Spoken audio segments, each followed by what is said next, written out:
Shall we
Arknights.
All right.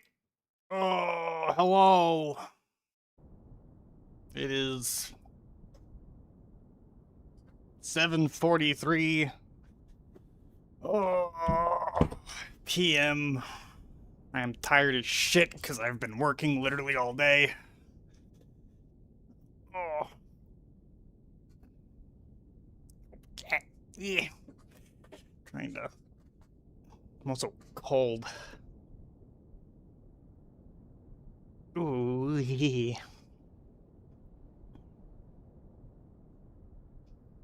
So what's up? What's up?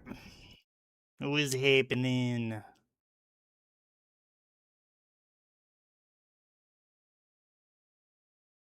There we go.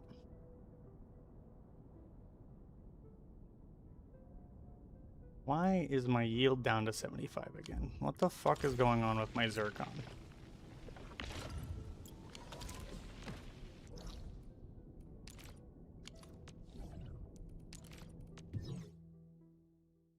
Yeah, you were talking about having thoughts, which is good, because I had a lot of thoughts too.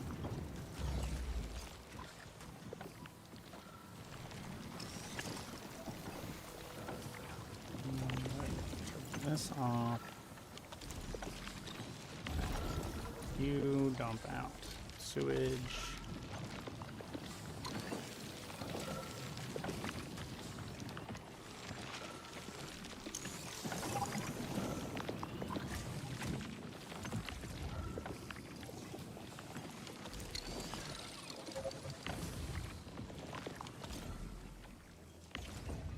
Would you like to hear the lore thoughts or the meta thoughts first? Let's start with lore thoughts first. Also, is my audio desynced from my video again, or is it all right for now?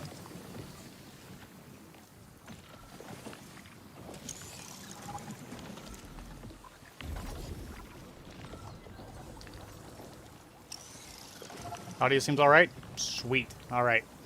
I'm just going to assume it was YouTube. I'm going to assume it was YouTube just fucking up again. I don't know why, but that's all I can think of at this point. Wait, this one's backed up. These ones are not.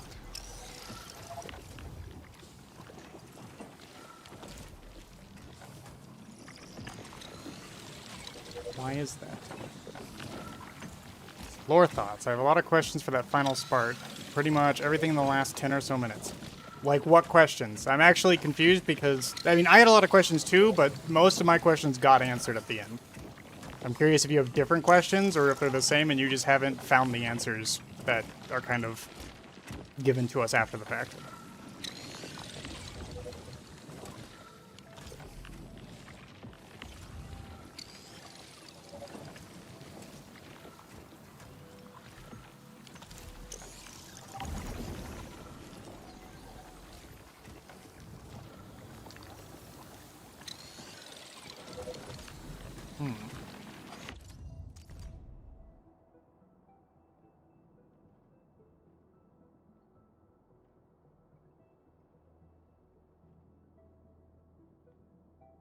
Wondering what exactly is going on with that Void Spark. The endgame item, as far as I could tell, was a sentient core.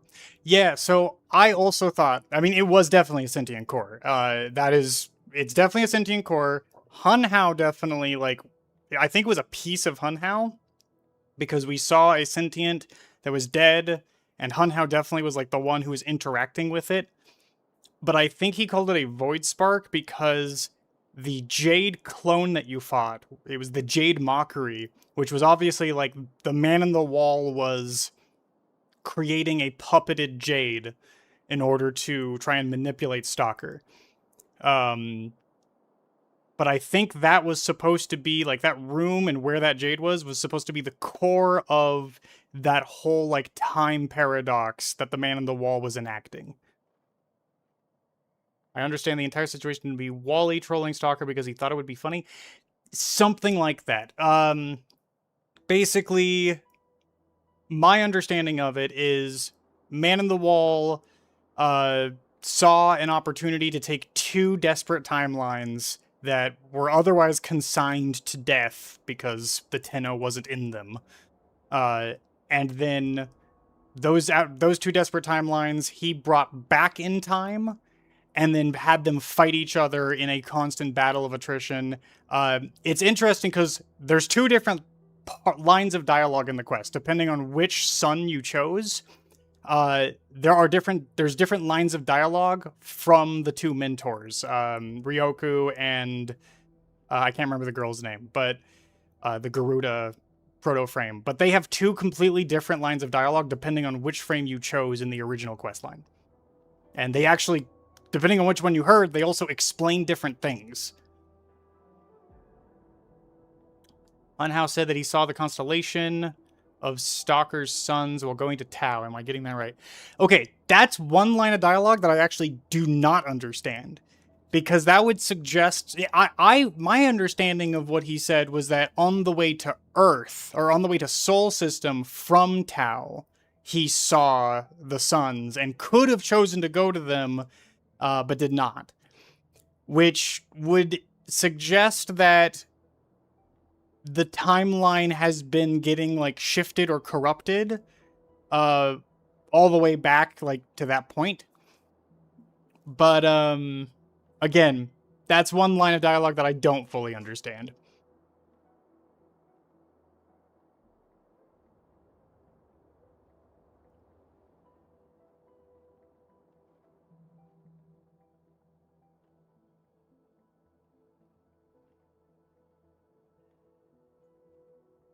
Yeah, like I saw, like it was along the lines of I saw the constellations, the constellations of these two, uh, and we could have gone there, but we did not. So I'm not really sure what exactly he meant by that. And unfortunately, he has sacrificed all his memories. So we're probably not going to figure that one out anytime soon. There's a chance that us going to Tau is going to bring it back up in some degree, but I'm not really sure. Specifically said constellations, and we have the constellation above the Void Spark, and of course their entire theming. Unsure what that is about. Yeah, exactly. I'm also unsure. That like weird star map that you see inside the Void Spark room. I'm not sure what that is. At first I thought it was Sol, but if it's Sol, then their positions and the amount of moons that are around each planet don't make any sense. So I don't think it's Sol. I think it's more likely to be Tau, but if that's Tau, then it is still kind of strange that that would be linked to Orion and Sirius. I don't really understand what connection they would have. So, again, that's one thing that has not been explained. I'm not really sure what's going on there. The actual constellations of Sirius and Orion, since they're IRL stars, maybe. But it's only one star map as far as we saw. But then again, it's also maybe possible that that star map changes depending on which one you chose in the previous quest. Because there's a lot of things in the Constellations quest that changes depending on which brother or which name you chose.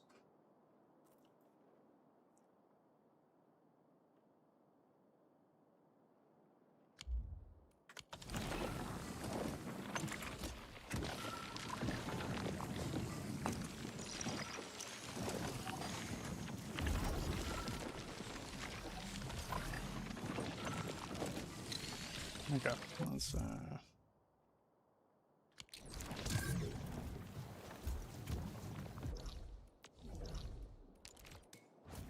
that Hunhao choice at the end kind of hardens my thought that Wally is a Faustian bargain type deal.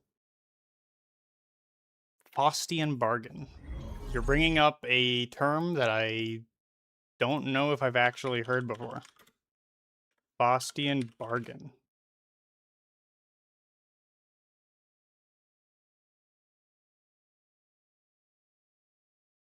Oh, okay. It's literally, oh, okay. It's literally just the story of Johann Faust making a deal with the devil. Okay, gotcha. I mean, I've heard it before. I've heard the, like, I've heard the deal with the devil. I've heard of Johann Faust. I just didn't put that together as like that's what the term specifically meant. Ugh. He seems to not deny any deals you willingly make with him so long as you sacrifice something equally meaningful. Yeah, pretty much. Which, to be fair, I mean, that's literally what we've seen with every single interaction with the Man on the Wall, is the Man on the Wall makes a deal. You are trading something to the Man on the Wall in return for power or something in return. The Tenno got their void powers by literally sacrificing. They sacrificed literally all of their other versions of themselves in every other timeline. Was their deal. Drifter's the only one who managed to get out of it somehow. Seemingly because the Drifter also made a deal. I think it's Faustian's because the Faustian bargain usually involves self-destruction of the person making the deal. Right, yes. And that seems to be the case. It's the destruction of yourself or a like another version of yourself. The Man on the Wall views all timelines at the same time, and because of that, like the Man on the Wall views eternalism from outside, where we live inside the eternalism cube. The Man on the Wall views it externally. A literal fourth dimensional being.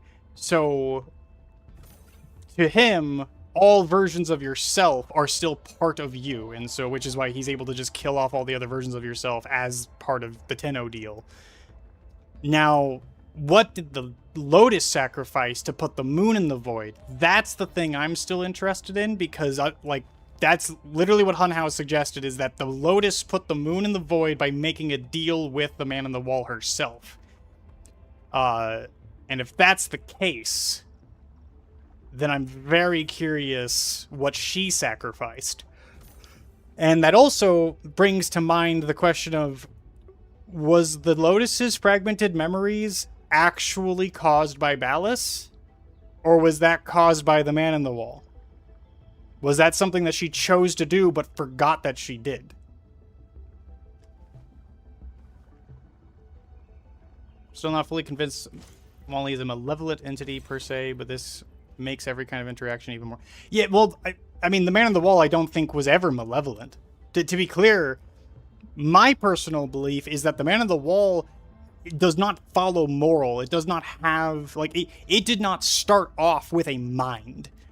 It was just an entity, and it gained a mind when Entradi first went into the void. And it was... that's why, like, it duplicated his mind, and all of its basis of morality, all of its basis on... all of its thinking, all of its capability of thought was based on Entradi. And Entradi, of course, as an Orokin, was so fucking... He was so fucked up in the head already that that's what the fucking Man... That's why the Man on the Wall feels malevolent. Because it is Entradi as he was before he started becoming better. Like, he got better because of the conflict with the Man on the Wall, which was himself. There's so many little moments where Wally seems to act through Lotus, so I'm wondering if she's eventually going to act as his new physical anchor in the world of dust. I mean, maybe? She does seem to, because she can hear the Man on the Wall's song, she can hear him talking, and she feels compelled to listen to him, as she said in the prologue to 1999. But we still don't fully understand what she means by that. I think Lotus may have given up her own future, specifically because Hunhow mentioned that phrasing. Ooh, give up her own future. Maybe. I don't know. A lot of questions about that still. I legitimately... I took it to mean that the Lotus sacrificed something else about herself in the moment. But, I mean, Wally's a fourth dimensional being. Taking something from the future is entirely possible. Yeah, I don't know. The weird affection Wally has for the Tenno specifically. I still think that's mainly because the Tenno is what allowed the Man in the Wall to, like, manifest in reality. I think that deal gave the Man in the Wall more corporeal capability. Like, that was...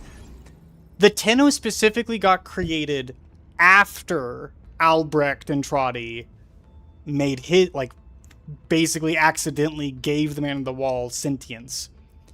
Furthermore, he threw animals into the void, hoping that the Man in the Wall would duplicate their dumbness, only to find the opposite occurred. They were instead granted intelligence, seemingly at the cost of, like, the lives of others that the animals had. Like, lots of other animals died. Those ones came out intelligent. So I think the Man of the Wall made something, like, sort of made a deal with the animals in order to make that happen. Where his deal with Albrecht and Trotty, again, it wasn't really, like, it wasn't purposeful. I think Albrecht and Trotty simply went, hey, I want to live. I want to get back. And the deal was, all right, give me your intelligence, give me your, like, I'm going to take your state of being and copy it in order for you to live. And that's how Albrecht and Trotty managed to get back to his lab after he fell into the void and had his chamber cut in half within the void. Seems to prefer us as the primary avatar when manifesting. Still wonder what would have happened if he took his hand and acted nice towards him. If the Man in the Wall's first interactions before he became intelligent was to run across someone who was just nice to him, then the Man in the Wall himself might have turned out very differently. He might not have been so demented and focused on his own pleasures and his own... he takes pleasure in harming others. He takes pleasure in performing acts of sadism. And again, I think that's because Albrecht and Trotty was an Orokin, someone who literally embellished in all the sins of humanity because of their immortality. Wally does seem to have an issue with taking without asking. Wally does seem to take issue with taking it. Yeah, because Wally doesn't like the fact that they took his fingers. And that was... That was specifically Albrecht and Trotty chopped his fingers off and then had the... And then they, like, gave them to the Orokin, and the Orokin cloned those fingers. And that's what... The Void Entity seems to care more about that than any of the other things that have occurred. DE needs to narrow in on the Drifter operator having more purposeful interaction with Wally and probing more for... Come on.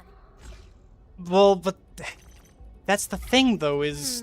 I don't really... That's kind of what we're trying to do. We're trying to figure out what the Man on the Wall's motives are. That's the whole point of us going into the past. The reason we can't just talk to him is because he doesn't talk to us in a way that works. The Man in the Wall only ever shows up and communicates with us when the Man in the Wall wants to. We can't seem to force him to do anything. And unfortunately, we also, like, you know, you also had fucking Rel, who kept the Man in the Wall trapped inside of himself, or at least somehow kept at bay via ritualistic capabilities. I mean, I view what happened with him as more of like he sacrificed his own body, put his mind into the warframe and sacrificed his own body as sort of a deal in order to keep the Man on the Wall from encroaching on the physical world. That's how I view the entire Haro questline. We ignored him at all times. But in every single instance that we had a chance to talk to him, we were also actively trying to do something else. Like, we were busy. We couldn't just stop what we were doing in 1999 because we needed to rescue the Hex. We couldn't stop what we were doing in the new war because we were dealing with the sun exploding. We couldn't stop what we were doing in the Haro quest line because we were dealing with Rel. We couldn't stop what we were doing in the ship because the man on the wall would just show up and then leave. Like, he wouldn't stick around long enough to talk. I don't think we ever had a real chance to communicate with him at any point in the story of the game so far.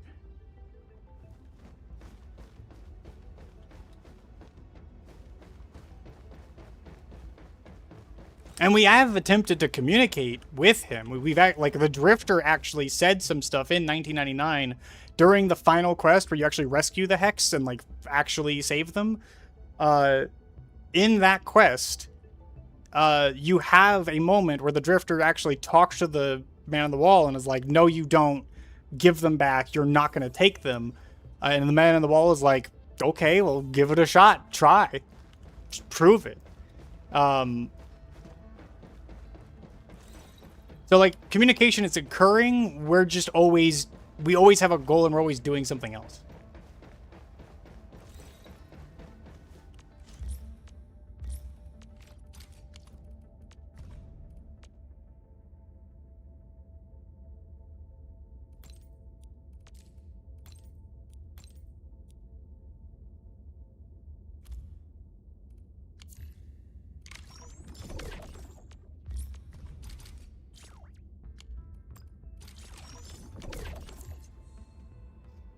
I also wonder why exactly those other... Okay, well, no, but Hun Hao straight up said why the other futures were doomed.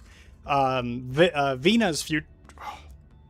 Vina and Orion's future specifically had a plague that occurred that was turning people into cephalons with no actual person at the helm. Like, cephalons normally require someone to actually turn people into cephalons.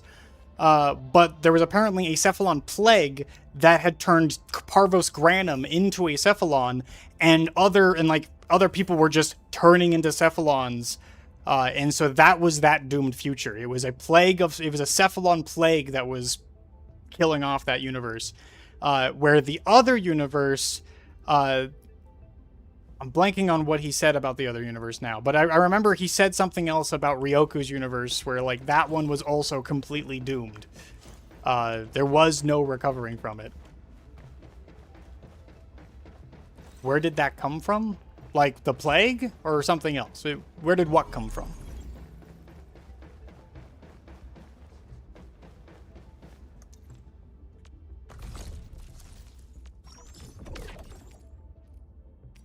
Yes, the plague. I mean, we don't know. That's the thing. We don't know, but it also doesn't matter. The only thing that matters in that dialogue is that there was something that occurred. We don't know what. We don't know what caused that. We don't know what caused any of those events to actually start, but we know that something happened. Something caused that plague to happen. As far as we're aware, Hun Hao, like, maybe Hun Hao knew, because Hun Hao was the one that extracted the information from the Corpus ships, which it seems like the Corpus actually, like, had managed to get a hold of information about that doomed future from the captured or, like, data logs from Ryoku's ship and Vina's ship. Like, the Corpus managed to get a hold of some of that information, and that's how Hun Hao figured that information out. But now that Hun Hao has wiped his own memories, it's kind of been lost. We don't really know at this point what actually happened. We could, at this point, ask Ryoku and Vina, but I don't think they have any dialogue in the game about it right now. How do we know it won't happen now? We don't. We do not know if it won't happen now. And that's something that Hun Hao also very explicitly stated, was the reason he didn't want to include the Tenno or Lotus in that discussion is because he wants them to believe that they have a future. He wants both of them to believe that there is a future where everything is fine. And those two futures are not set in stone. They're not locked in because they were two separate universes. We don't know if we're in one of those two or if we're in a third. Technically, we have to be in a third because they went back in time, which ultimately alters the timeline regardless. So Either way, there's a chance that those plot lines come back up, and we have to stop it before it gets bad enough to result in one of those doomed futures. I could see that being the case. This kind of gets us into the finale. What does two entities that are the same person now existing at the same time actually do to in universe? Do to universe? Since the finale seems to suggest they're now all existing at the same time, including the babies. Yes. So, okay. That's where... Okay, so... Hunhao sacrificed his memories to create a pocket universe around Pontus Tower, that one Orokin tower that was in orbit. He used his memories to effectively make himself a god of a micro universe, similar to what happened with Duviri and the Drifter, where the Drifter, as part of the Drifter's deal, the Drifter created Duviri. It's a micro pocket universe that the Drifter is technically the ruler of. The Drifter just gave that rulership up over to someone else because he was fucking tired of it. So that's my view on that. And then, and I guess as part of that pocket universe, Hunhao also was able to pull both disparate futures, and he pulled them together into our universe, which then allowed us to have both children in one timeline, along with their future selves who were already there. So the future selves were going to be there regardless. They're considered separate entities now that are from the future, but they're not considered the same exact people as the babies, because the babies are now no longer going to be part of those futures. Since the finale seems to suggest they're now all existing. Oh, no. Is that how Parvos made the Granum Void? Maybe. Maybe. Not really sure on that one. It's very possible, though. But we know that Parvos technically still has his own realm, because we've seen that, you know, he was still like inside of his own realm when he created the Sisters of Parvos, so he seems to be able to still like utilize that realm himself, some degree. So yeah, maybe, a lot of maybe right there.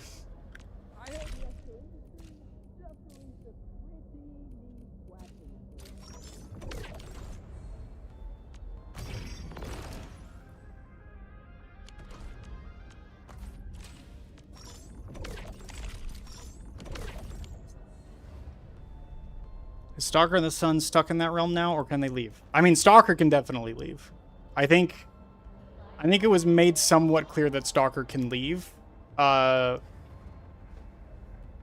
so sure about the Suns. Personally, my view of it is they can all leave. I very much believe that they can probably all leave if they so wished.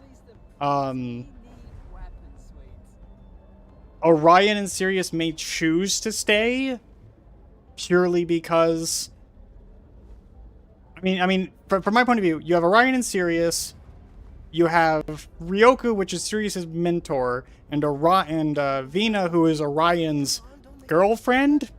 It seems like she was pretty clear that, as far as she was concerned, she loves Orion. So, like, I think they're a couple. Sirius and Ryoku are just like mentor and student, and I think they're just sticking around because at this point they, like, that pocket universe has become like a sanctuary, but that doesn't necessarily mean they can't leave, I don't think. Got any insider news? Come on, don't make it a secret. I heard Miesco Industries just... Yeah, they did. Yeah, exactly. I told you they answered that. Yep. It is pretty cool that they can talk. And I know, like, Stalker obviously struggles to talk. He struggles to form words. But it is quite funny. Like, yeah, they definitely can all talk. I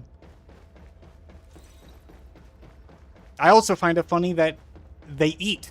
He made food for them. And I'm just like, where are they putting the food? Because they don't have mouths. So how are they eating? Or do they have to rip their faces off in order to eat? Similar to how Umbra had to claw half of his face off to, like, reveal his eye.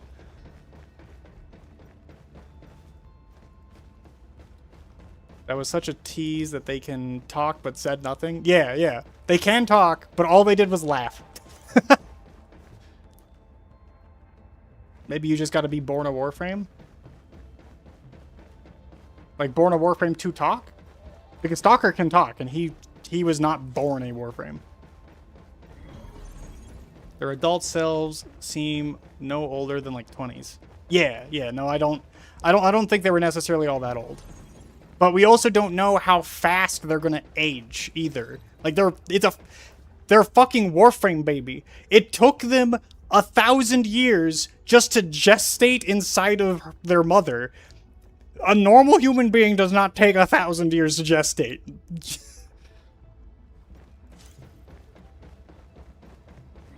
Yeah, who knows? Can they die from age? Grindel exists? Yeah, but okay, but Grindel's like ability to eat, Grindel eats with his fucking stomach. I don't think it should be considered the same thing.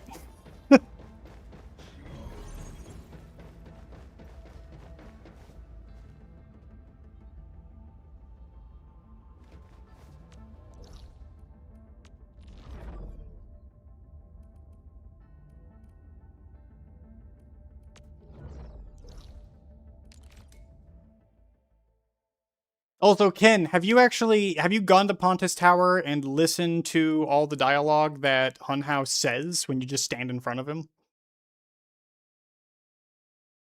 And yes, I would also like to see Stalker's family just be protagonists going forward. I actually like that we kind of have, we have the Lotus, we have like all of these different storylines going on where you have Drifter in 1999, you have the operator who's reliving their past via the Dark Refractory and like trying to figure out how to go to Tau. And then you also now have the Stalker and that storyline who are sort of dealing with their own shit. And they're all somewhat connected because the Man on the Wall is the key like villain in all of them.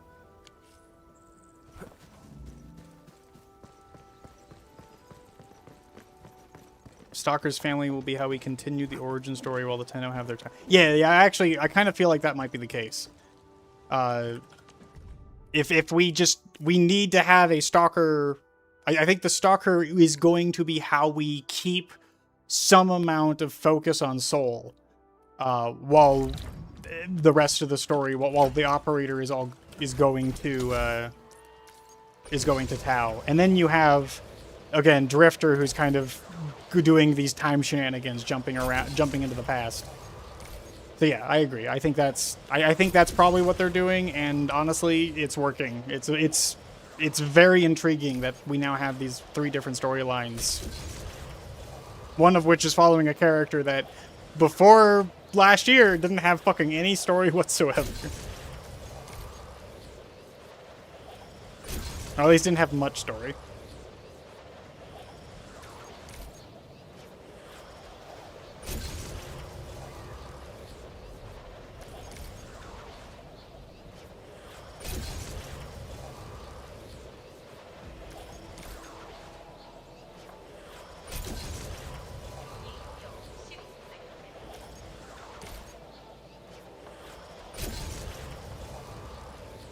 It is interesting, though, to consider that, like, Hunhow knew Hunhow knew quite a bit about the Man on the Wall, which has me thinking that the Lotus has been communicating with him. Or at the very least, he's, like, still able to peer into the Lotus's mind through their hive connection. And then that's allowing him to see what's going on with the Man on the Wall. Because he knew a fucking lot about the Man on the Wall that he otherwise has not been around for.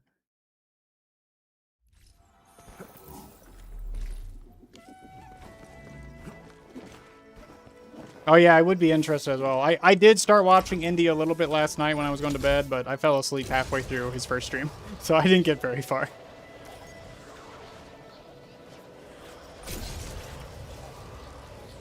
Lotus knew that Wally was coming at the end of the new war. How? Well, okay. I don't necessarily know if she knew he was coming. I think it was more that she was trying to close the hole in the void, which, okay, so she seems to have the power to open void gates and close them. Again, she put the moon in the void. She closed the hole in the void within the sun that was opened up by Ballas. And I think all of that ties back to possibly her original deal with the Man on the Wall that she doesn't seem to remember doing. So she's like, her memory was already fragmented as it is. So like, we don't know if that was Ballas that caused her to forget that or if that was part of the deal itself. But her deal seems to have given her the power to manipulate the void to a degree.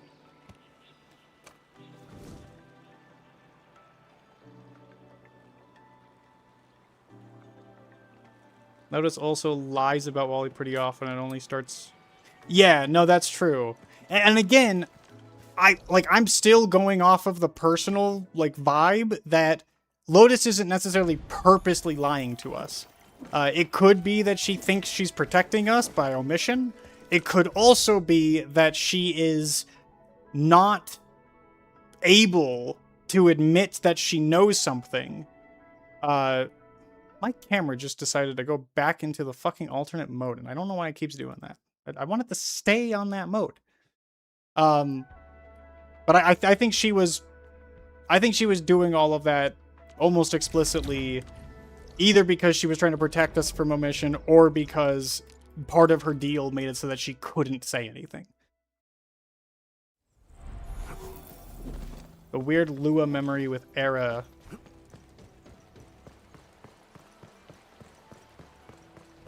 The Lua memory. Are you talking about the prelogue to, or the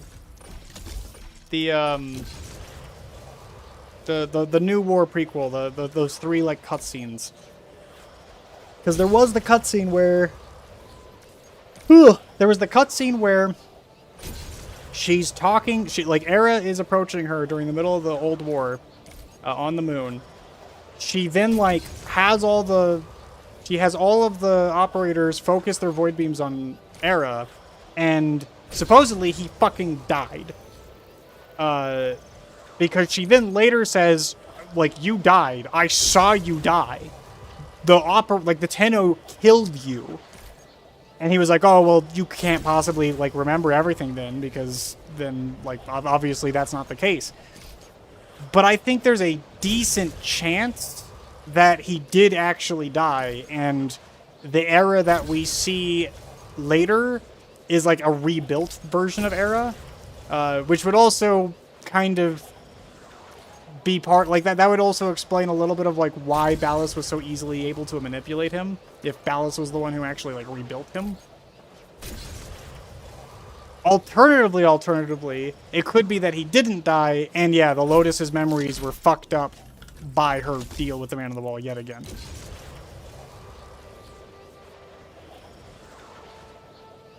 She has a red glowing eye. The Tenno will behave like weird zombies, and Era supposedly died but didn't. Neck straight, shoulders relaxed. I mean, I think the Tenno acting weirdly was supposed to be because they were all technically both in their warframes, and also she was having to manipulate their bodies via the transference, because they all the flowers that were in there are the pods that the Tenno stayed in, and she was just controlling those couple right there. But otherwise, the Tenno were in warframes defending Lua. We saw that right before that cutscene. Why Era's voice is different between those two preload? Does he not sound... I thought he sounded exactly the same. I don't remember him sounding any different. Maybe I have to go re-watch those. It has been a couple of years now. I don't remember him sounding any different. Ordis spoke in this quest, and I immediately noticed that he sounded different. So it was definitely not... It was not like that. Ordis I noticed instantly. I don't remember Era sounding any different, though.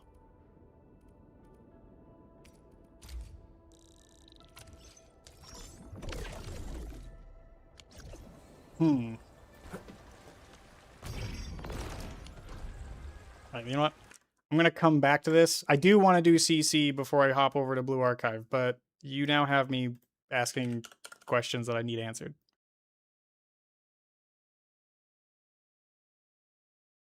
Oh my god, Steam is collapsing on me here.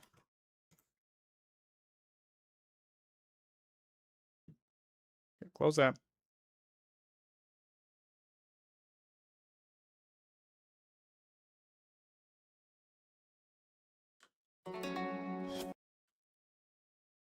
Should have had a line about how his module is still bugged.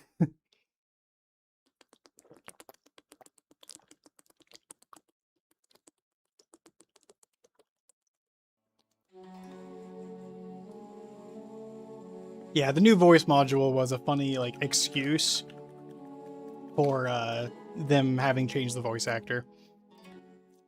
I'm glad they're keeping all the old voice lines, but it was definitely pretty funny.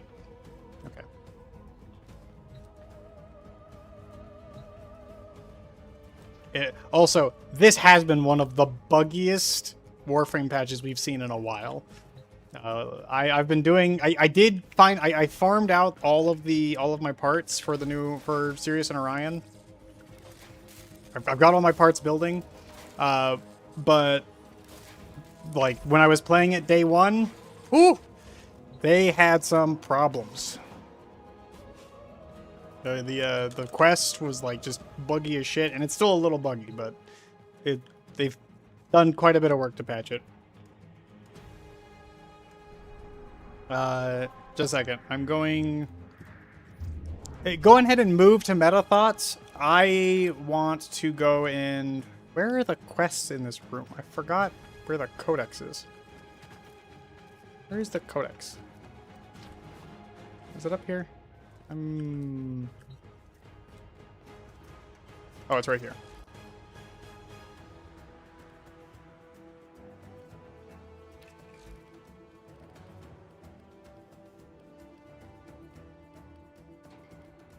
Prelude to War.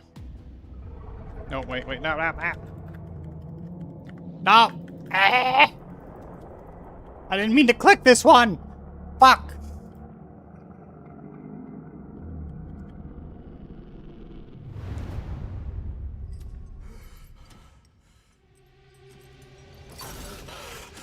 Right, well, not the right order, but that's fine.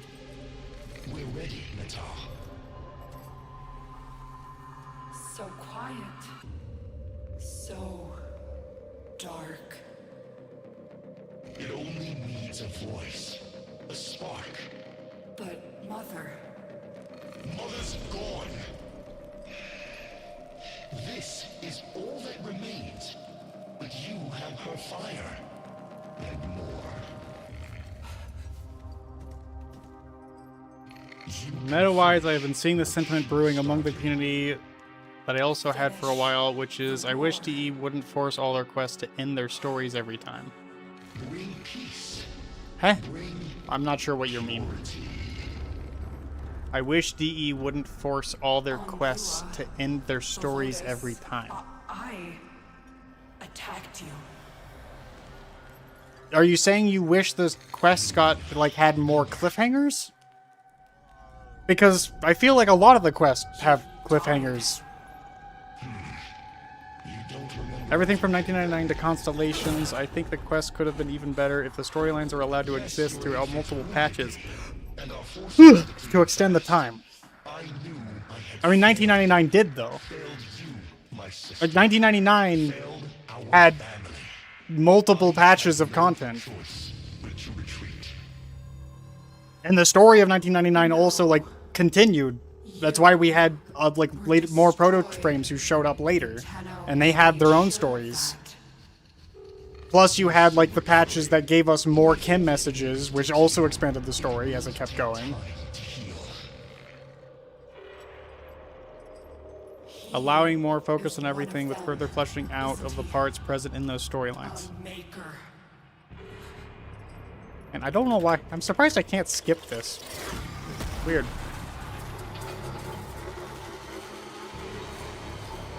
Further flesh, instead of the hex quest being one quest, if it was 3 quests instead.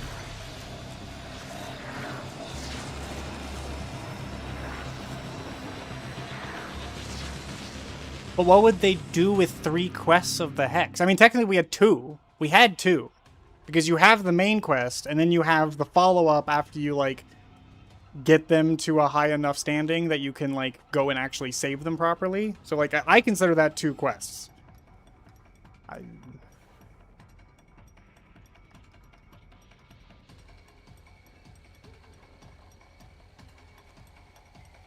I think my problem is people are looking at the Warframe quests as where all the story is. I don't think of it that way. The quests are where the story gets introduced, and then everything you do after the quest is still part of the story. 1999's time loop, where you are doing missions and working your way through the year, and then getting to the end of the year and, like, saving them, and all the dialogue that occurs, the Kim messages, all of that, that's all just part of the story. That's not separate. So to me, that's why it, like, to me, 1999 still feels like the most complete story in the game. Because it's, all of that is part of the story. Instead of condensing all their stories into 45 minutes, I'd prefer it was perhaps multiple quests adding up to hours of that particular story and spending more time on lore, plus characterization. Again, I feel like the Kim messages and all the dialogue in 1999 did that. Now, if we wanted more, like, actual cinematic quests, I mean, sure, I always like the cinematic quests, but they are very clearly the thing that takes the most time to develop in the game. That's why there's such a massive gap of time between each cinematic quest that we get.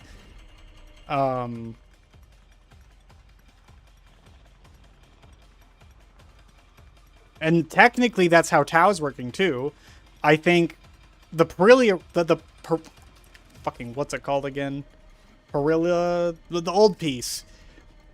The old piece is the first quest in what I consider the Tao saga. So I'm also considering that a multi-quest storyline.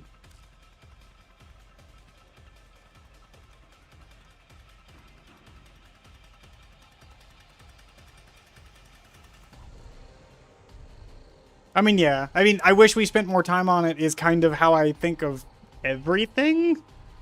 Honestly. I kind of do. I kind of think that for literally everything I ever read. But Warframe to me feels like the quests are always more of an introduction to a storyline or a place or a group of characters, and then the rest of the story that happens is the things that you're doing after the quest. It's all part of the storyline. It's all connected. Like Heart of Deimos. Heart of Deimos, you fix the heart and that's the end of the quest.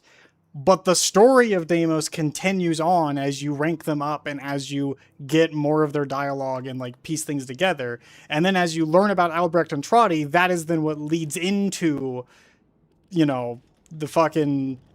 That is what leads into Whispers in the Walls, and eventually then everything that we're currently going into.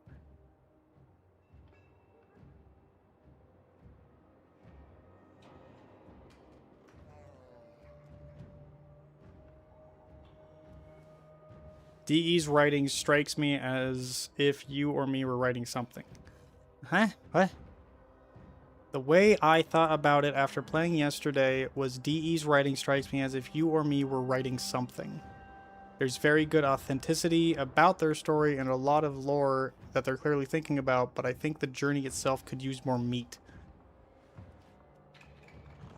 Yeah, I guess I can see that. I mean, like, Constellations. I wish that we had more time that led up to us taking out Ryoku and Vina? Yes. I think we could have spent another, like, 20 to 30 minutes actually, like, learning about those characters before we went to go beat them up so that we could get the brothers to attack us. But again, there's 2 different parts of this quest. And if you listen to both versions of the quest and all the lines of dialogue between them, there's actually a lot of information about both of them that we can learn. Just in those, like, that beginning segment where, like, the 2 of them first show up. I picked Orion, and when you picked Orion, you have Ryoku, who's like, oh, he may not have picked you, but he's still your father. We need him in order to correct this. And Vina is like, oh, father dearest, oh, what about your new daughter-in-law? Blah, blah, blah. Come and find us if you dare. But then if you picked Sirius, because I watched this earlier today, if you pick Sirius, Ryoku instead says, hey, this is your son. This is the one you picked. We have been fighting each other for fucking ever. There's an entity that we cannot see or understand who has literally forced us to kill each other forever, over and over again. So Ryoku literally revealed that the Man on the Wall actually was literally creating a time loop where they had to fucking kill each other over and over again. It was not just as simple as they were fighting. They were literally murdering each other and kept on coming back. Because of the Man on the Wall. And Ryoku confirms that if you had picked Sirius as your son in the first storyline. And there's more dialogue afterwards too, where basically Ryoku essentially states that he had to help Sirius out, like help him out of the situation that their current timeline was in, because otherwise Sirius himself was going to die. So it's very possible that the Man on the Wall, the reason the Man on the Wall caused them to do that was actually because they themselves made a deal with him.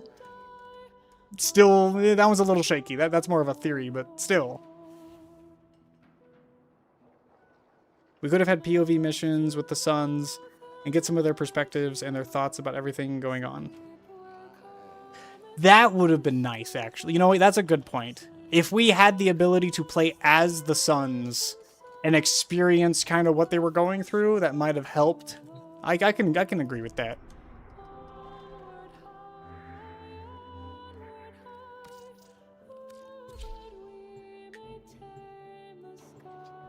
Yeah, ultimately, yes, I agree. It would be nice to have more time in these quests to, like, build the characters up instead of needing to retroactively build the characters. Because Warframe's status quo seems to be, you introduce a character, you don't know much about that character to start, and then over the course of the, years to come, they use that character more and more, and as they use the character, they get more characterization and you understand them better.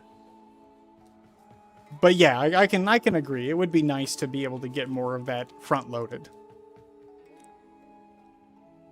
I don't want to sound too greedy about it. That's why I say I wouldn't mind waiting years for DE to cook if it means... Yeah, but unfortunately DE is well aware that they can't spend years on one thing. Like they did for New War. New War took years. And the problem with New War that they themselves admitted to is the amount of dead time before New War resulted in a lot of people quitting the game. They lost a lot of players during that time period, and while they've gotten most of them back since then, they very clearly have stated that they cannot do that again. They have to release content on a very scheduled, regular basis, or else the game starts to die. So I think for them it's more like that's why we've been getting one big story quest a year, one big content update a year, with 4 to 6 smaller content updates throughout the year, every other month or so. I think they do that on purpose so that they can keep content rolling while still having those larger items. And right now the larger item is Tau. I think that's the case. So this is still considered a smaller quest despite how impactful it ended up feeling. Whatever new lore or concepts there are in characterization, I wonder if there's a middle ground they could do where they could release smaller updates while still doing what I'm suggesting. I mean, that's literally what they're already doing. Jade Shadow's Constellation is one of those smaller updates. It was never... They never claimed it was a bigger one. They always were claiming that it's one of their smaller content updates. Not as small as Folly, luckily, because I'm going to be honest, the Folly update sucked ass. I did not care for the mission. Folly herself was kind of neat, but that was such a tiny little update, and I just did not find myself nearly as interested. But this one feels like it's a smaller update that actually has some meat on its bones and was fun and entertaining and got me thinking, which is what I want from these. Would I love more? I mean, yeah, I would absolutely adore more. But I also feel like there's a very good chance that DE can't do that much more with the assets they have right now. They're still building Soulframe. Soulframe is taking up some of their time. As with any... And this is interesting. We have now seen this with literally every single live service, like, studio at this point. The moment they try to make a second game on top of their main game, the main game suffers because they have to pull devs from it to move over to the new game. And they can't necessarily just buy more devs. They can't just pay more employees because the new game's not making any money yet. So they have to use the resources they have while keeping the current game alive. And that's why we have seen Destiny die, on top of Bungie and Sony made a ton of other mistakes. But Marathon absolutely pulled a lot of devs away from Destiny, and we can see the impact that caused. We've now seen it also with tons of gacha studios where they like actively have to hire a whole bunch of extra people, and even still those like the new games come out and then usually are like sort of fucking cannibalizing the old game, both in terms of player count and employee count. So just every time any of these live service games get another game made alongside them, it causes the studio trouble. And I think that is impacting Warframe. They're just balancing it as like really well, better than most. And it would be very interesting to see if the quality of Warframe's updates go up after Soulframe hits 1.0 release and starts to actually make money. Because that would allow them to hire more devs again, and then hopefully have both games have a equal development cycle.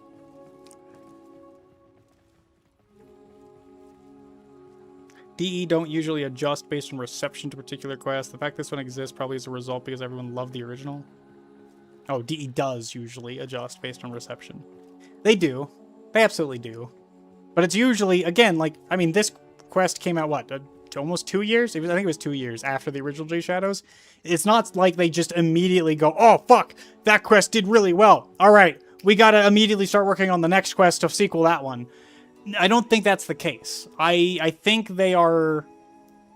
I think they always have a plan. They finish that plan, and then they move on to the thing. And they are using player feedback to figure out what to do next, but it's not, like, immediate. They don't necessarily immediately know that that's the plan.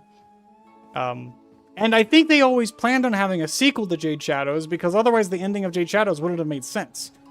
Why would they give you the option to pick a name and then end off on that without a plan? Like, they definitely knew that they were going to do a follow-up to at least Jade Shadows, for sure.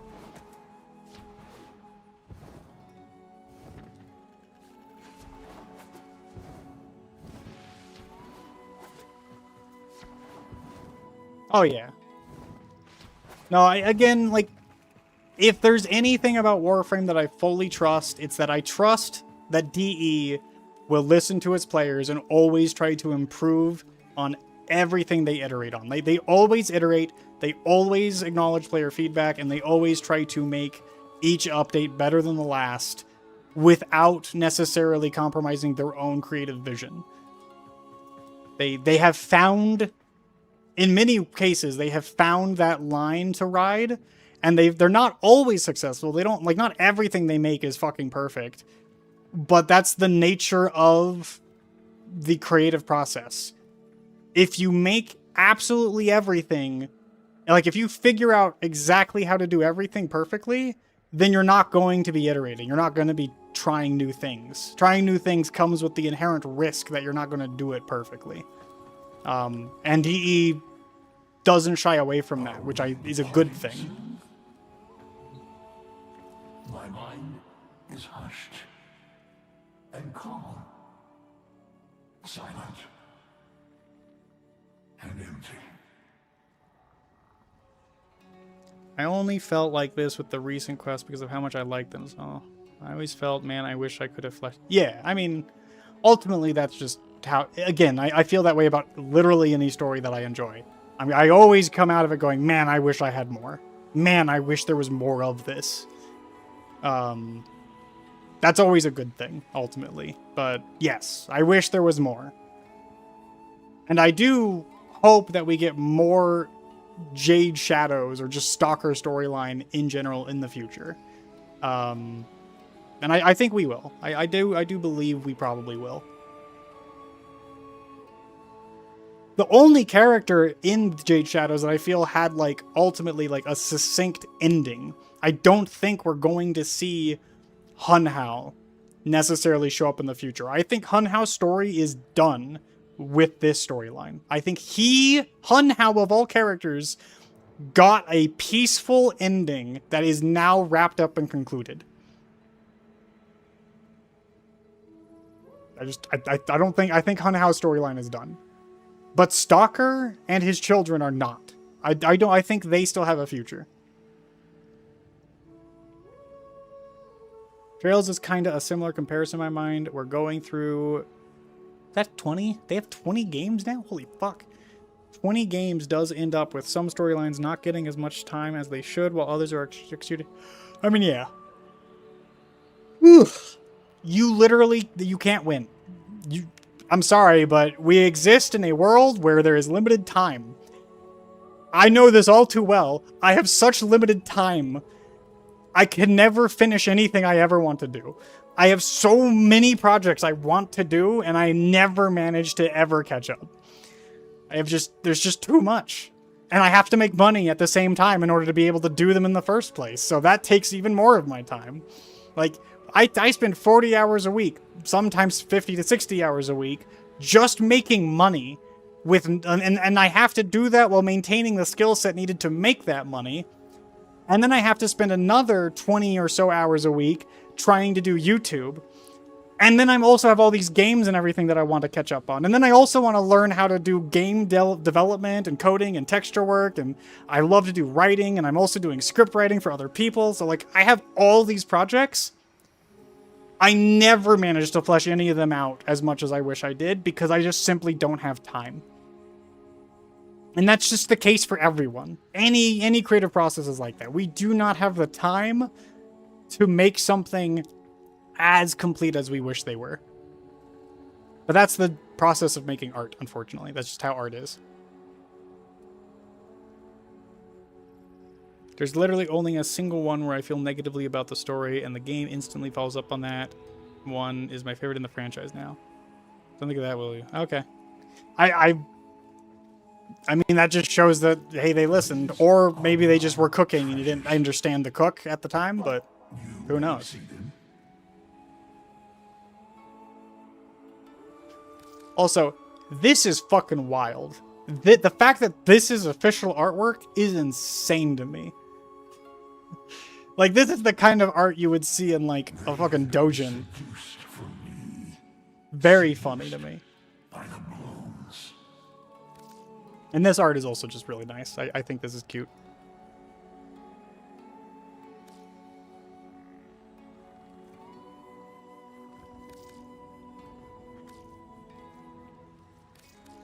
Ooh, I didn't notice his Vectus skin previously. I might have to... Oh, 60. Eh, I got better things I need to buy first. They do have a lot of really cool cosmetics in here. Oh, that's right. I bought Hun Hao's trinket. I need to go build that. I need an Argon crystal. You should visit me more frequently. But Hun Hao, I don't know if you sat down and like actually listened to Hun Hao today. Hun Hao has so much dialogue here that's super interesting. Like, obviously, Hun Hao has dementia now. Pretty much. He has dementia. Everything he talks about is like the remnant memories that are left behind do give us some interesting ideas. Boiling away. Even the least of them. They abandoned me. They abandoned me. Boiling away. Which I think he's referencing all the like pieces of himself all the other sentients. My children are deaf to my words. One game, basically, the meta was Falcom needed to buy another year of time because they had to work on their other series, Yes. Oh, they made Yes as well? Holy shit, I didn't know. Ended up with a very seemingly nonsensical story. There was a lot of complaints about characters not feeling like themselves too. Of my own now.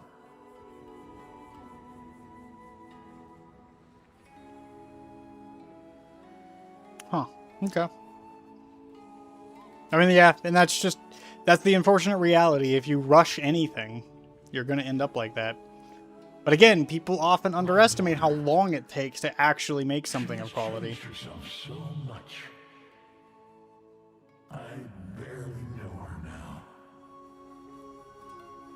See, that's also interesting. Hunhouse still seems to have his connection with Lotus. He still knows Lotus, but he has forgotten everything that led up to her current Sacrifice state. is essential.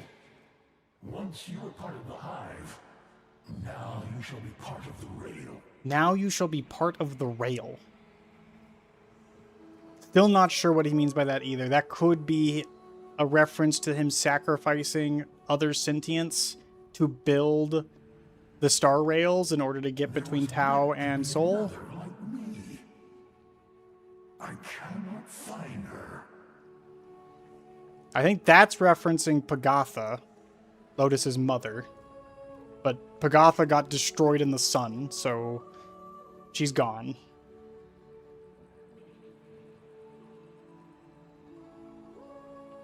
Why do you speak to me? Can you not see that I am dead? Can you not see that I am dead? I don't know if Hunhow's confused or if he is basically saying, hey, I've transcended to becoming an Eidolon.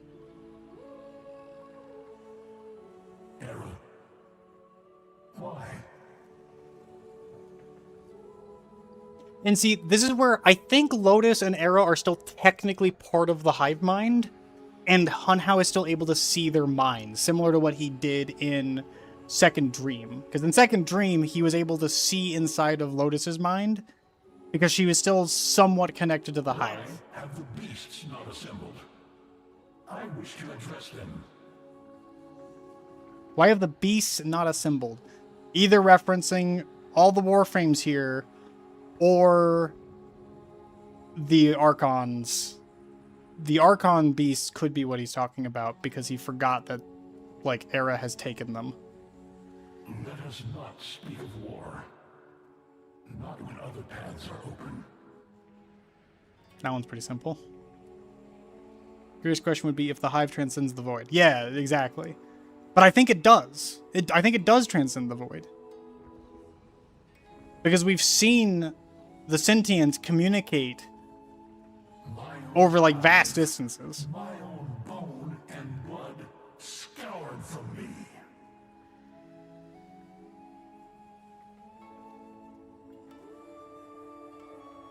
Yeah, the infestation transcends time, but we also... It's widely believed that the infestation is actually originating from the Man of the Wall as well. Just because they don't seem to have an origin point. The infestation itself is a paradox. It has no beginning point. It literally manifests on Earth from itself in the future.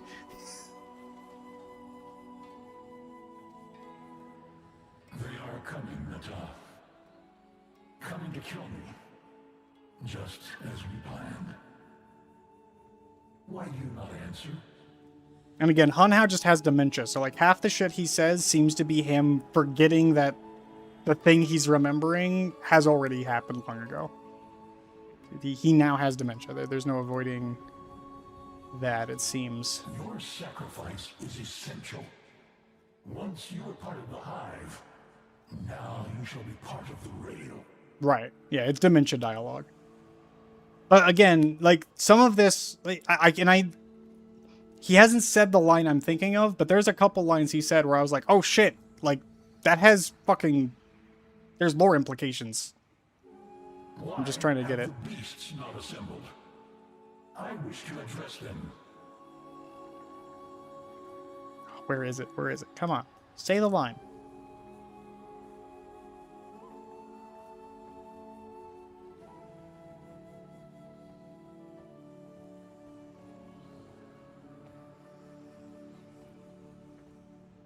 Why do you speak to me?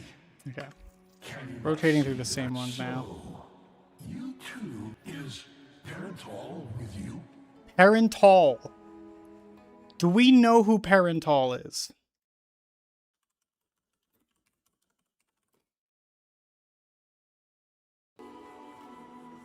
Parental was a member of the Corpus who created the intelligent and adaptable robots that came to be known as the Sentients. So Parental was technically the creator of sentience. Okay. Oh, man. So Hunhow knew Parental.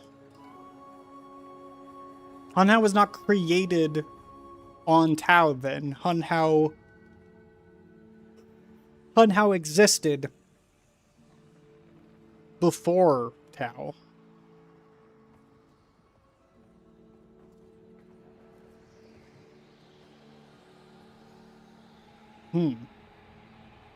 That fixes a thing that I thought. Okay.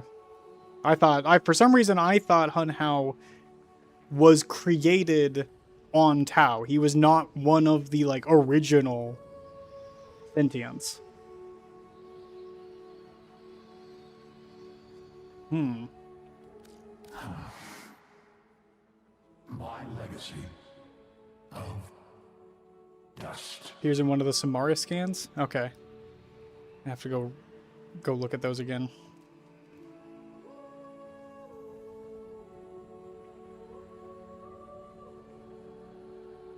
My daughter. She has changed herself so much. Ah, my nose is stuffy. I barely know her now. Get in there.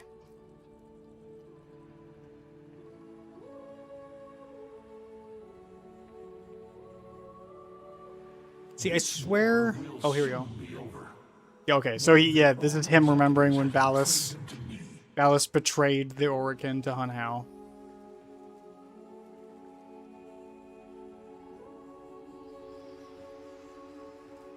So specifically, the line I'm remembering is he talks about the sentience that betrayed all the other sentients on Tau. My own bone and blood scoured from me. But he specifically talks about how the sentients of Tau betrayed him because of some blooms, some flowers. Which again, Parenta Rebellion. It seems that the sentients that sort of split off from the hive, they've been seduced from me. Seduced by the blooms, that's the line. They were seduced by the blooms. So like the hive that got disrupted by the flowers on Tau, was never part of Hunhow's plan. That was always a separate group that was never intentional. Not when other paths are open.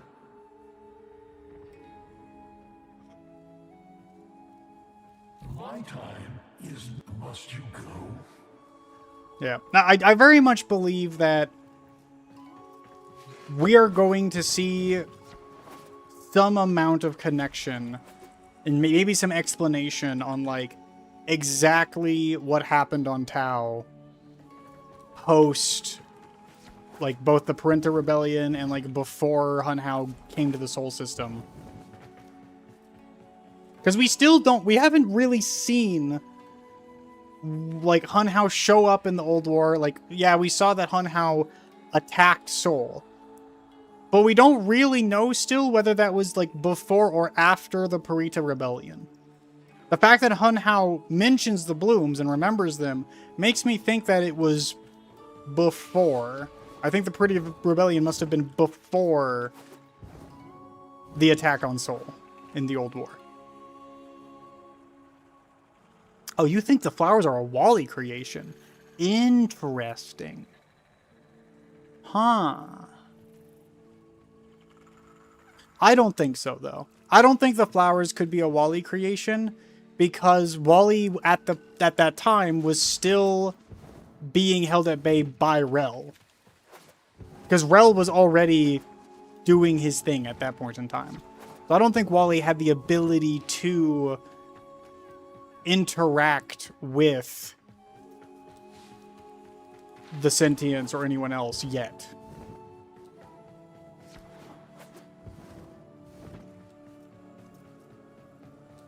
We now have lore-relevant flowers that are important to sentients, and our main sentient character is also a flower. Maybe. I mean, yeah. It is interesting that, like, the lotus blossoms, they're not really lotuses, but the blossoms on Tau are very similar to Lotus herself.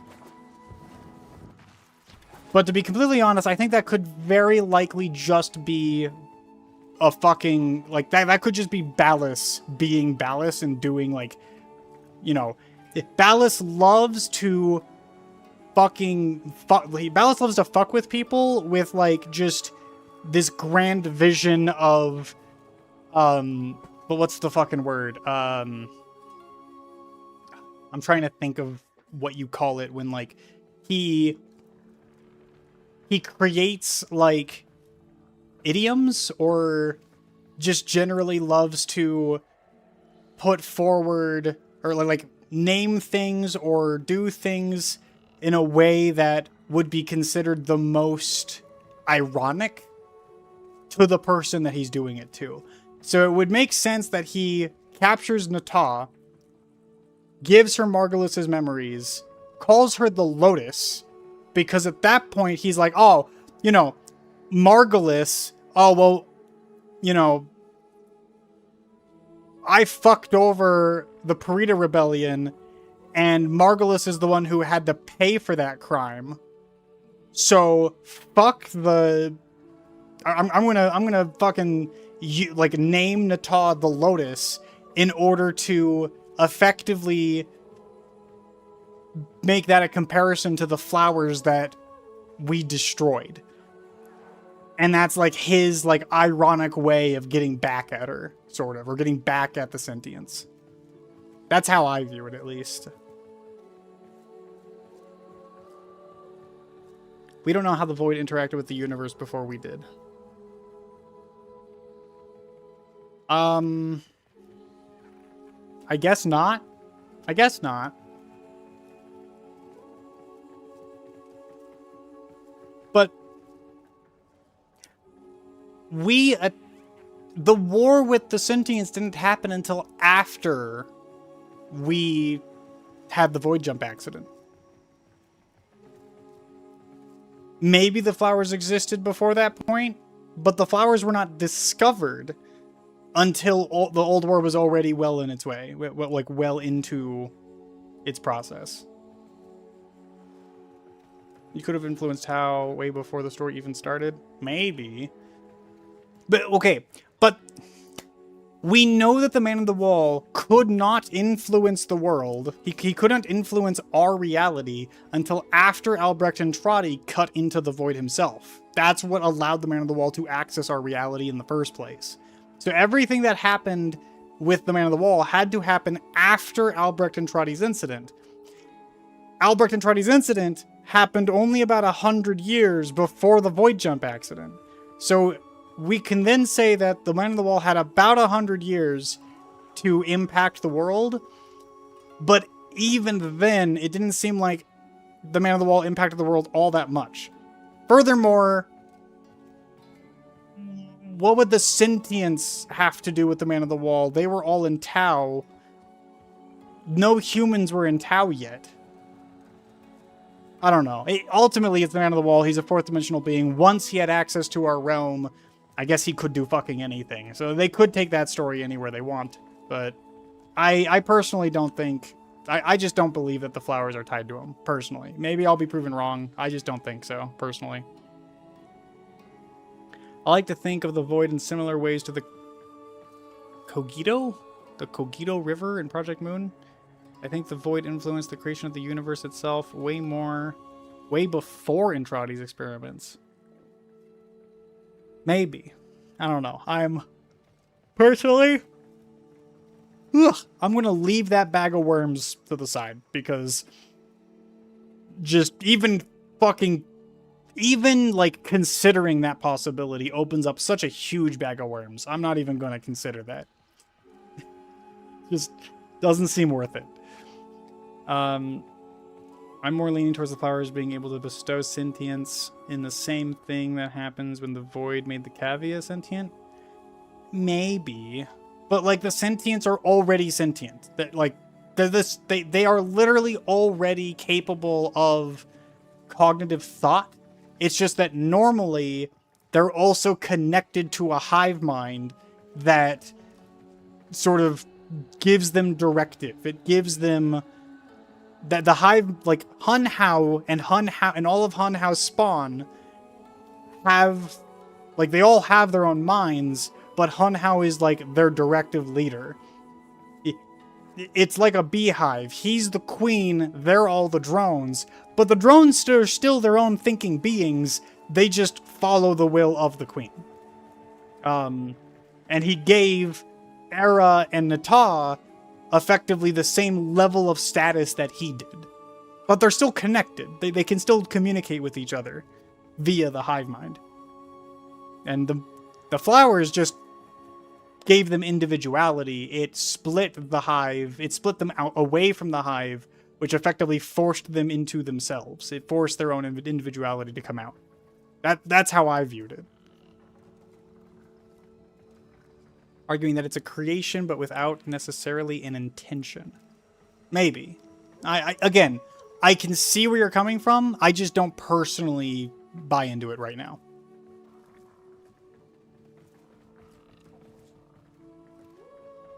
Void seems to like people making choices whether... True. Again, I can see it being a thing. I could see that possibility. But I just... For now, I'm not buying into it because I feel like that is making such a huge logical jump right now. I don't really want to buy into it. I would rather think the flowers are just a unique artificial life form, or maybe not even artificial, but just I think the flowers are better thought of as a unique life form that they discovered and then cultivated because of its unique properties. If later on they reveal that yes, it is in fact related to the Void and it's related to the Void entity, I guess I wouldn't be surprised. I'm just personally not going to. I don't think that's the case currently.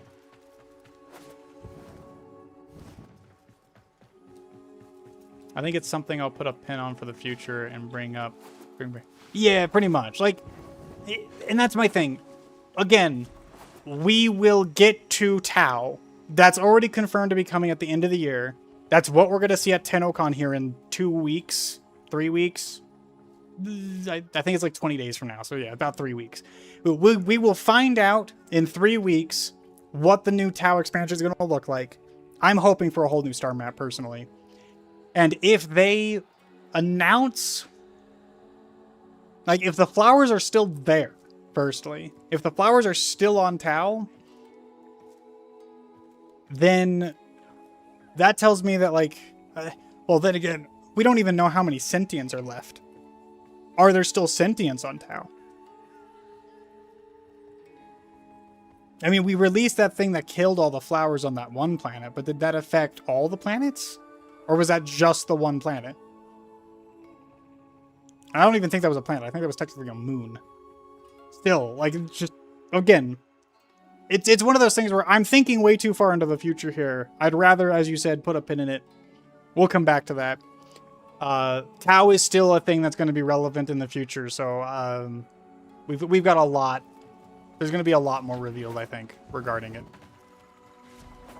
I'm hoping it's not just sentience again.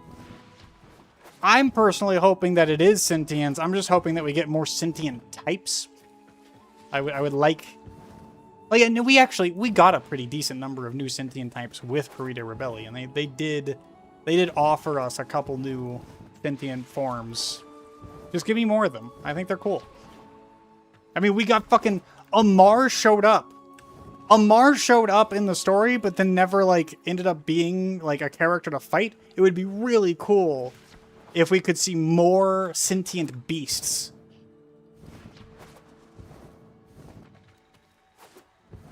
The only thing I could think of is more Murmur. Yeah, I mean, we could get more Murmur, but, like...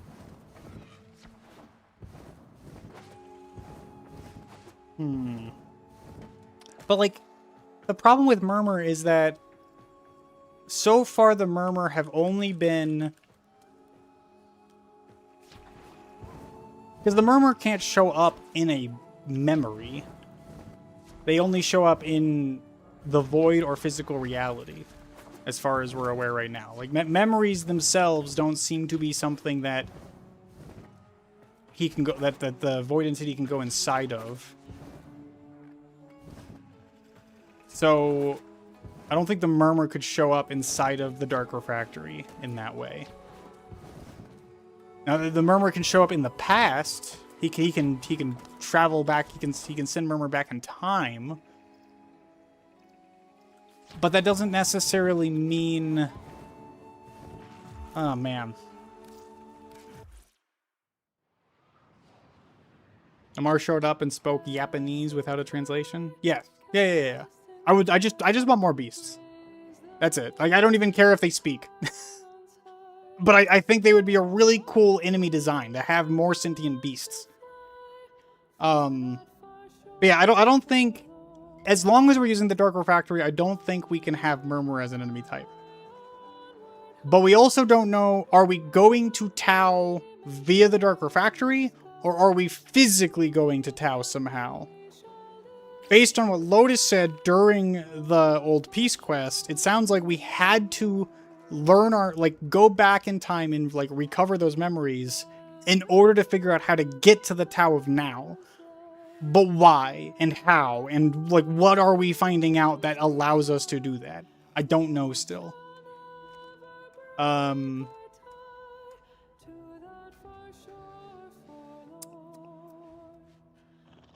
I don't know. Do you think we're going to go there physically? I mean, that would make sense. It would make a lot of sense. Like, if they said it was... Rebecca on the dev stream said, we are going to the Tau of Now, the Tau of today. So that would, to me, suggest that, yes, we're going there physically. But again, how are we getting there? Our two options are to figure out how to void jump there, or to set up a railway,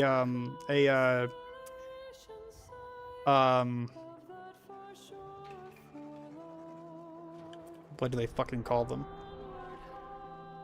A junction. We would have to set up a rail junction in order to jump to Tau without using just like a direct void jump. And the problem with a direct void jump is that it's hard to control a direct void jump without having a junction guiding you. Technically, a junction is still a void jump. But again, why did we need to go back into our memories in order to figure out how to get there? Like, what is it in our memories that was locking us out of getting to Tau? I don't know still. Can we ask the church squads to check the lab while we're gone? See, okay, I was having this conversation earlier too. Is the church technically in the modern day, or is the church technically still in the past? You can still only go into the church as Drifter, which to me suggests that the church is actually in the past. Because the operator doesn't seem to have the ability to travel through time like the Drifter does.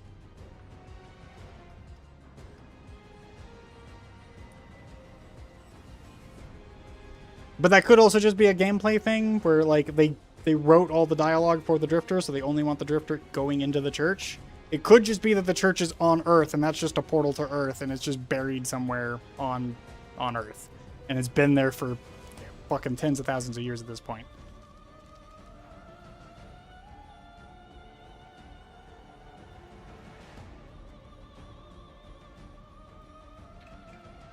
You know, I just realized all this talking has made me realize I still need to do all my Kim dialogue with the fucking church squad. I never finished that. I still have so much fucking dialogue to get through here. And this usually reveals a lot. Like, the Kim dialogue has revealed so much about what's actually been going on in the lore. I just need to get back on that. I really do. Roth leaves the church when you get the Lloyd side story done, so they should be able to protect the labs. Wait, what? Roth leaves the church when you get the Lloyd side story done. What are you talking about? The Lloyd side? What Lloyd? Did I miss something? What Lloyd side story? What? Like, was it a quest? Huh?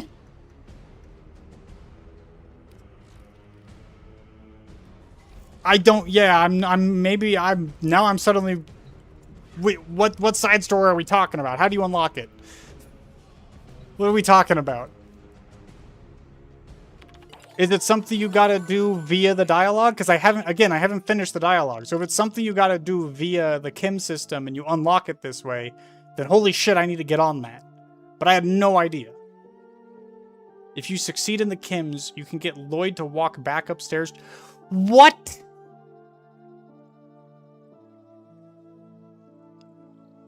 Oh, fuck. Okay. I mean, okay, so if Roth literally walks out and comes into the fucking labs, to me, that confirms the second theory, that it is actually, in modern day, the church is buried in Earth, we have a portal, and they are, in fact, able to walk out of the church. But I had no fucking clue. Okay, fuck, I gotta do the fucking Kim messages now. Okay. Making that a thing I gotta do. God damn it. I had no fucking clue. But see, Ken, this is why I keep saying Warframe has tons of, like, content and continuations to things. It's just, unfortunately, like, it's not tied to a quest. It's tied instead to, like, all the additional stuff after a quest. And I just... I guess I fucking missed that one just because unfortunately, when that entire, like, content patch dropped, I did it. I did all the story quest content, and I went and, like, got fucking Uriel, and I did all that, and then I stopped playing because other games were coming out. It wasn't like 1999. I was addicted to doing all the Kim messages. But unfortunately, it was just poorly timed. Like, I was too busy at the time. So, I gotta go to that at some point.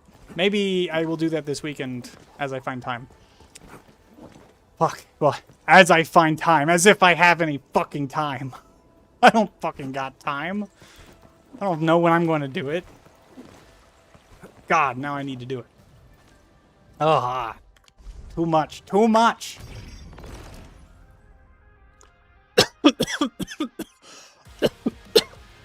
Fuck. I've been talking too much. My voice is fucking dying. Yeah, something to be clear about. Okay. I woke up today. Immediately got... So Akka from Terrastorian, he lives in the fucking, like, EU somewhere. So I wake up at 8 in the morning. Okay, my camera just fucking switched modes again. Fucking stop that, camera. Holy shit. I need you to stop that. But I woke up at 8 in the morning, and for fucking Akka, that's like 6 p.m. So he was sitting online. I got in. We talked for like 3 hours trying to sort out the script. I then immediately got off, got on with another friend, played with him for like 2 hours, talking the whole time, got off of that, immediately got on to, like, doing recording for my video, which is more of me talking, got off of that, got back onto another game with another friend, talked with him for another several hours, got off of that, and now I'm streaming where I'm just talking even more. So I have been talking all day long, and my voice is dying. Ugh. Did you decide yet if you want to start that long video today or another time? That long video. Oh, yes. Oh, the video. Yes, I do want to... Fuck. Oh god, how am I gonna get to the video? It's fucking 9 p.m. already. I need to do this, and then I need to do... okay, I want to do CC. A CC probably won't take me very long. I'm seeing tons of people, like, blow through this really quickly. So I'm going to do this. We're going to do CC. I'm going to do Blue Archive. We're going to finish Chapter 2 of Blue Archive. And then we'll do the video as sort of like an ending thing. That's probably how I'll end the stream today, is with, like, the video. We'll see how far into the video we get before I gotta go to bed. But there we go. That's our plan. Let's get on this so that we don't waste any more time.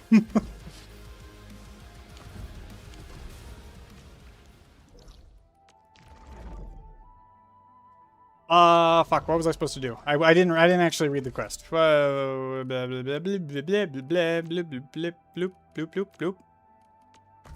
got a friend.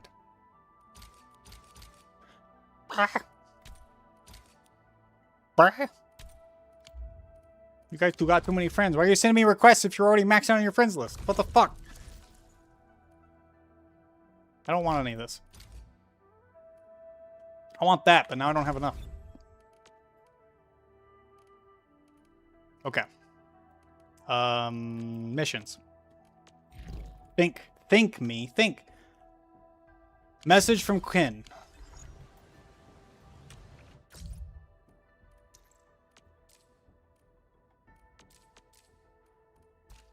Ah. That's weird. The notification wasn't... Yeah.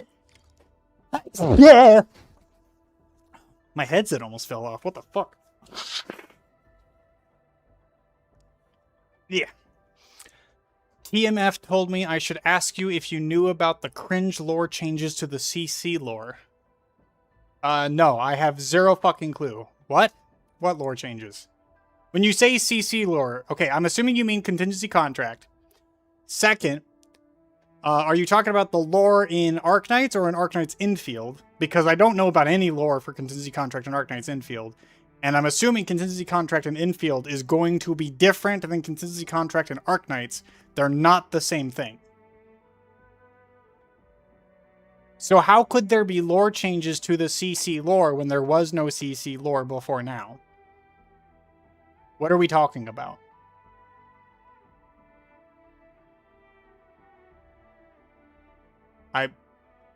I'm confused. How? What lore? What lore existed previously on CC in Endfield? Here's why it's cringe. It's the same thing, but it became a fight club now. Okay, yeah, let me actually do the fucking mission and figure out what she's saying. Cause, okay, really quick. I just realized there might be one thing that might be hinting at what you're saying, because I had a dialogue with Perlica. Here. Endfield has decided to enter a partnership agreement with the Trial Arena, which is the arena that we can do over in the new Swordmancy area. We have a prototype unit. Human Resources Division wants the arena. M3 is extremely interested in the facility. He's acquiring one for entertainment purposes. The HR division also asked me to convey their thanks to the Inman for not neglecting operator welfare and Inman's confused. So this to me was like, oh hey, they're setting up CC because we're going to use that like simulated environmental thing in the Swordmancy area in order to like basically create challenges. So that, I guess that's kind of already hinting at what I think you're suggesting. There's some urgent intel regarding protocol spaces that I must sync with you. Please come to the hub brace. Okay.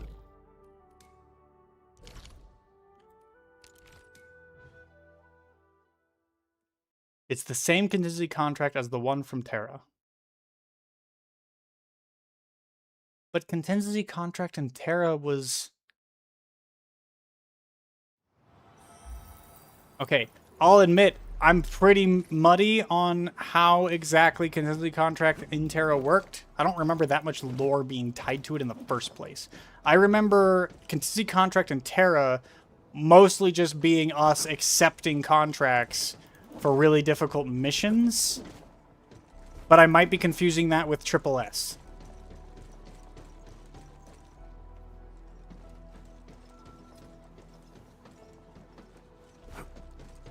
Yeah. Admittedly, the lore of contingency contract was never a thing I really paid attention to because I'll be honest.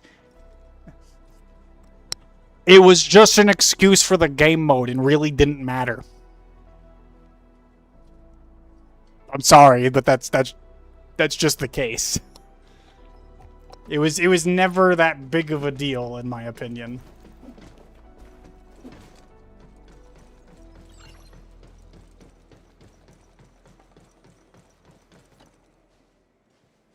Good to see you. But we'll see. Maybe there's more to this than I'm thinking.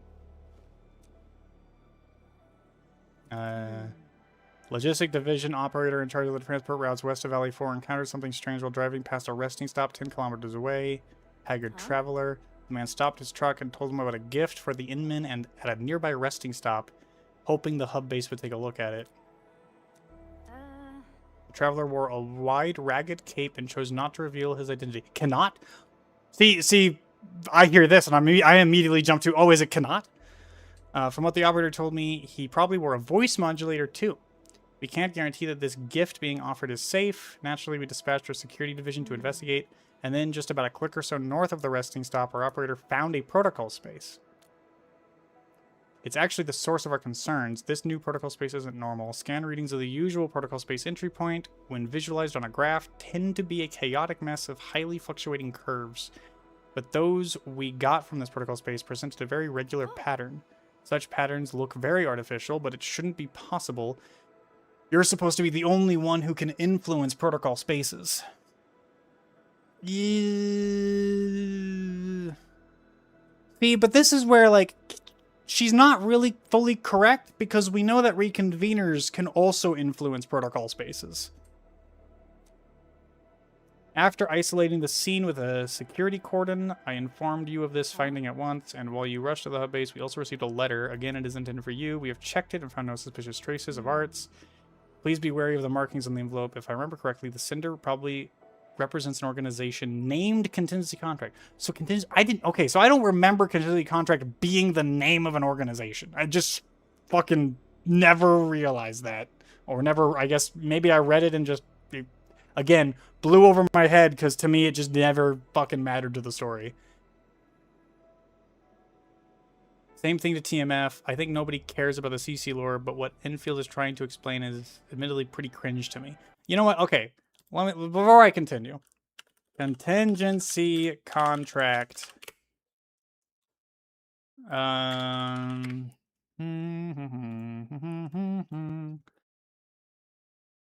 Contingency contract. We don't care about who you are or where you're from, whether you're a force of good and evil. All that matters is what you're capable of. Survive, get the job done, and get paid. Take on more dangerous challenges, earn bigger bounties. That's it if you survive. Or that is if you survive. No matter what disasters await this world, the Contingency Contract Network will always continue to weave the web that never sees the light of day. Everything for the benefit of more lives.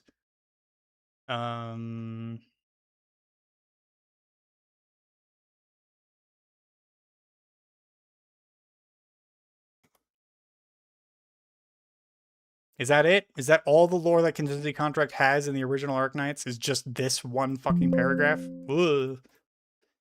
Because if this is all the lore for Contingency Contract, then I kind of just sit by the case of, yeah, I don't think there's really any lore that matters here. It just doesn't seem like it matters.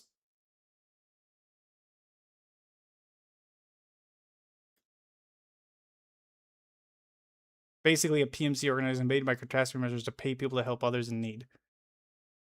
See, but that... At least this does not explain that in any capacity.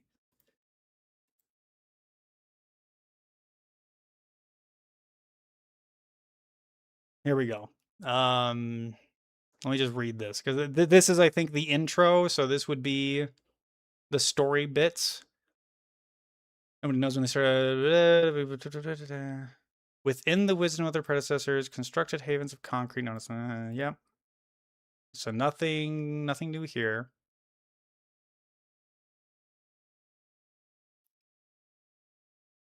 Problem extent of the writing. We are in a case. Hopefully, the fulfillment of this contract will ease some of our pressure.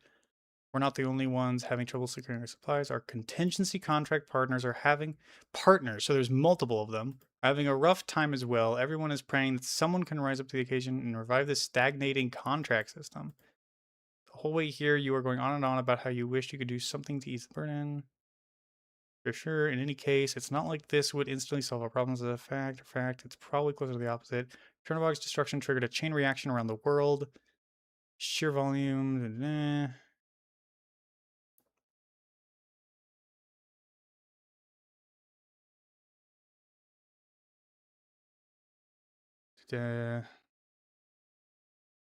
Which is so unique in the terms of the contract, and we've brought back basically all the content relevance to the contract. We don't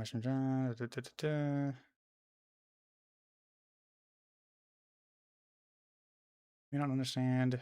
We know there are a lot of pressures. You still can't remember one. What is the contingency contract? All right. Long story short. Contingency contracts are a system independent from any political entity as far as we know. The easiest way to understand it is as an independent intelligence exchange mechanism. The system allows various organizations or individuals to request various tasks. Okay, so contingency contract is just them going, oh yeah, here's a way for us to like, this is a way for random people to effectively ask for help that different organizations can just choose to pick up whenever they want through the messenger system. So it's not like any one specific person is doing it. It's not an organization. It is just a, like, it's effectively a bounty board system. Hey, I have this job, and now all the messengers in the area can give the job to all the different organizations, and if an organization sees where a purpose to helping with it, they can just choose to do it. But it's not really its own organization. It's just a system.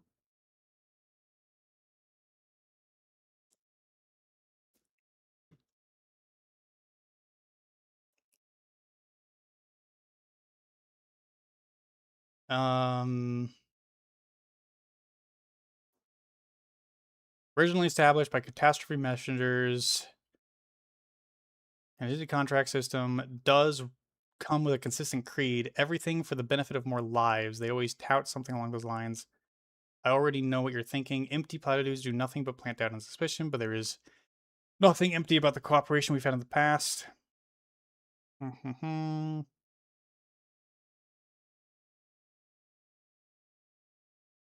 Contingency contract will provide for additional optional contracts for you to choose from. Yep. Okay, so this is just her explaining the system.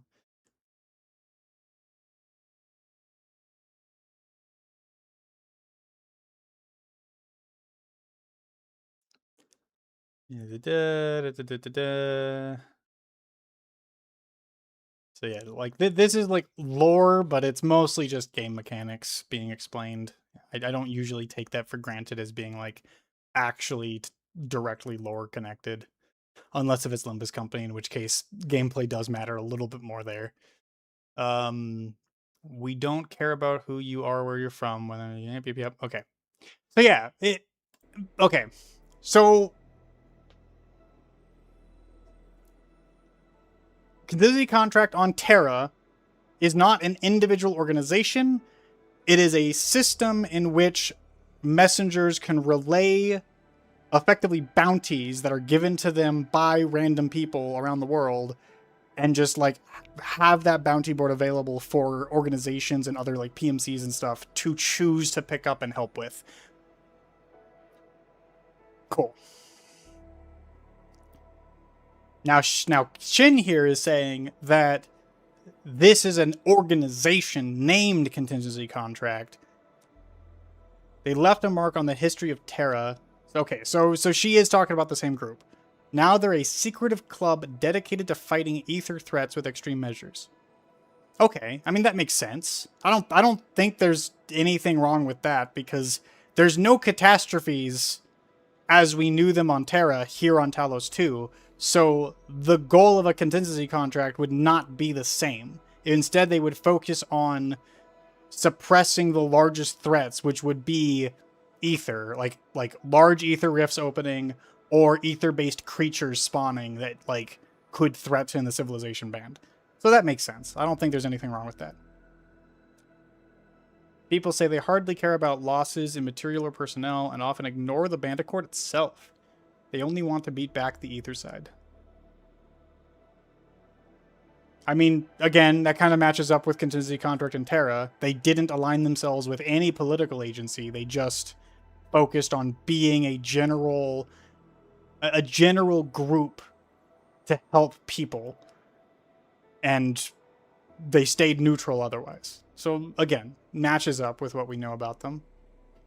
So that's the organization. As to how to get in touch with them or handle the protocol spaces they fooled around with, I'll leave that to your personal discretion. If you want to start investigating, I'll let Herbert take you to a protocol space entry point. Okay.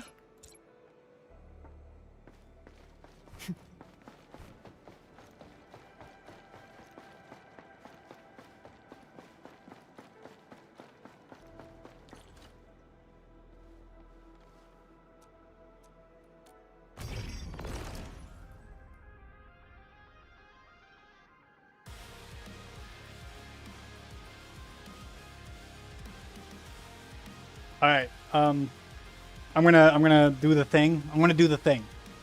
Ancient obligations shall be restored and forgotten partnerships restored.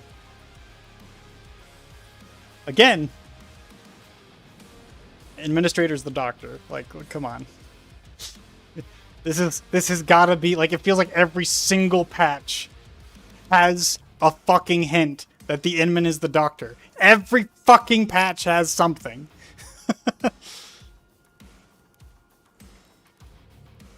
Like, for instance, the fact that fucking Inman remembered and understood and got perfectly down how Rhodes Island rations should taste.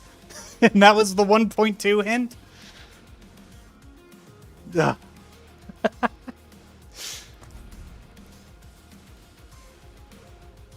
Oh, actually, I could use some coolant gel. I like that that's in there. Not a lot, but it's still something. See, this is closer to what I expect from an actual event shop. Endfield hasn't really had a proper event shop yet, outside of, I think, like, you know, the factory event had something like it, but I want more event shops like Original Arknights. I know I keep I keep hitting this goddamn, I keep saying this over and over again, but I just want Endfield to be more structured, more like Arknights. And it feels like every patch we slowly inch our way towards that exact thing. In Contingency Contract, you can select any combination of test criteria before starting the challenge. Yep. This all makes sense. Test criteria divided into difficulty. Yep. You can view this afterwards. Select the test. Okay. Integrate into. The operation comprises 4 consecutive enemy waves. Defeat all enemy waves to complete the operation. Healing masses will be dropped. Touch them to restore HP to every teammate. Resting session between waves during which the operators are still considered to be in battle. The operation has a countdown timer. Once the timer ends or all operators in the team are reduced to 0, the operation is interrupted. You cannot use tacticals and consumables. It is funny how, like, tacticals and consumables basically are always turned off for these. It seems pretty clear that they just want that to be the casual player, like, fucking stopgap for people who struggle with the game on the normal content. So that is pretty funny to me. Enemies are various types of alloy. Some enemies apply cryo infliction. An operator who reaches 4 becomes solidified. I mean, okay, that's pretty standard.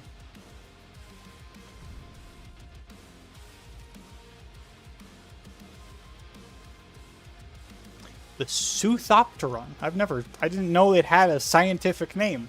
Suthopteron. Has flight capabilities that are wholly unrelated to its morphology. This pattern was originally regarded as biomimicry. However, the modern consensus believes it was a mimic of Terran flying vehicles. The Kintron. I didn't know that they all had unique names. Tholarogeron. Tholaroigran. Tholiargran. Fucking Christ. is the first fluid-based pattern we discovered. The morphology of the halo is unstable, and the internal temperature is typically lower than its constituent materials. Enemy can quickly close the distance. Its attacks can apply cryo. Okay. Applies cryo when hit. Diaphastogram. See, the funny thing is, like, each of these, I actually recognize some of the, like, Latin origins to each, like, piece of the word, but it's still wild to me. Prismastogram is a non-model variant of ARM 315. It is capable of protecting nearby alloy, and it is very difficult to hit as it surrounds itself with other entities. Skylodine exhibits humanoid head and legs. Ever since discovery, human resemblance becomes an unspoken rule for assessing alloy threat levels. Attacks with abilities that apply cryo inflection and apply solidification. Okay. I mean, I fought all of these before, but I've never read these, so that's neat.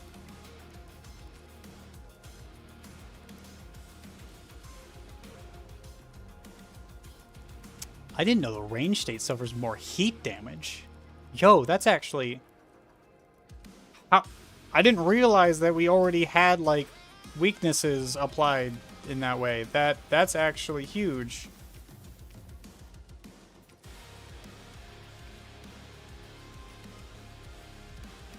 But has significant damage reduction against other elements. So you actually want to use heat against the title class. I did not realize. It's like the sentient naming scheme, but even more Latin. Yeah, kinda. So wait, that would mean that heat teams would actually possibly be more advantageous. Wait, what did I set? That was that key. Not bad. See, that's funny and unfortunate because my heat team is like my least developed team. Well.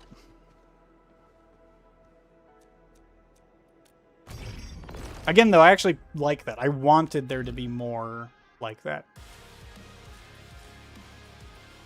Beat a challenge with these test criteria. Thrill, vitality, hypoxia. Some target tests here are not met. Thrill, vitality, hypoxia.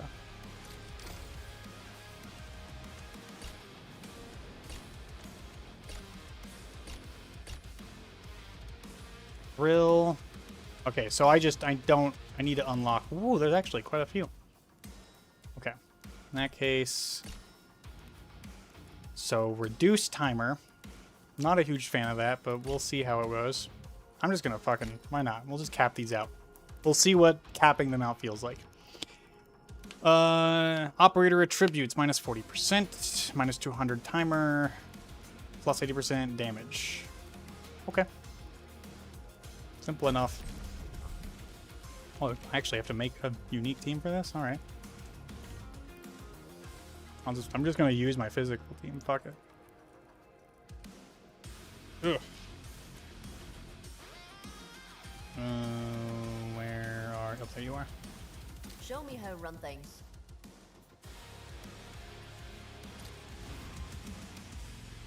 Break the limit. Song's pretty good.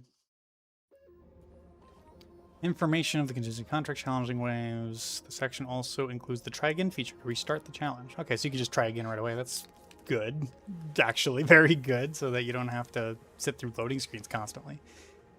Check the general intel. Yep. Okay. I do have my button set up, right? Yes, I do. Alright. Let's do it. Ready to fight. Engage.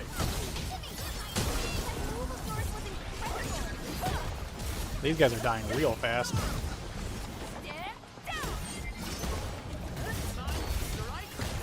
Ooh, did not dodge correctly.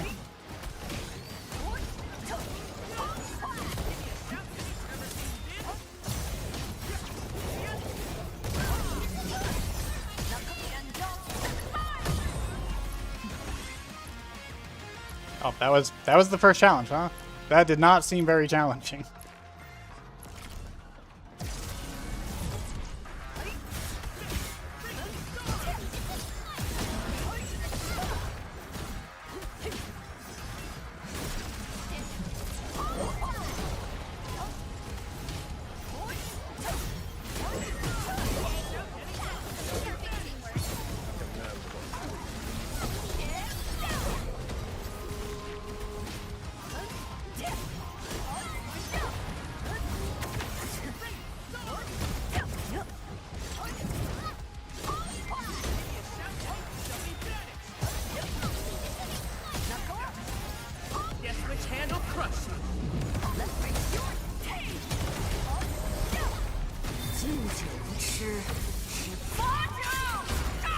Oh, he was already dead.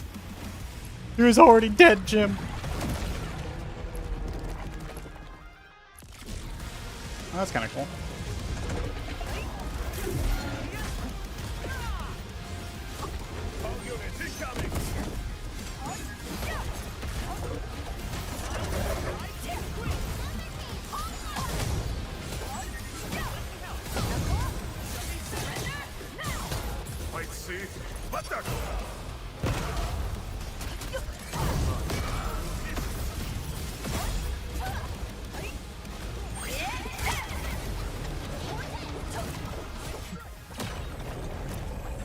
Oh.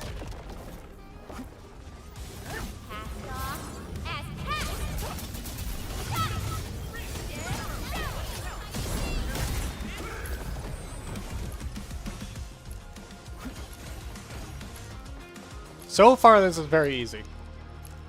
I know I'm getting hit, but that's because I'm being stupid.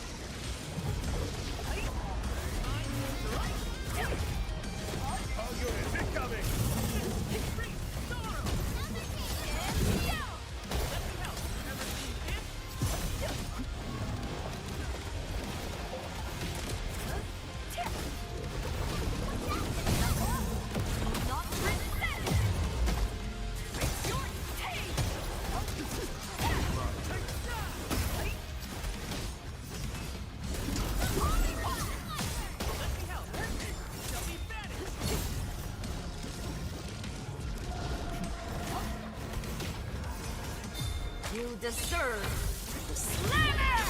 Ah!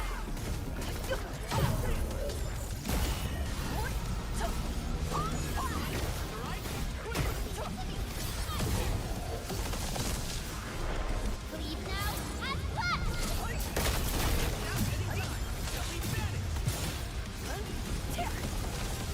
Shall face karmic justice! Is that it? I haven't even shown you my best moves. You fight Alright. pretty well too. Could do better with the dodging, but that wasn't too bad. At all. That was very sloppy.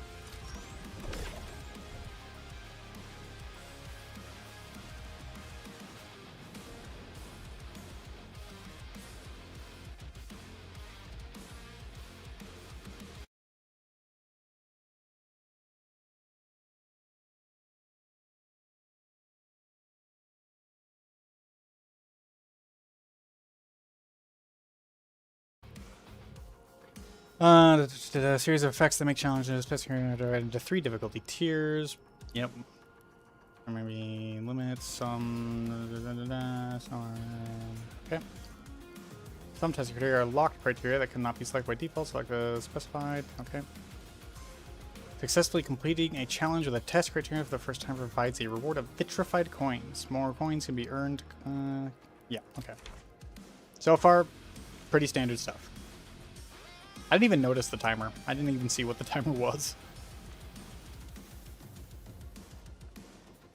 Okay. I gotta reach 10 to unlock set 2. Enemy HP plus 200%. Hell yeah! I love enemy HP bloat. Let's do it.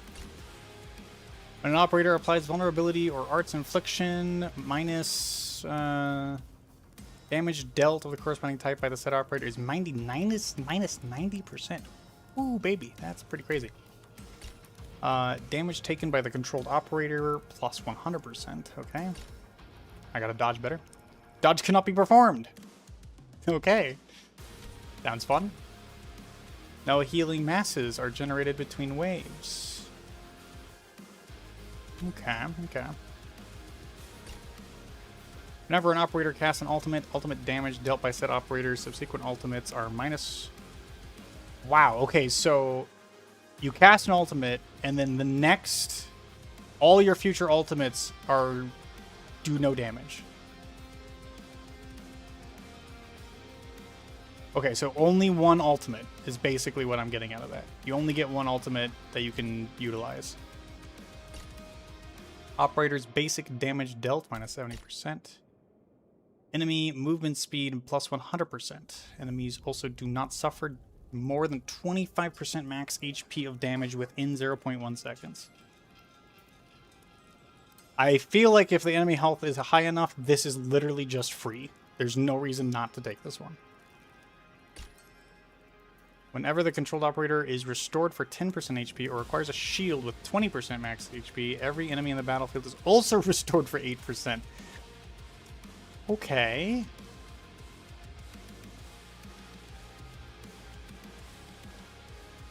Fu generates a shield. I don't remember what the percentage on that is, though. I'll try that one. Can only be applied to the same enemy once every 5 seconds. Oh, that slows things down a lot. When operators take damage, part of that damage will be converted to max HP reduction. Okay. Length of operator combo skill cooldown.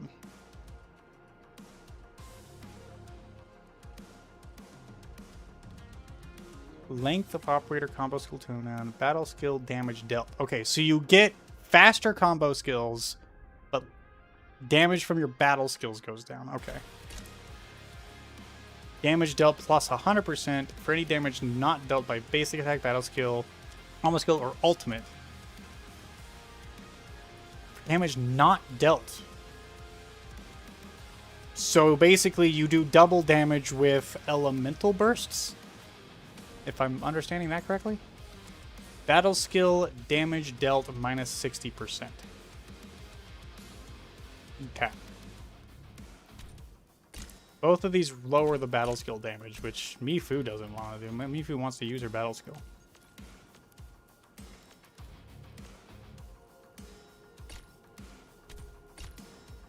Stamina regenerate minus 50%. But if you're doing perfect dodges, this literally doesn't matter.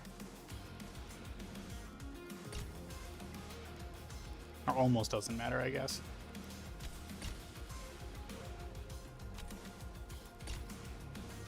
No healing masses are generated between waves.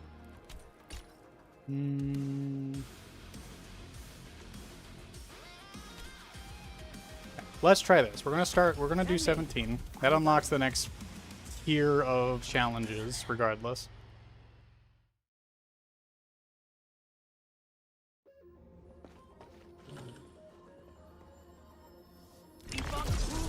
Ready to fight. Leave it to me.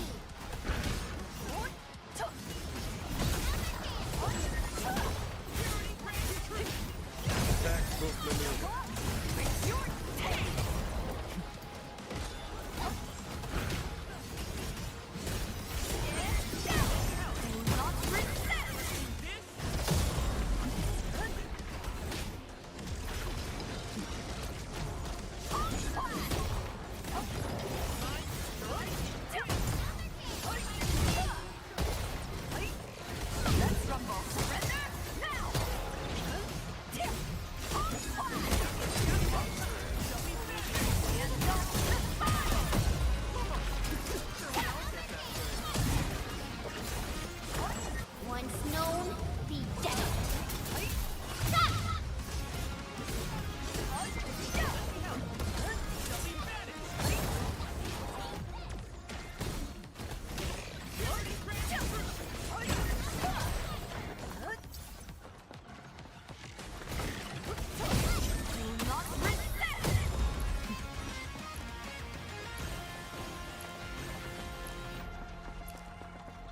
Okay.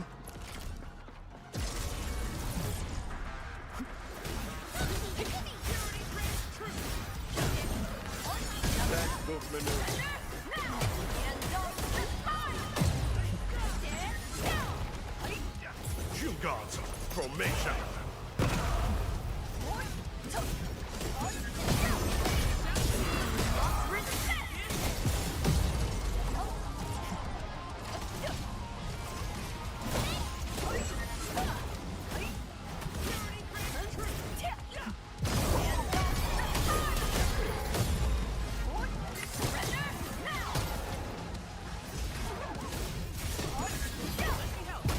I haven't even had a chance to pull off my full combos yet. They're still dying too quickly.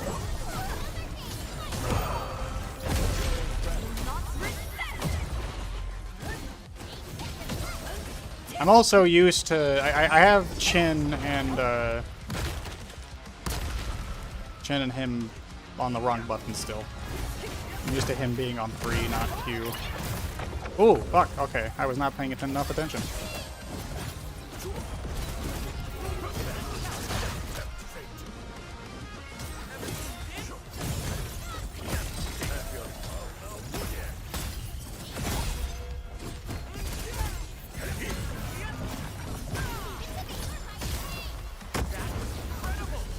Oh, that hits twice? Oh, okay, just a second. I need to retry. I need to reset this.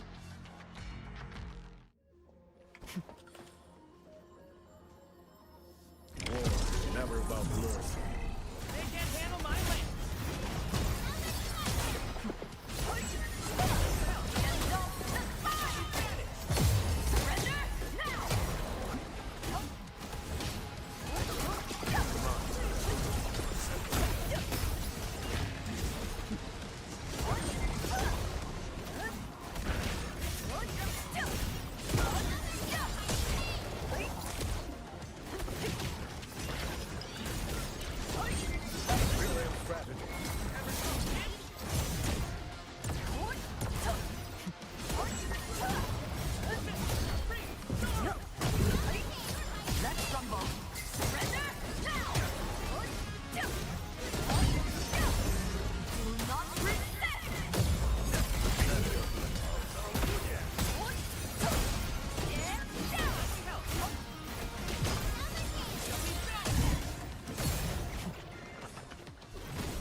At my command. 敬酒不吃吃罚。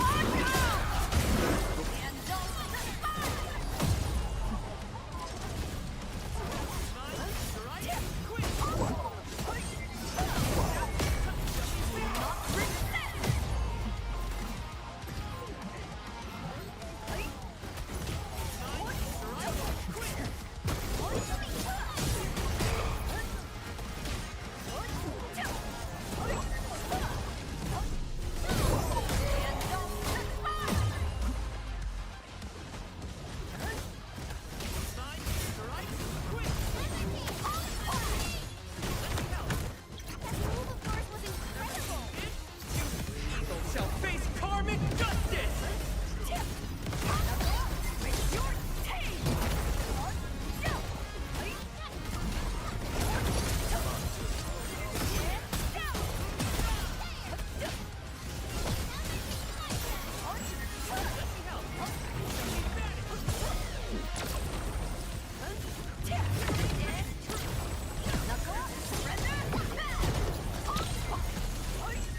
Textbook maneuver.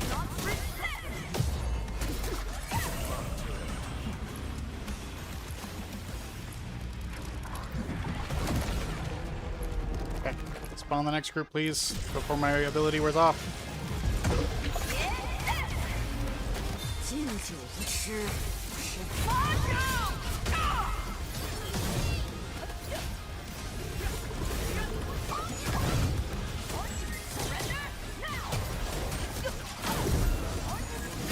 At my command. Once known, be dead.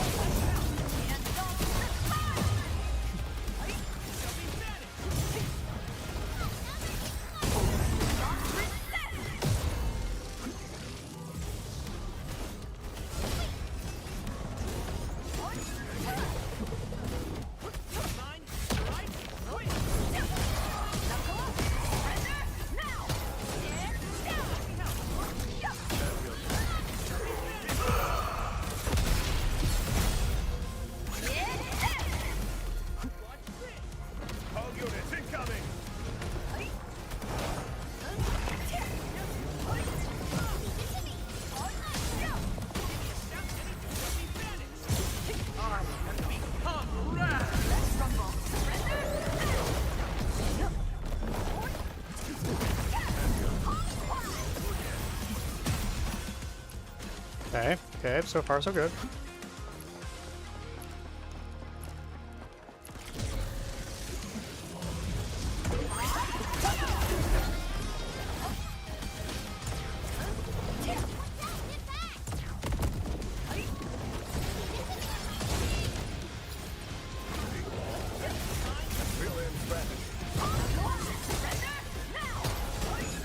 You deserve the slammer!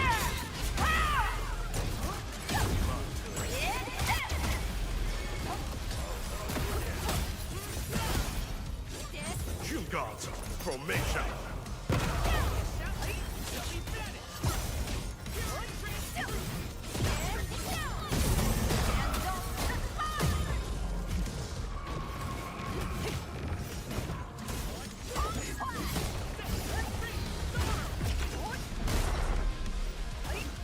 Once known, be dead.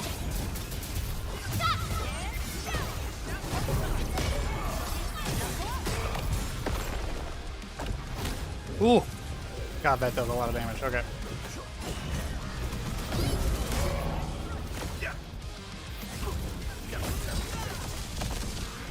He walked backwards. Ow! What?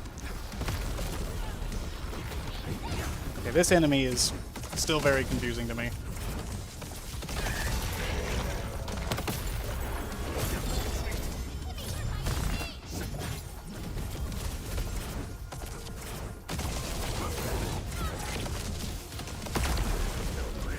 I don't know how to dodge that attack.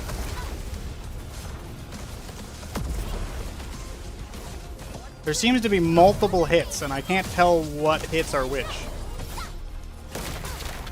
I also, why is my, oh, I fucking locked on.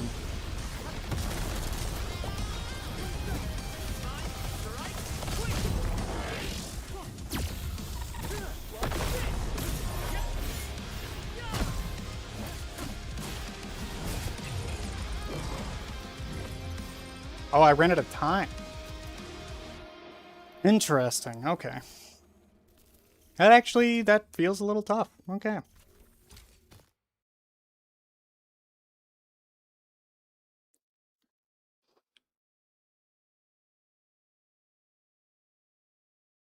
Admittedly, accidentally locking on fucked my camera. The lock-on system in this game sucks ass. So bad. Okay. So, stamina regen wasn't really affecting me. This wasn't really affecting me. Enemy movement speed wasn't really affecting me. Damage taken. That was affecting me a little bit, but like, that's mostly because I didn't know how to dodge that last guy, but every other enemy was fine. That was fine. That was fine. Timer. Okay. Let's get rid of the timer.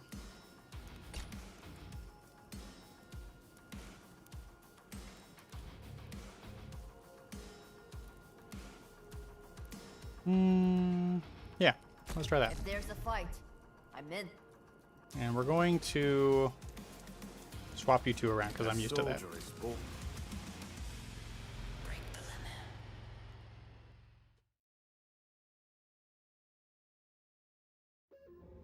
limit. A blade unsheathed, its light unleashed. They can't handle my length.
Oh, there's the timeline. So we had 10 minutes, so minus 200 seconds would be about 3 minutes. A little more than 3 minutes lock off. Okay.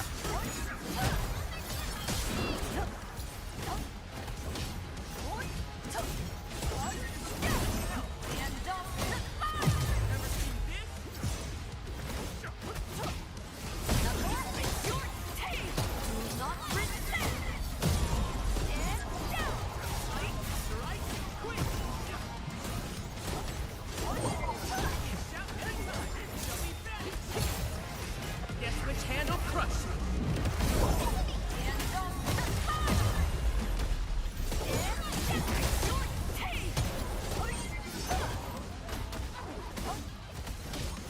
Real end strategy.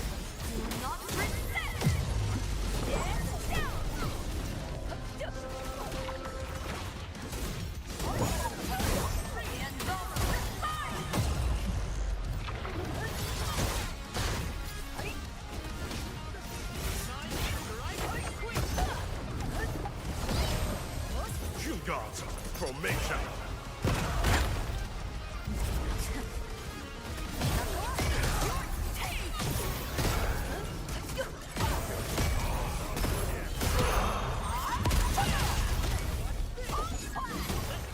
You deserve the slammer! Ah! That was incredible. Do not resist!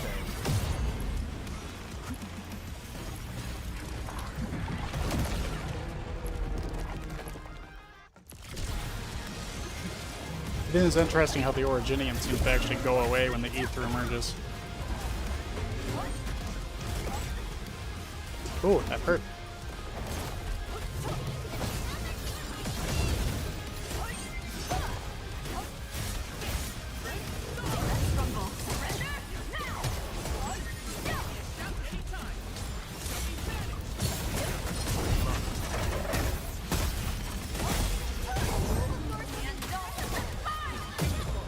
Leave now and left.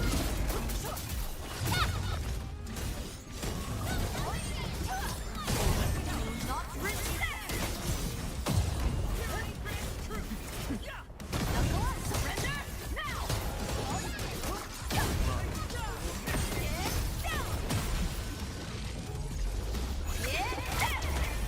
Might see.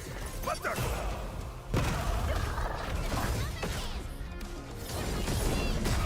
Textbook maneuver.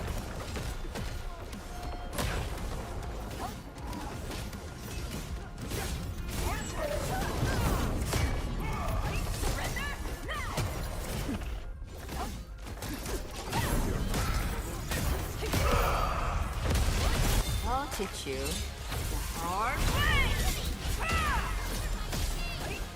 Surrender now!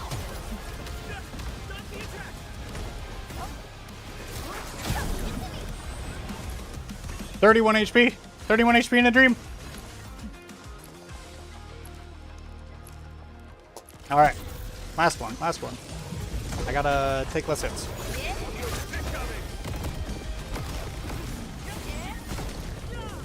Fuck! I got hit anyway.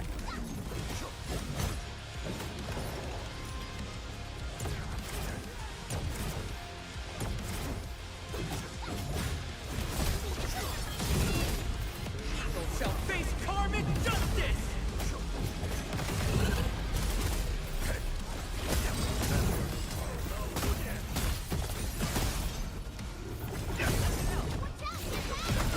Cast off as cast.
Ooh.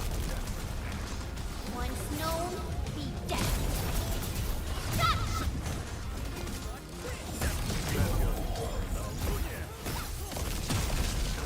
Okay. The animation locks on him actually make that really hard to pull off.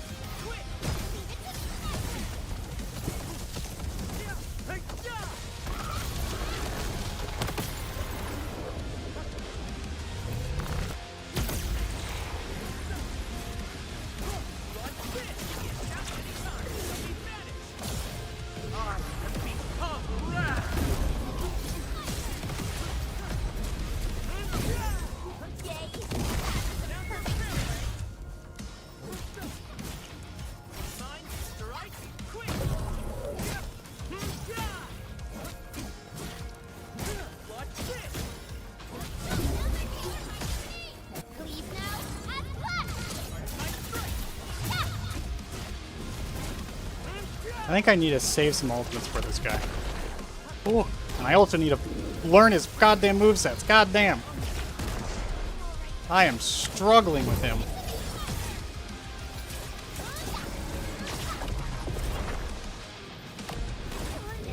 Woof.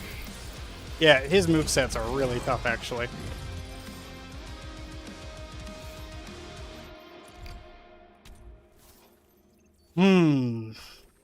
So I need to rethink my setup.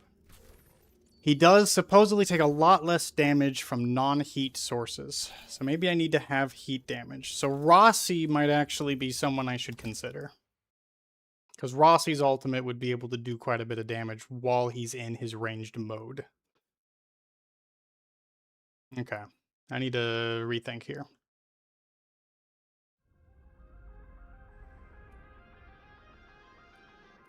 How do I change my setup?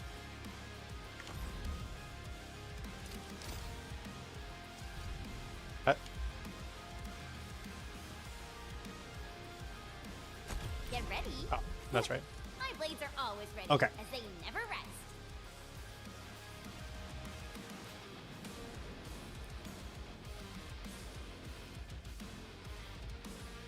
Rossi is mainly an applicator. She doesn't consume vulnerability, but I need to have some elemental to make the most use of her. So maybe...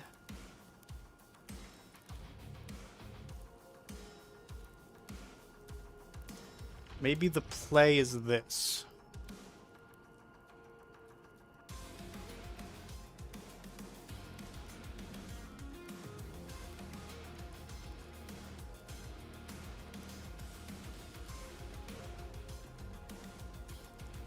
She activates her battle skill. That puts nature vuln.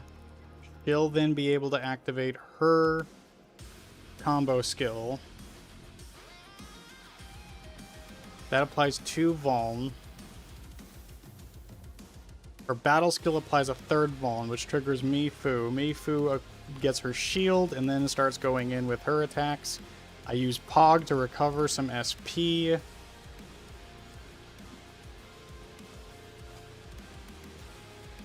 Yeah, let's give this a shot. Absolute best. And me.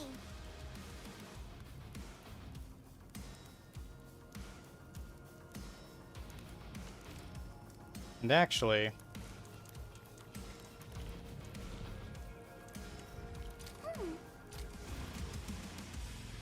Break the limit.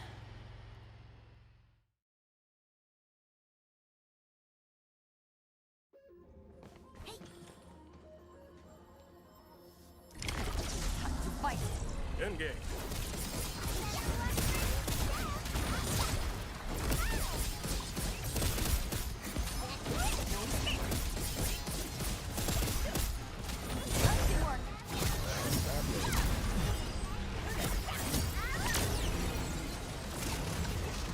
Oh my god.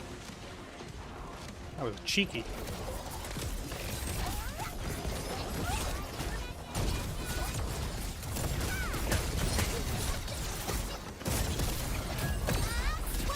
Let's rumble. Surrender now.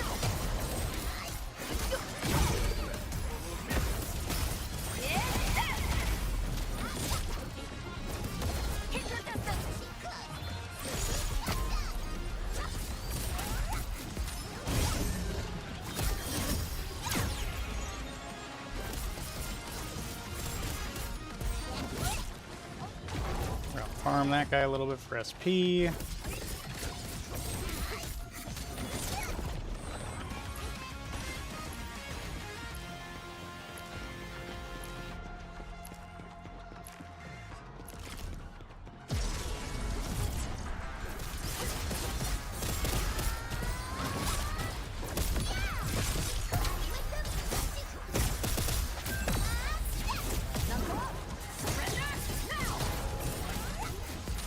Textbook maneuver.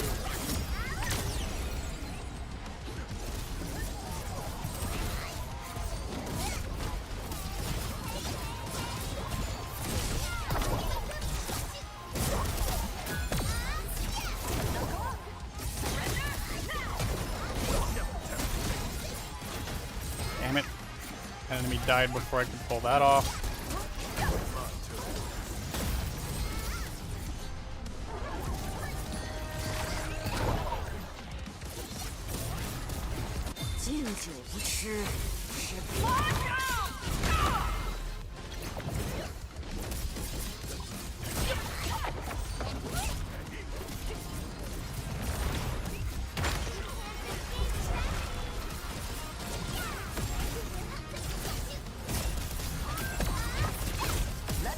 God damn it, that still hits me?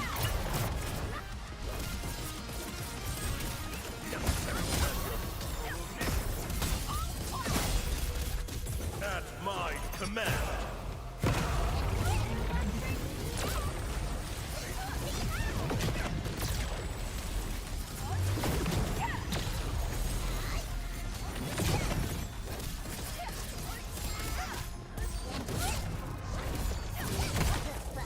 God damn, that still hits me. Holy shit.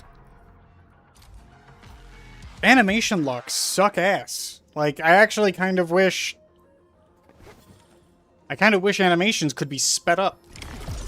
Give me a natural talent from Warframe, but like, in this game, please.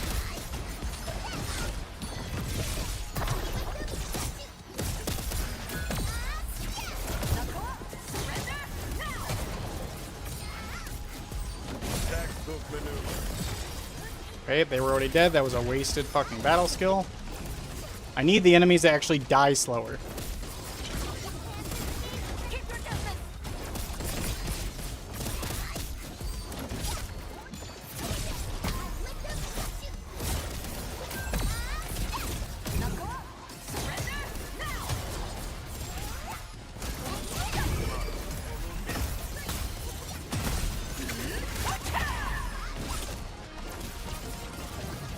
All units incoming.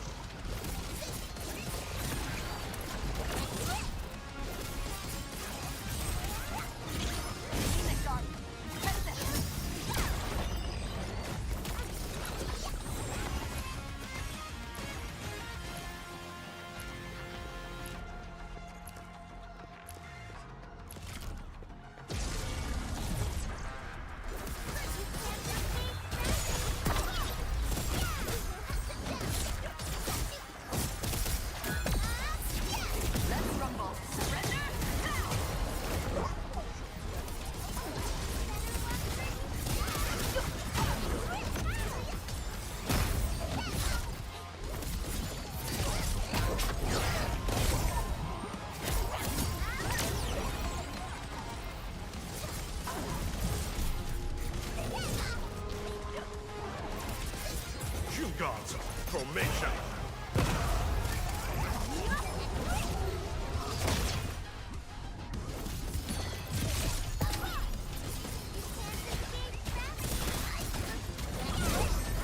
Let's flip the world!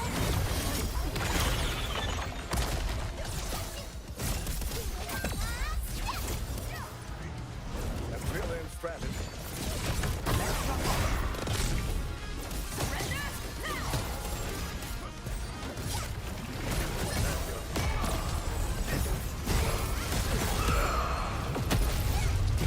To play the piece of me!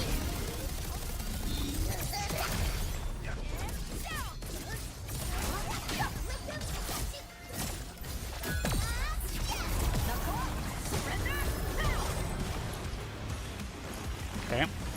Yeah, the heat damage from her ult does a lot more to those guys.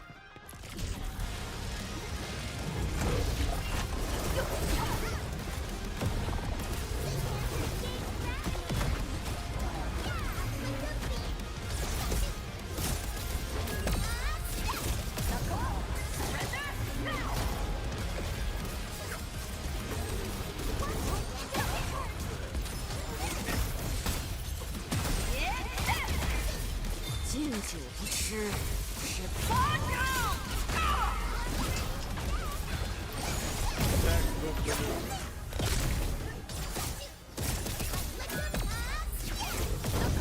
At my command.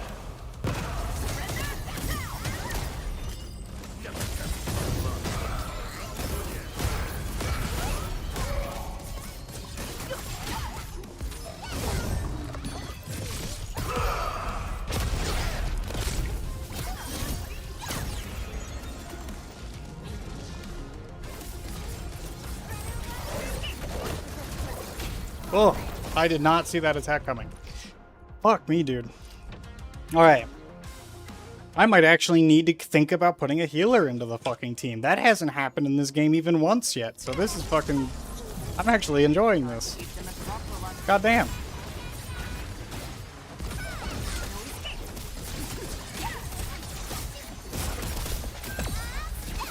Let's rumble. Surrender now.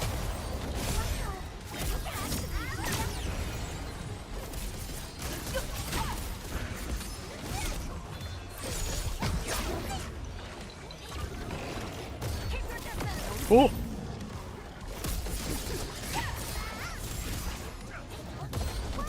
Don't get hurt.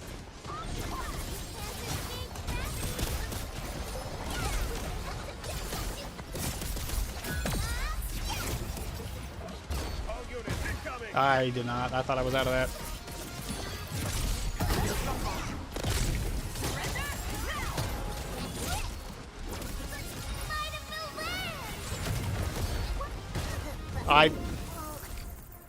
Fuck, I keep dodging into them. Physical team is the only thing preventing the healer still. Preventing the healer? Like, preventing what healer? I'm not sure what you mean by that. Like, preventing me from having a healer? Or preventing the enemies from healing?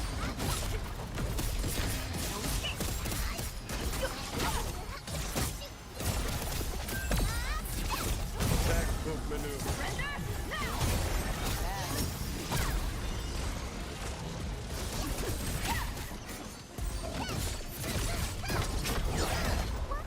Don't get hurt.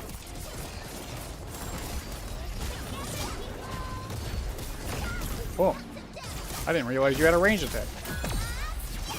Let's rumble. Surrender now.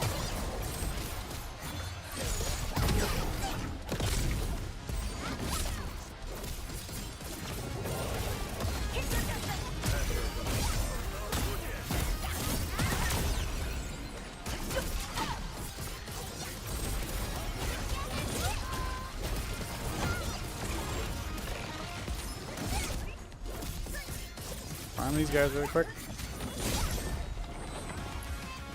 As in, like, preventing the need of one. I see. I don't know, I played my electric team with no healer up till now, and that also didn't feel like it needed anything.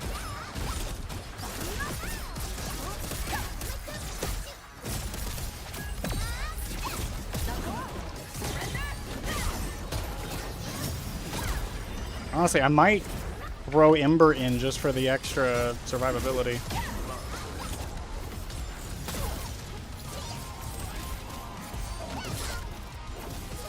Gacha formation.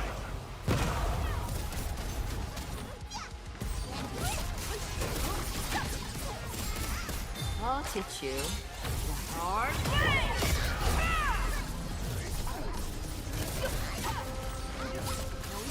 Wow, you can actually do that.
Why did I dodge back into it?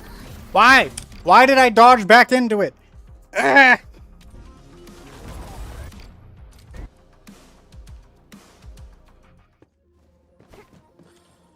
Like, the dodge is actually killing me more than it's helping me.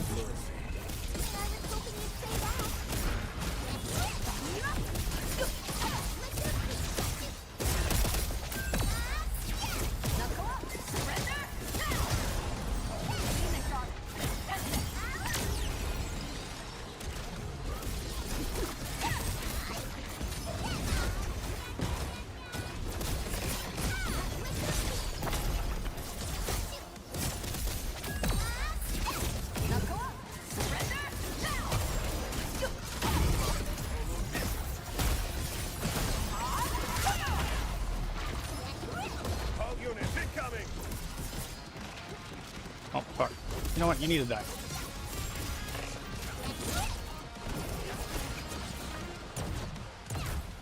Nice teamwork.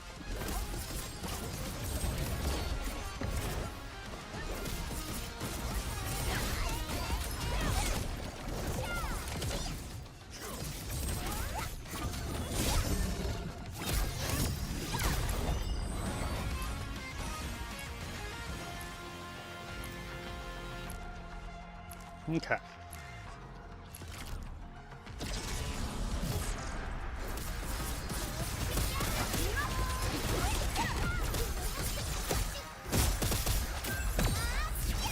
Let's rumble. Surrender now.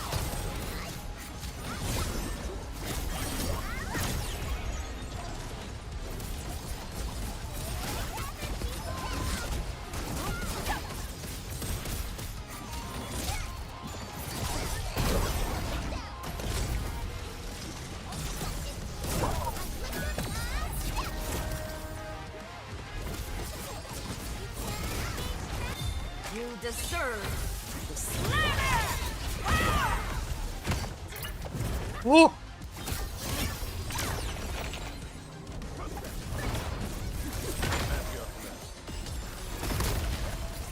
You got formation.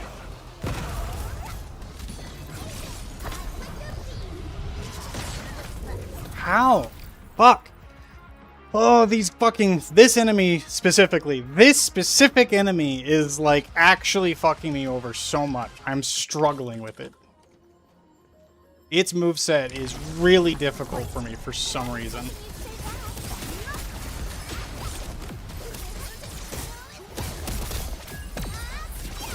Attack move maneuver.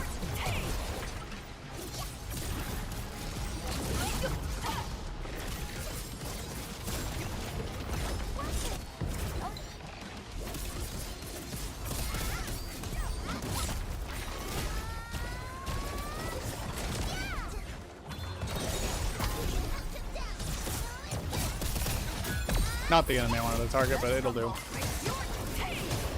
Keep your distance.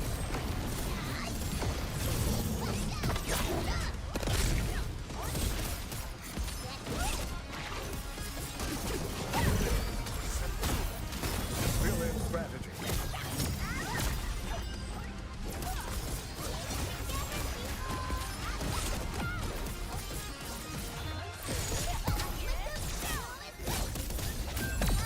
Keep your distance. Now go up.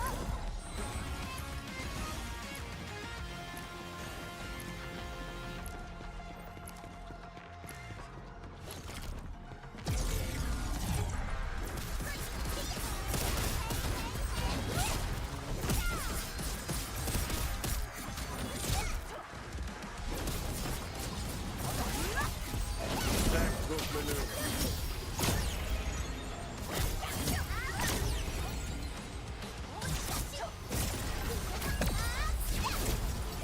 I didn't even reach the fucking enemy.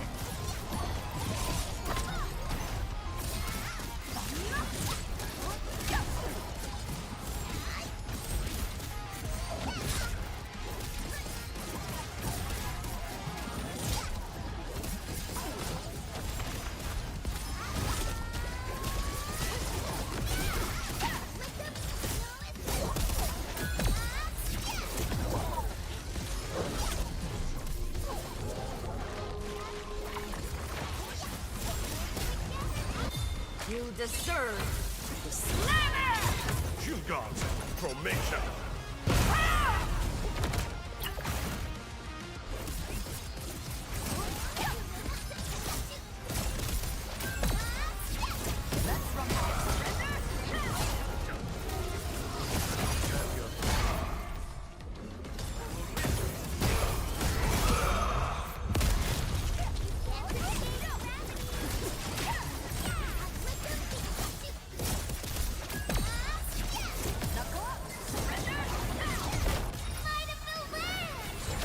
Textbook maneuver.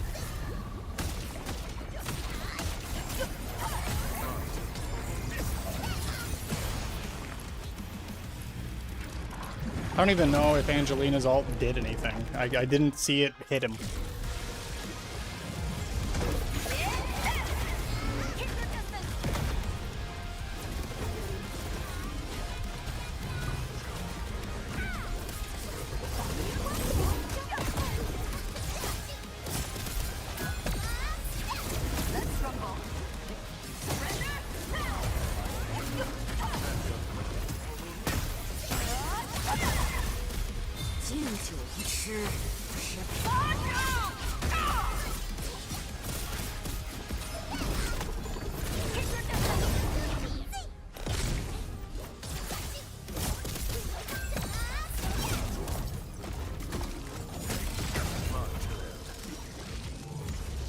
At my command.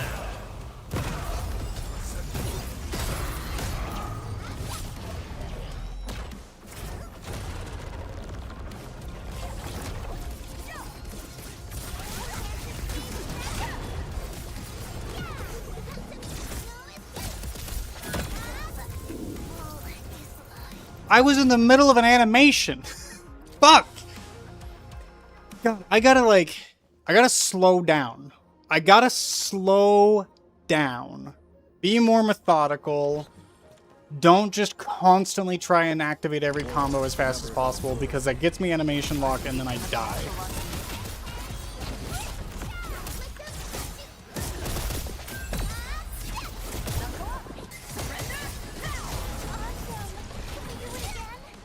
Textbook maneuver.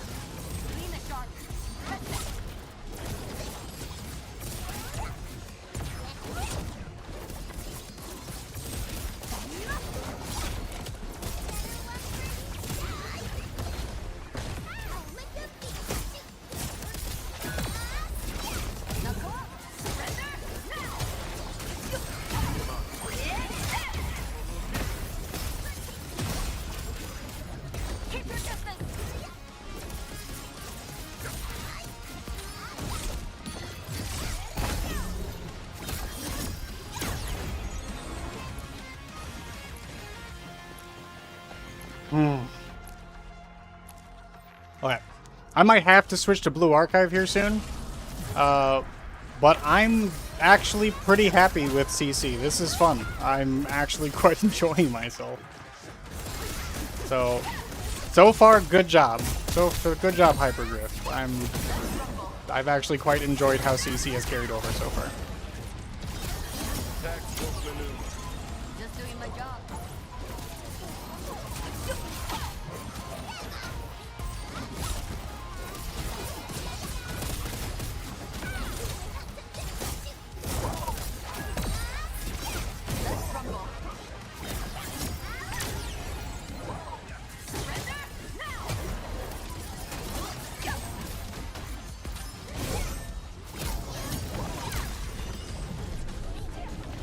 Okay. Take out this one first. Brilliant strategy. Alright.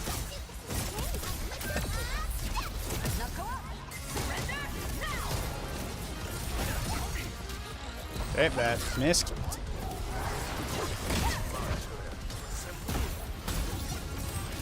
You gods, formation. I'll teach you the hard way.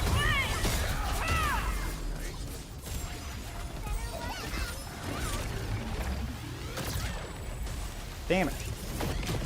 The fact that this guy cannot be stunned is a little frustrating.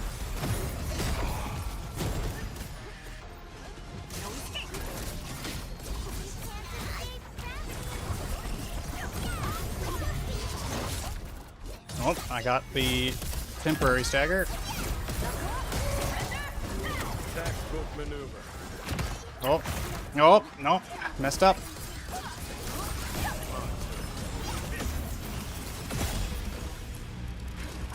Okay.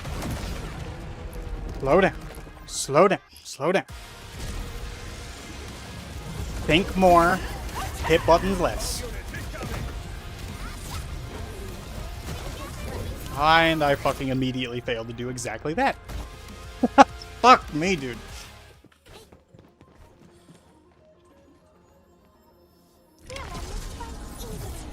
Engage.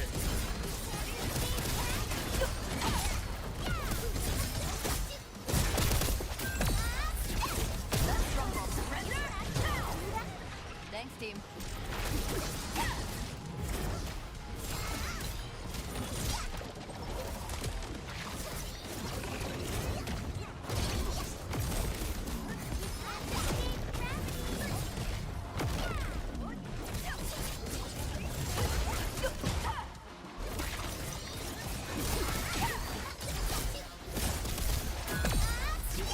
Let's rumble. Surrender now. Keep your distance.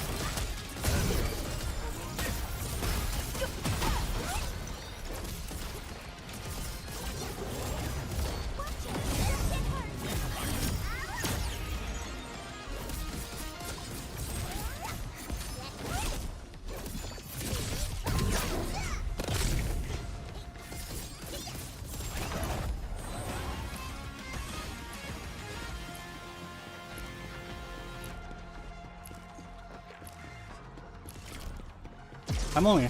So people who are showing, like, hey, risk 20 last night, and, like, that was their first try, those guys must be either, like, using some very meta teams from the get-go,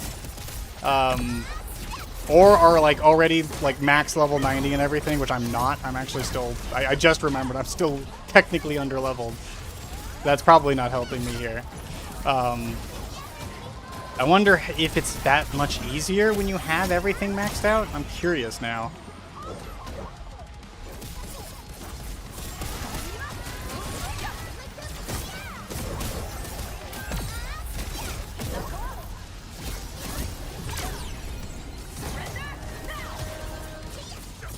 Might see. What the?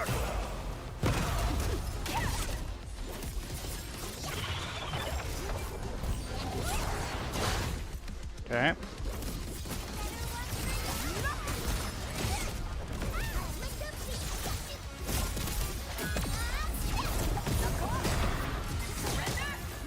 Okay. I think that still hit me, unfortunately.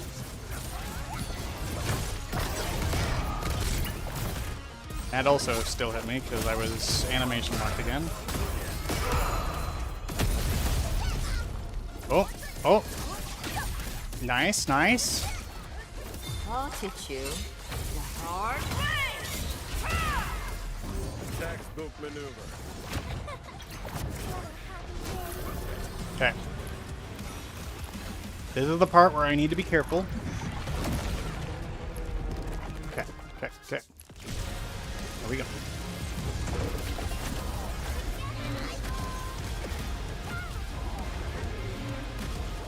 All units incoming.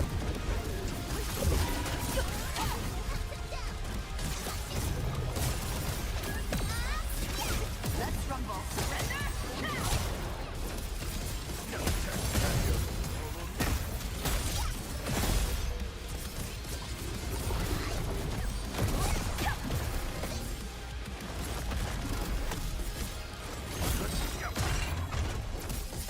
Might see. What the?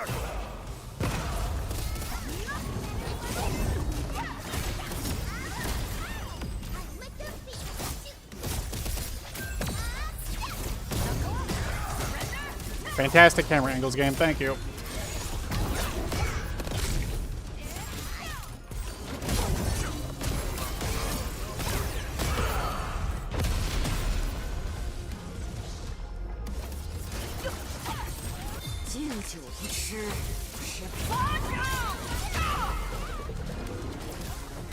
Nice teamwork. Okay, I dodged it. Fantastic.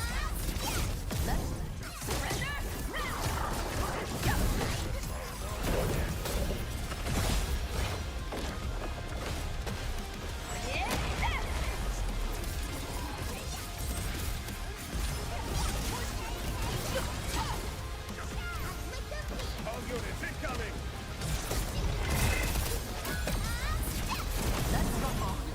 No, no, let me out! Let me out! No! Ah! Ah! Fuck! I got stuck in the pool. Oh my god. I actually think this might be harder with Rossi than it was with the last team. Because Rossi just moves around so much and gets animation locked so much. Just like the damage pulls make it so much more difficult to like avoid getting hurt.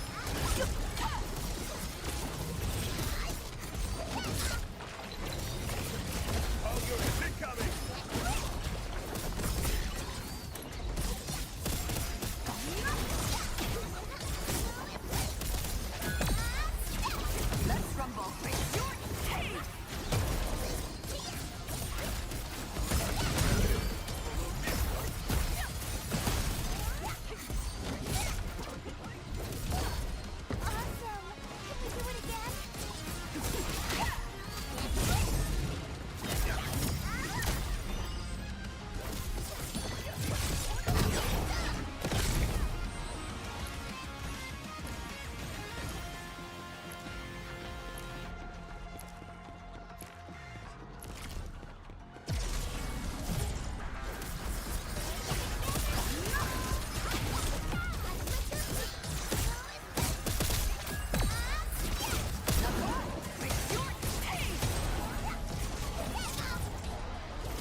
At my command!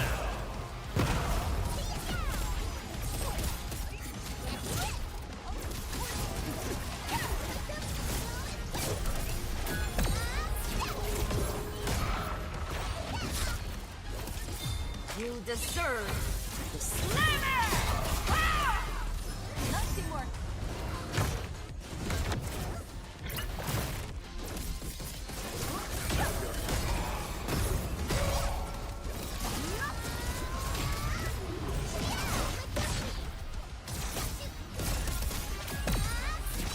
Now go on, surrender now! Cozy up with gravity!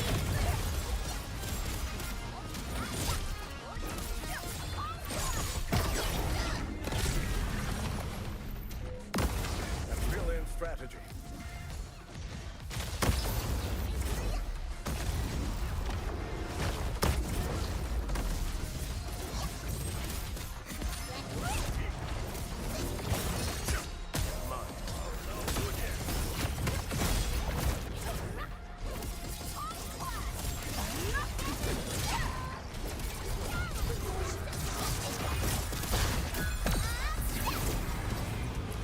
Okay. I played it slow. I played it careful. But we did much better.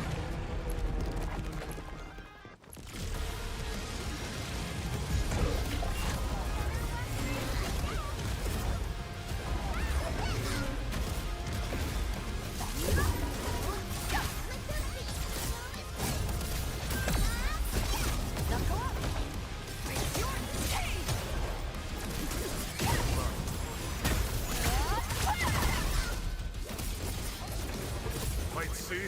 Spectacle!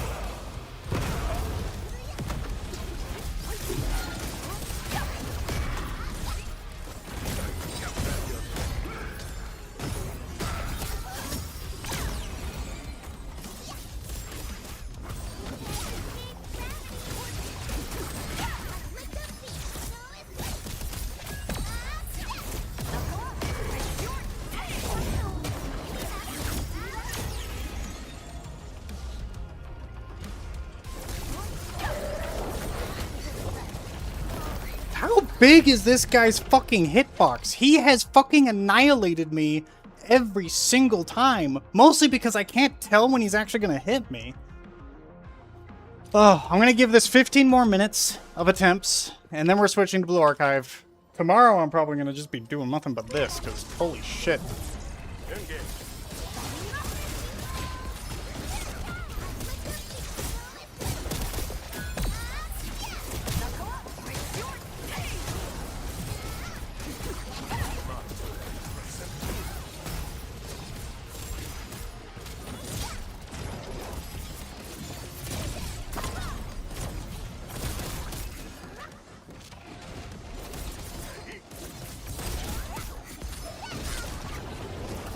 All units.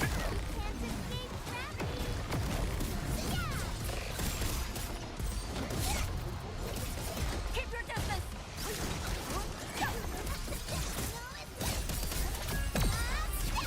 Let's rumble.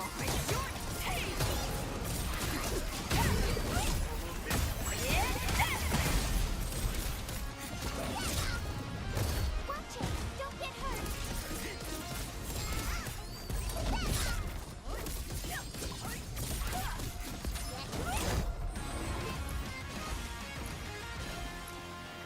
Okay. I know how to do these first 2 rounds pretty well. It's just the boss of the 3rd round I'm struggling with, really.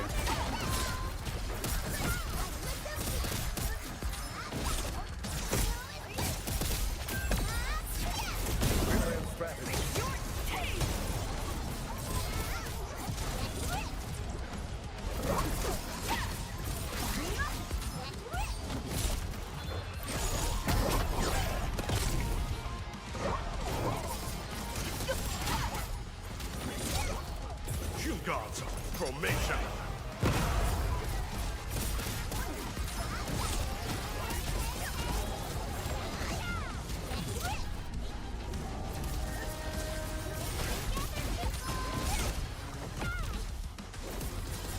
I'll teach you the hard way.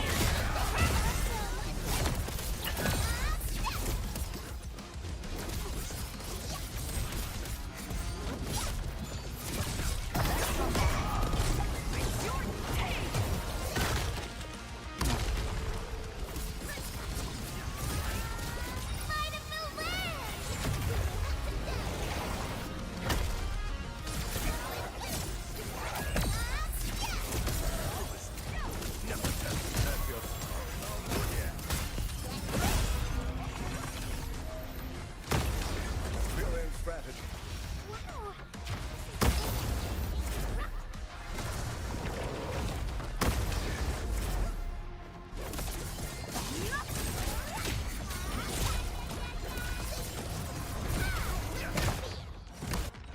What? I did... Why am I allowed to even open that menu? Why? Why am I even allowed to open that menu while I'm doing this? What is this? War is never about loyalty. I should not be able to open that menu during combat. That is stupid.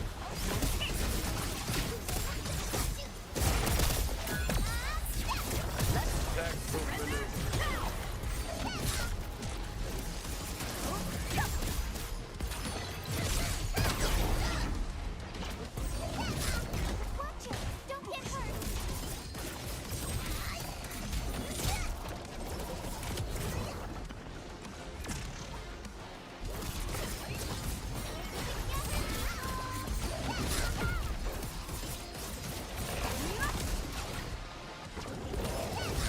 Keep your distance.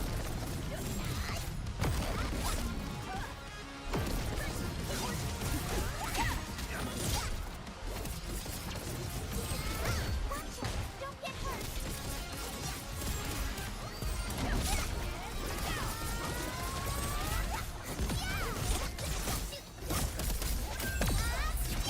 Let's rumble. Surrender now.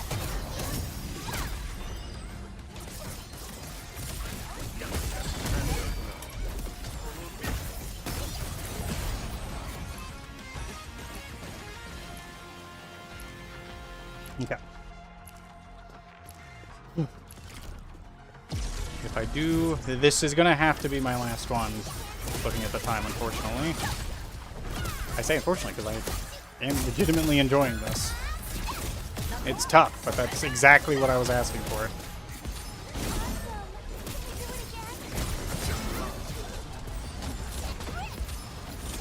Why am I hitting that direction? What? This is definitely revealing some, like, controls issues that I'm realizing I just never really had before because I didn't have to deal with difficult combat up till now.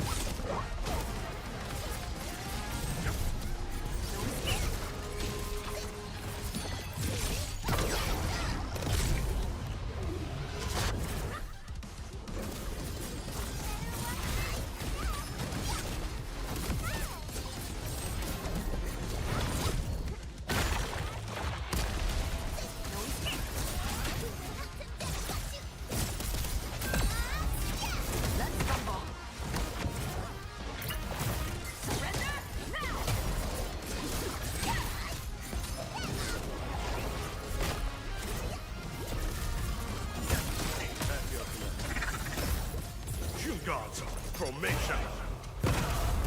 I'll teach you the hard way.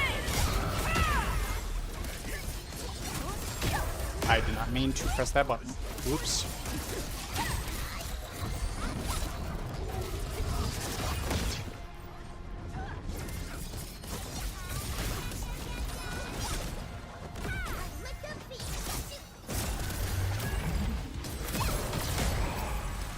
I still got hit by that despite doing everything in my power to avoid it.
That still hit me. Okay.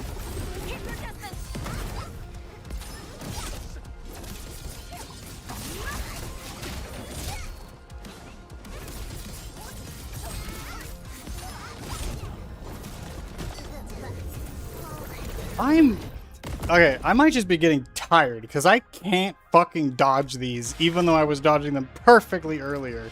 So I think I'm done. I think I'm stopping. I gotta refresh. I'm also fucking sweating like a storm. Holy shit.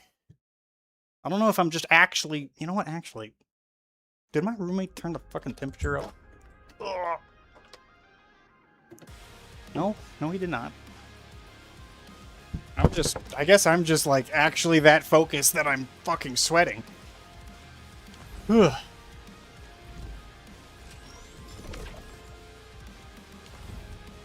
I'll come back to that. I'll rethink it. Nope, I didn't want to press that button. I didn't want to press that button.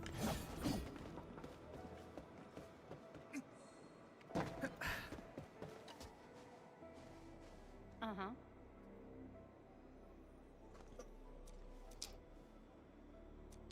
I was cold earlier, and then I started playing this fucking mode, and now I'm hot. I legitimately think the fucking mode required that much focus that I started sweating in real life. But sweet.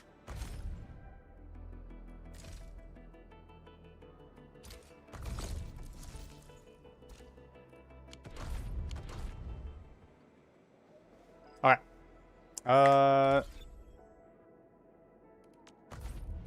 Is there anything else I needed to do?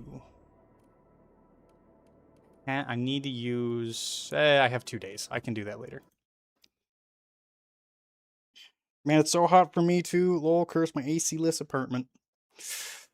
Oh, I remember not having an AC. I do not miss those days. Let's see. Where is Blue Archive? There you are. Whew. I need to take my headset off for a moment too. Oh. Oh. Ooh. Get up and stretch. Oh. 블루 아카이브.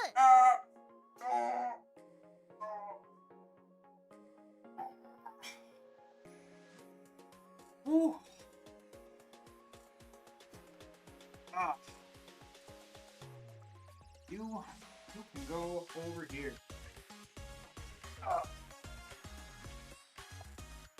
Okay.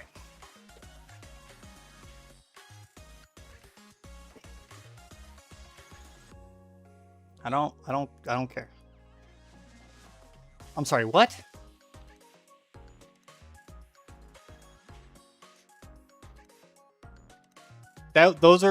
This is from Blue Archive? Okay. I guess we get fucking mechs with halos later in the story. That's neat. Volume EX stuff. 그로닉스 선생님. 어서 오세요. 기다리고 있었습니다. 한 가지가 더 있어요. 여기 어서 오세요, 선생님. 출장 수고.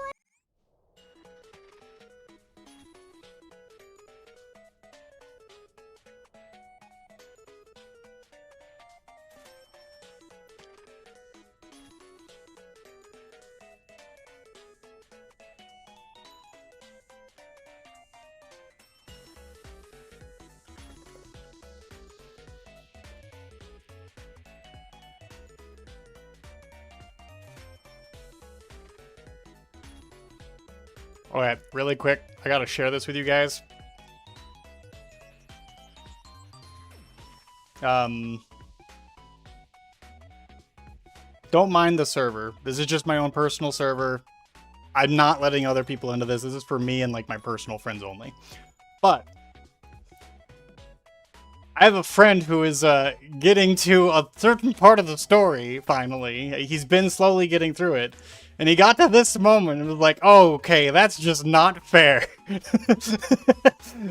It's fucking perfect. That's exactly the reaction I wanted.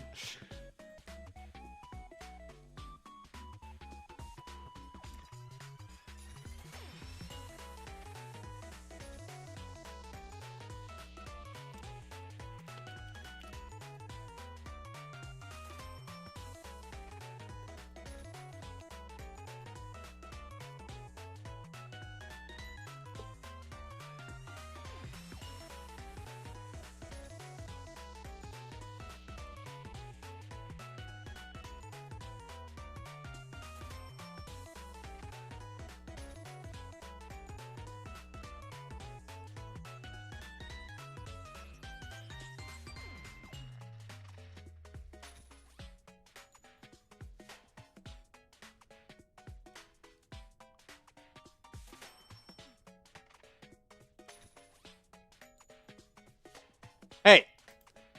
Fuck you, Ken.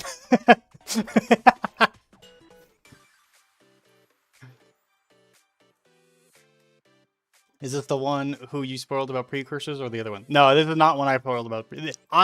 This guy I have told basically nothing to. He's the one who got me into Limbus Company. He's the one who, like, fucking nailed every single answer to every single question I had about Limbus Company to the point where I immediately went, fuck, I need to play Limbus Company. And then I never looked back. And basically I got super into Limbus Company. I caught up to the story and then I went back to him and was like, yo, dude, have you ever played Arknights? Because if you like Limbus Company, you might like Arknights. And he was like, you know, I've considered it. We'll see. And then he started playing it, and now he's been playing for fucking, like, nearly a year now. So yeah, we basically traded games just because we found out, oh, hey, we actually kind of like the same things. Here you go. Yeah, Limbus Company and Arknights just for some reason are just like, they just go hand in hand. Like the way that they're constructed are obviously not the same, but similar enough that the same kinds of people tend to like both.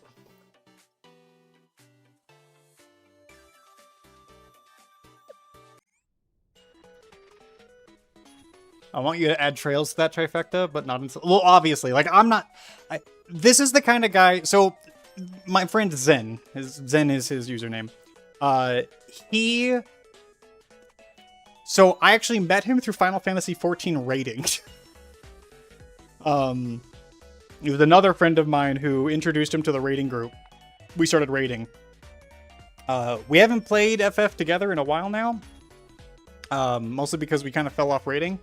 But, yeah, he told me about Limbus. We got in. But we're both kind of the opinion that, like, we'd rather... We don't want to jump into super long games, and especially gacha games, until someone else who we trust has kind of told us about them and, like, convinced us to try it. So between me and him, that's kind of what we've been doing. Like, we'll both try a game, and then we'll recommend it to each other. And that's just kind of how it's ended up working out. So, hey, maybe Trails will be up his alley. I don't know. Who knows? I might end up recommending it to him. We'll find out.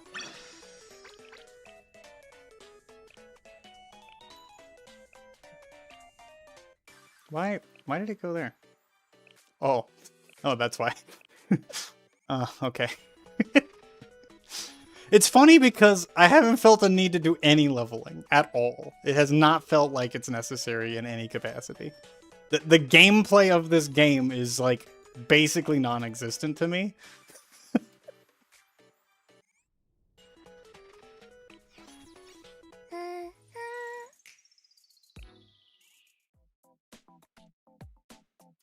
What is the multi-suite? What do I get out of this? What are these? Are these even worth getting? Is there any point? The Mystic Elef of Yucca.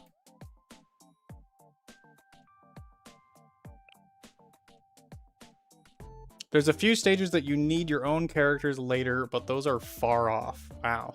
How many years of this game being out did it take before you actually needed to care about your account and like what characters you owned?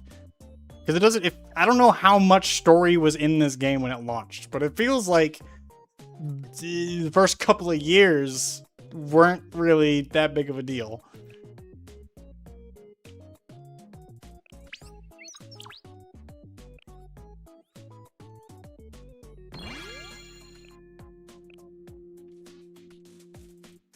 Oh, I can only run 3 of those, huh? I see. You care about your account when you do the events and raids. Oh, events. Okay, I guess that makes sense. I guess so. It's kind of like Fate Grand Order in the first couple of years then, because Fate Grand Order also didn't really have that much challenge until you hit like Lost Belts. Like Lost Belt 6, I think, was when like the first real challenge came up. No, not Lost Belt, sorry, Singularity. Singularity 6, I think, is when the first real challenge occurred. Wait. Yeah, it's full again? Oh my god, it is. Oh my god, it is! I feel like Deadhound right now. I feel like Deadhound. I'm sitting there looking at it going, do I even care to use it? Like, do I bother? I don't... And it's funny, because I get annoyed at Deadhound for that, but now I'm doing it in a different game. I'm starting to understand. I'm starting to understand his mentality of, like, why should I care? Oh no. I'm turning into Deadhound.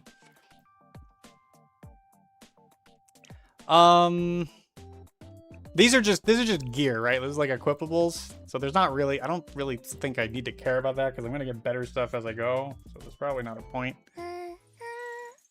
What else is there to do with AP? Is there anything else I can do with AP other than missions? What? I didn't mean to start a story. Oh god, what is this? Who? What? Oh god.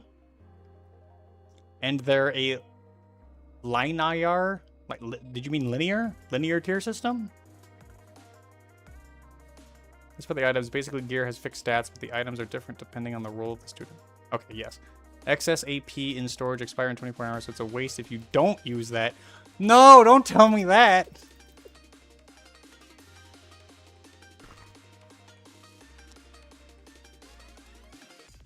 Wait, I'm hungry now.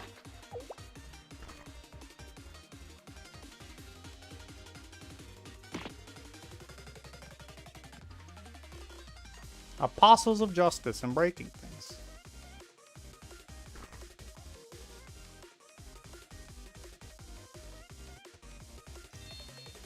특별히를 수행할 수 잠깐 먼저 Student XP items can be 거점 attained here. 방문은 보상으로는 다음 Find large quantities of 정보 버튼을 credits. 누르면 다음 시험의 보상으로는 특별히는 입장 제한 횟수가 없.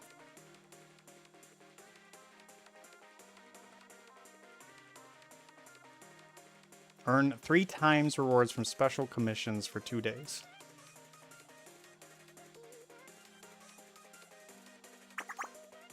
AI element.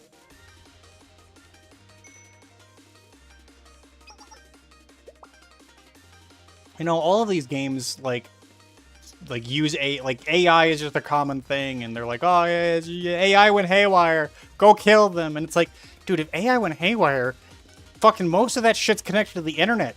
Your fucking internet, like the entire World Wide Web is fucking basically at risk the moment an AI goes haywire.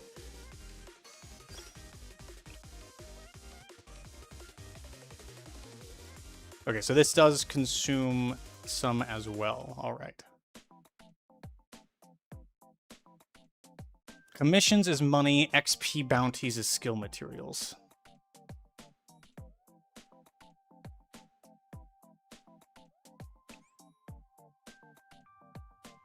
Okay.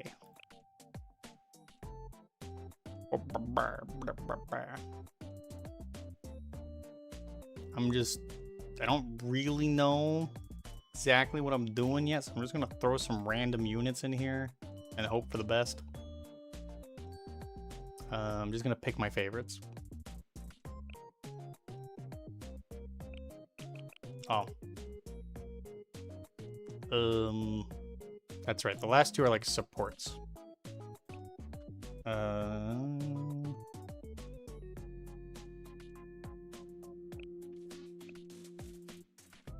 Oh, wait, you're a support. What do you do? Summon a turret. Oh, she's a support that does damage. I didn't realize that existed. Okay. Increase attack. Okay, so no healing. Healing does seem like it is somewhat important, so I should probably get a healer. Probably.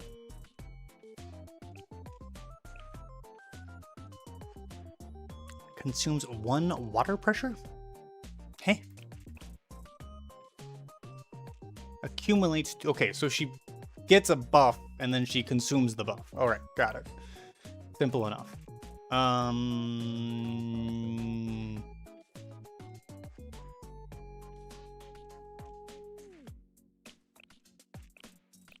Increase attack, increase attack. We'll put you to the side then. What do you do? You do damage. I guess so this is healing. Here we go. Move 4 allies and then it's... Oh! That's actually an interesting skill. It actually gives you some agency to move characters. Okay. I like that. That's actually kind of cool. Alright. Hey, like that... This is actually like the most interesting skill I've seen to date. Alright. Farming stages themselves can be fairly difficult. It took me forever to 3-star the highest difficult bounties. Your student levels are capped at sensei's level, so if you don't know where to farm yet, spend your AP at least to raise your level. Okay, that makes sense. Okay. 맡겨주십시오. I have not really leveled anyone here. We'll see if we can do this at level 1.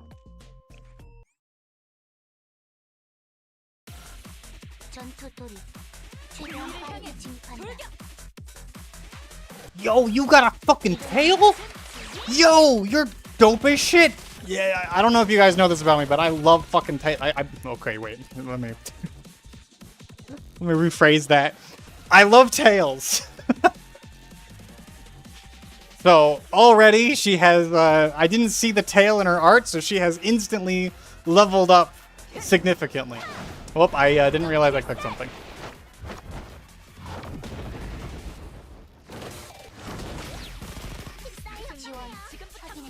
So consume the water. I don't know how to tell if she had water pressure or not yet. She's also already my favorite a little bit because she's like Summer Mordred from Fate Grand Order. Just like in terms of how she is, like how she acts and personality-wise. So that's already like a plus to me. I love that. Hard for me to say no to that. Move allies. I'm just gonna mess with this. Oh, so they like actively move over to it. So I guess you could, if there's a boss or something that has like an AoE, you could use that to like get them out of the AoE. All right. Check DMs. This is what you almost just did. Oh no. Do I want to?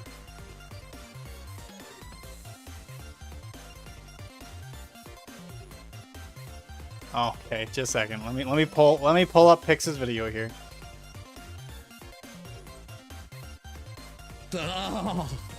Oh my. Oh, heaven. Oh my. Oh, heaven. Oh my. Oh, heaven. I still need to watch his video here. Oh my god. Oh, that's good.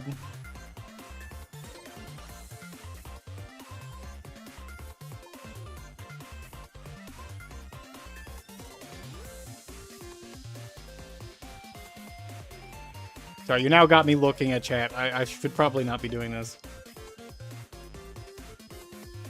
Is no power a new risk? Good joke, Ken. That's pretty good. A new risk. At any time, your game could just turn off. New RNG-based difficulty. E0 last right solo risk 30. Damn. Okay. Now that I know how difficult CC actually is, I do kind of want to see how people are doing these solo runs, because I need to see that.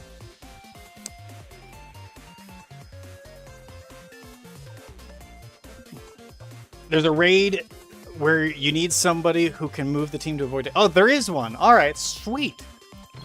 I'm already, like, just that one ability alone has taken this game from being, I don't care about the combat, I think it's dog shit, to, okay, there's some potential here. All right, there's more interaction than I thought there was initially.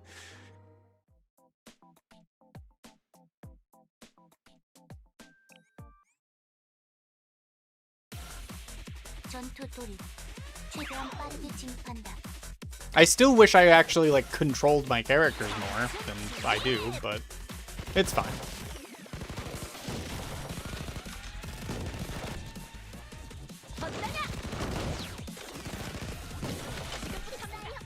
정비 완료. 작동 개시. 지원한다. 모르고 각오해.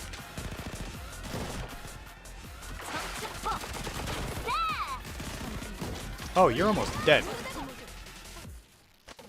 이쪽인가? 간다. 각오해. Is she permanently dead?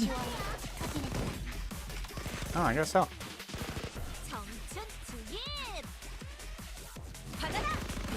I just realized I have no AoE. That might be a problem for a mission like this.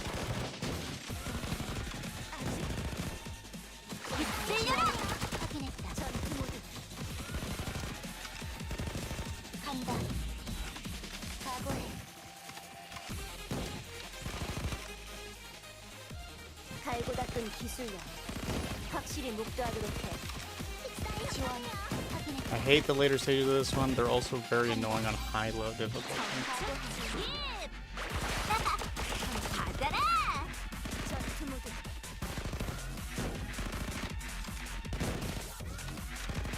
이것이 밀레니엄의 맹수다. 각오해. Okay. I'm starting to see where build crafting might be necessary.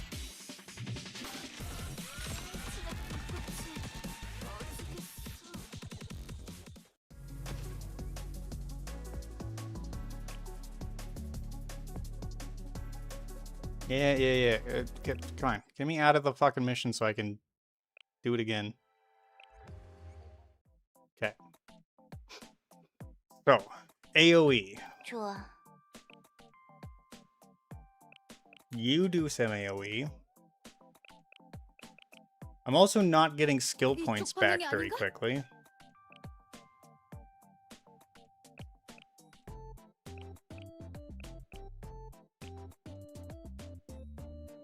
흐르는 물과 같이. Grants the following when damage over time is applied to an affected enemy. So she wants someone who's doing damage over time already. 좋아. 어디든 맡겨줘. 좋아.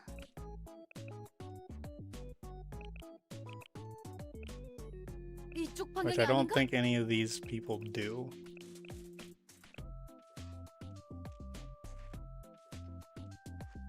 좋아. 어디든 맡겨줘. You're doing single target damage, it looks like. You basically do the same thing as Hina. Okay. But Hina's doing AoE, so let's move you out. 맡겨줘.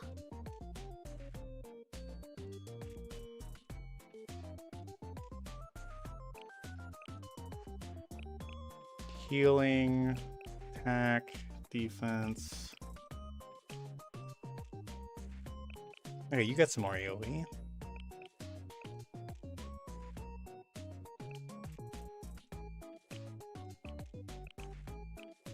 Not many people seem to give SP generation. Decrease, oh, here we go. Decrease another ally's skill cost by a maximum of 50%. Okay, so you're useful, maybe.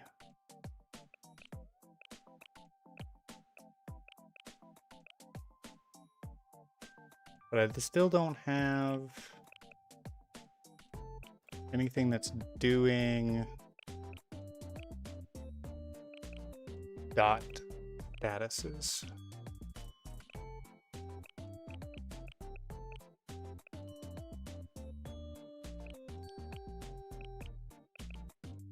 Okay.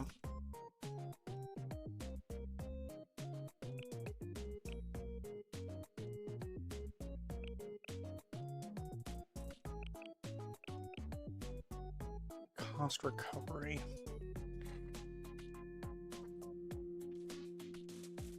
Cost recovery.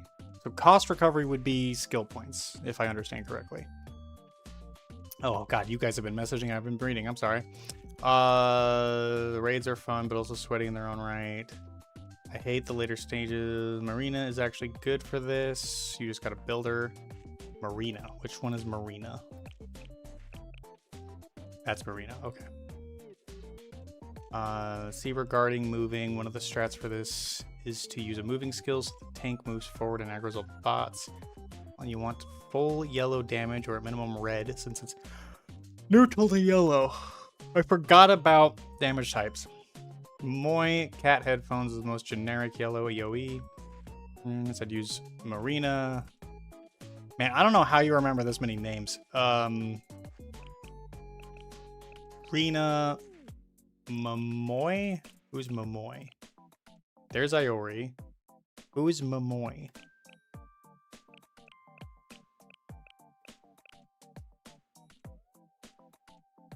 Okay, you did say Yui, which I was gonna do. Or Keiko Dress. It's Keiko Dress? That's a single target though. Why Keiko Dress?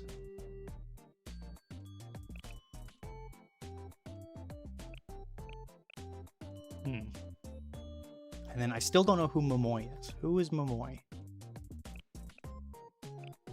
Raijo doesn't seem to be super useful for me right now. Momoy. Oh, this is Momoy. Okay. Okay. Yeah, another AoE. That makes sense. Oh, and Amphi said Momoy right above that. I hyper focused on your message. Okay. Well, in that case, we'll try this. Can I level up from here, or do I have to go out and level up somewhere? Oh, I did not mean to remove you. Oh well. We'll just, 자, 내 차례인가? 이쪽 방향이 아닌가?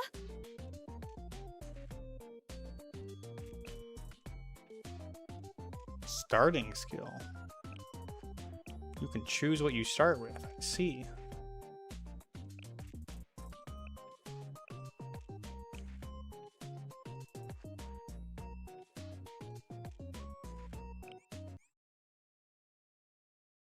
Oh, long press brings the level up screen. Okay. I will. Now I know. I'll do it next time.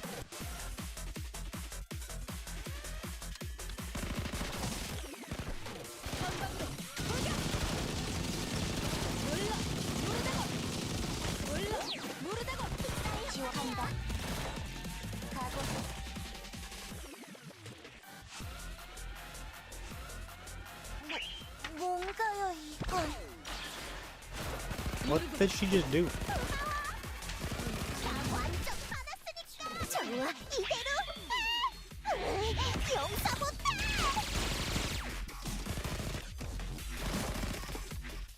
간다. 아직 각오해. 지원.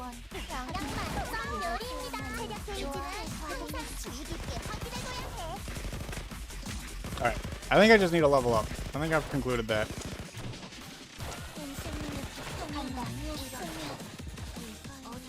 내 분노의 전환을 받아라! 야!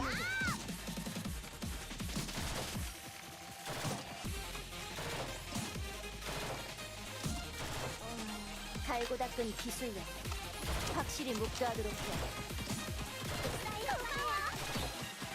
이것이야말로 벤트의 관리. 분해! 분하다고! 전투 모드 공략본. Okay. Yeah, I need to level up. No, wait.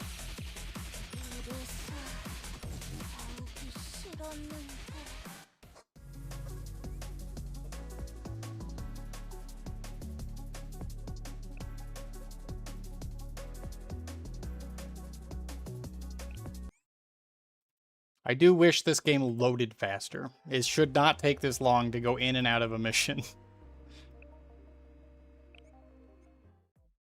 Okay, Serena? Serena. Okay, gotta figure out which one's Serena.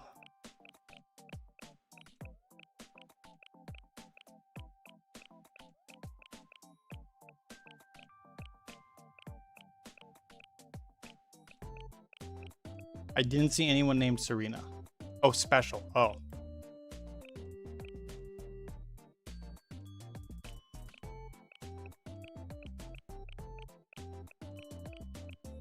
With this one.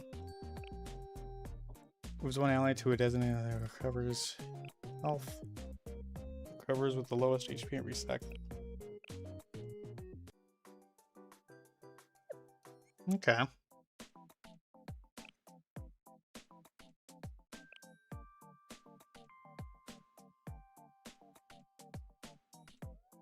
How do you know it's cheap? What was I... Oh, cost 2? Is that it? What was the cost of this one? Oh, cost 5. Oh. And this, but this heals AoE. She heals one person. Okay. But the tank is usually taking most of the damage, so healing one single target probably ends up being better in the long run. Okay. I'll try it. 맡겨주세요. 이쪽 방향이 아닌가?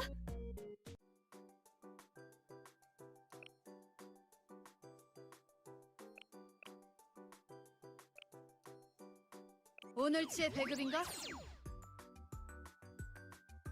Okay, I don't know why it chose 12. Oh, it's because my max level is 12 right now. I would do it. I don't have any of these materials, so that's just gonna stay there. So I'll just level up their base levels for now. 이래서는 게임 못하잖아. 레벨업? 언제나 설레는 순간이야.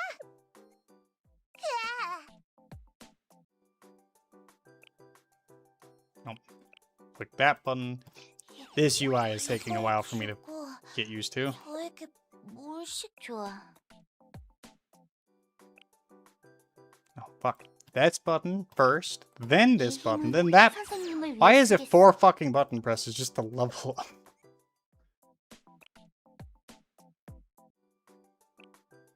Oh, God. Wrong button again. 이 힘을 아픈 사람들에게 나누어 줄 수 있었으면 좋을 텐데. There we go. There we go. And I clicked the right button this time. 기계에 담긴 상냥함을 이해하게. Oh, I can in fact do that. Thanks for the... Don't forget to equip gear too. Do I have gear?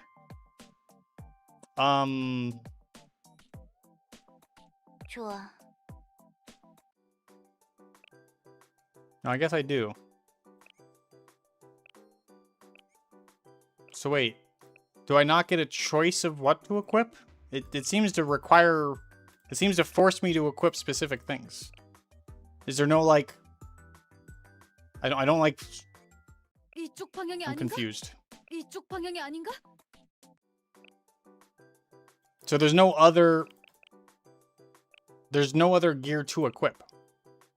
I just equip this stuff? So they all have like a set loadout? I don't actually customize them in any way?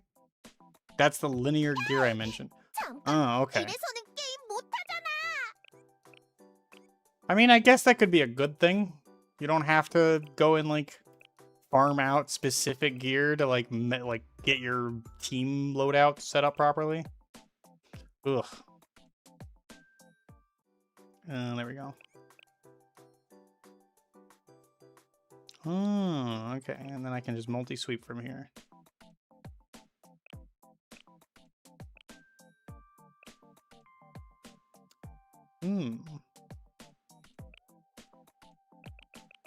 Register target. Target? What do you mean target? I'm shopping at Target?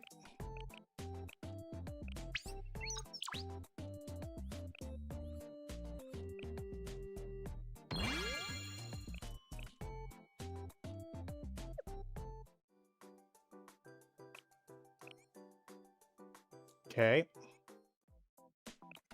Oh.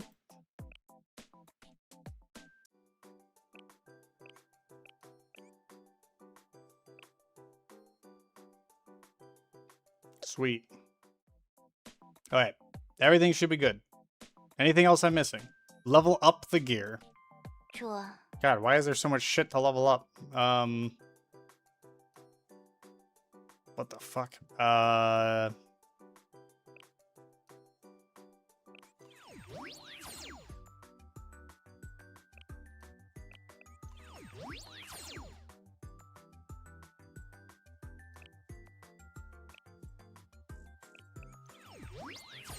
Is there any way to do this in bulk?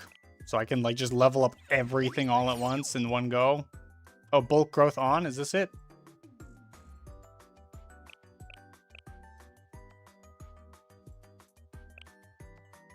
I don't know what this is doing.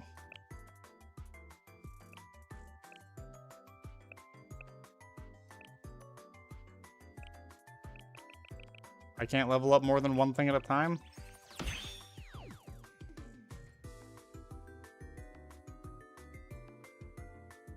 I don't know what I just did.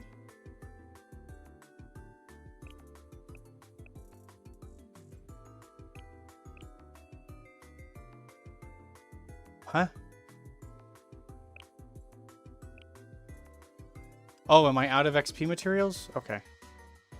Got it. 좋아.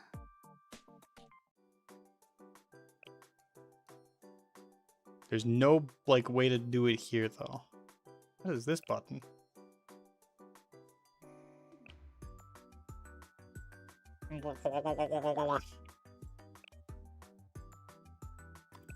이 힘은 선생님을 위해 쓰겠어. 이쪽 방향이 아닌가? 이거라면 더 빨리 돌격할 수 있. 지금부터 내 화력은 장난 아니라고. 이게 다 뭔가요? 아픈 사람들을 위해 더 노력할게요. 누군가를 위해 무언가를 만든다. 그것이 마이스터의 Okay. 행복. I think we're good enough. We're gonna do those now.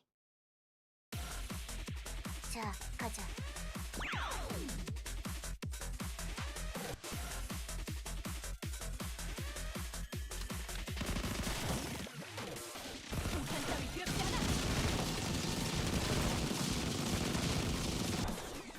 내 분노의 변화를 받아라. Yeah, we're doing a lot more damage now. 간다. 각오해. I guess that makes sense though. 전투 모드. We're up to 2 uses of the EX skill rounding down. 선생님의 부탁만 아니었으면. 이 의자가 너희를 하멸시킬 것이다. 각오해.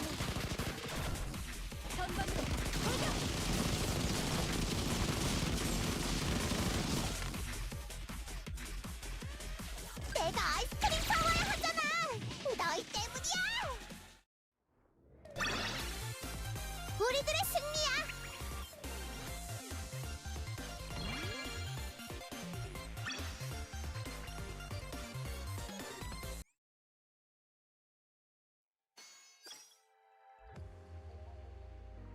Okay. Now that you've cleared the level, you can sweep. Right. But don't I want... Wouldn't it be most efficient to do the highest level mission I possibly can and then sweep that one? Or does it not matter?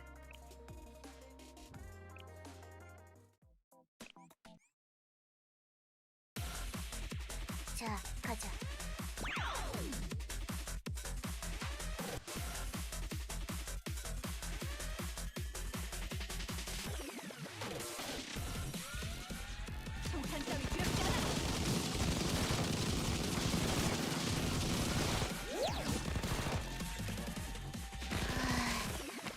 진짜. 이 의자가 너희를 파멸시킬 것이다. Yeah. Sweep on highest difficulty for optimal wins. Yeah. Okay.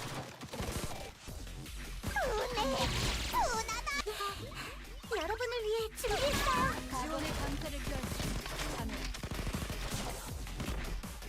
용감하게 간다.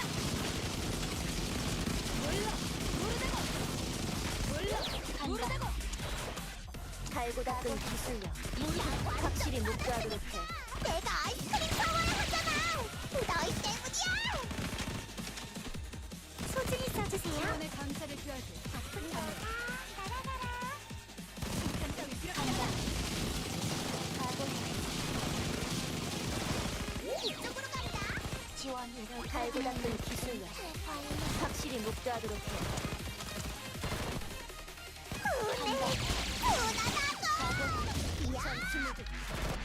아픈 사람부터 차례차례. 모르다고. 용감하게 간다. 지원의 강타를 껴. 각오해. Okay. For optimal wins, but also you're sitting on maximum EP, so spending it all is just better than hanging on to it, even if it's inefficient. I guess that makes sense. Yeah, you're probably right. Especially since I'm leveling up as I go.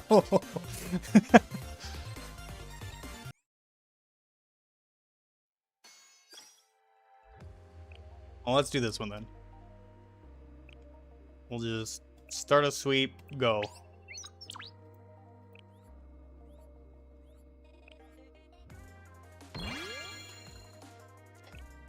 Instantly level 29 or 28. I'm maxed out again, guys. I'm maxed out again. You'll just speed to like level 40. All right.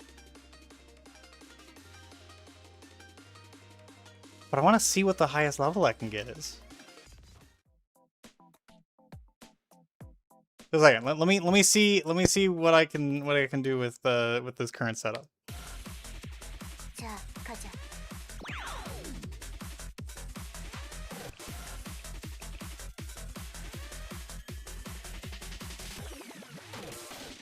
전방으로 돌격. 아픈 사람부터 차례차례. 참여. 갈고 닦은 간다. 확실히 목도하도록 해. Oh wow, she died. Okay, so maybe I can't do this one yet. Okay. Next one will cook you. Marina was already close to dying previously. That, yeah, I probably I probably should have figured that.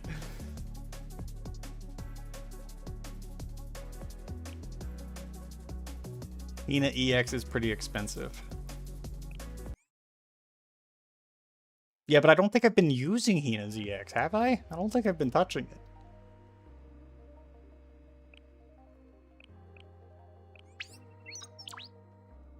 it. Aora is also good because your skill is 3 cost and has Pierce. Usually you can only scrape by if your student level is at least 10 below.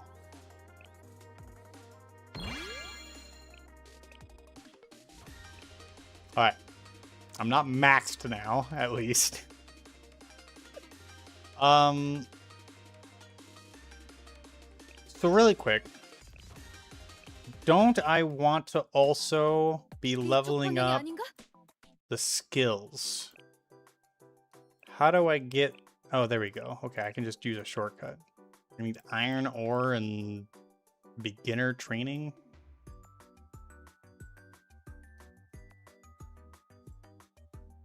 Bounties.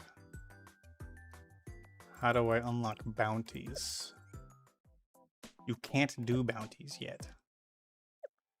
Really? What's locking me out of bounties? Unlocks upon clearing mission 3-1. Ah, locked behind missions. I see.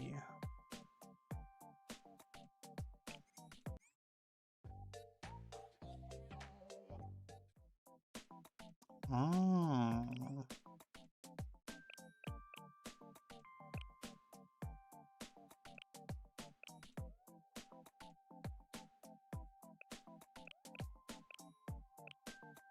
합리적인 선택이야.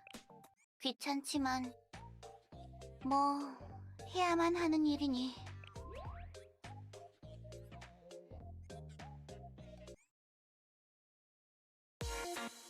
자, 가자. 계속 버튼을 통해 원할 전진. 전진하라. 이동한다. Everything just dies instantly, alright. 적이 물러난다. 놓치지 마라. 몰라. 모르다고. 잠시 엉켜 후 돌격한다.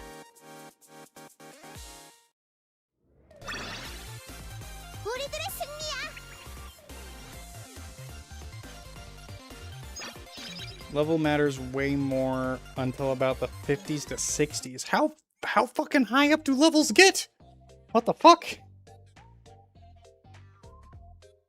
I legitimately thought I didn't think levels would go that high. That's alright. Max is 90? Oh, so it follows Fate Grand Order rules. Okay. Do alright, if anyone in here has played Fate Grand Order before, do individual units get as expensive and grindy to level up as they do in Fate Grand Order? Because in Fate Grand Order, a single character getting them maxed out is like one of the biggest pains in an ass. Pains in an ass? Pains of... They're one of the biggest pains in my ass in any game I've ever played. In-game is pretty stat hungry. Okay, okay.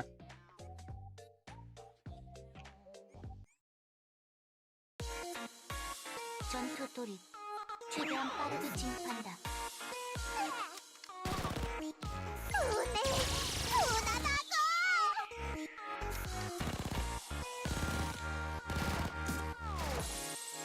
승리를 향해 돌격. 이동한다.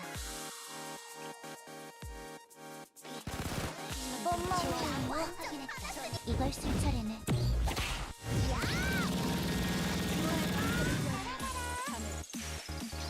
지원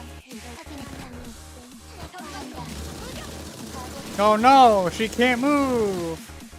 분노의 전환을 받아라.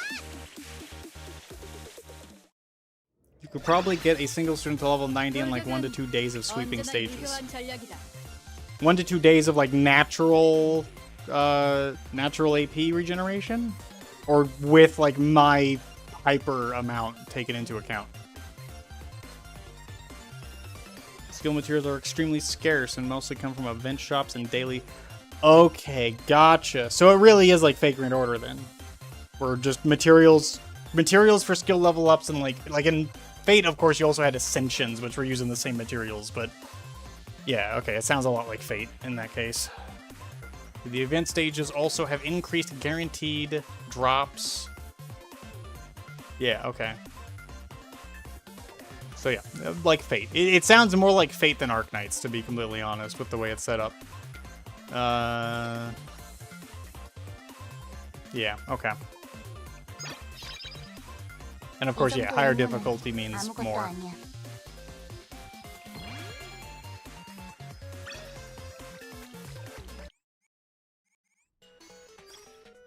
The cafe? What the fuck is the cafe? You can greet students. You can interact with students. Decorate the cafe. Okay. Oh, it's okay. So it's an Arknight base. It's just the base from Arknights. That's what this is. Okay.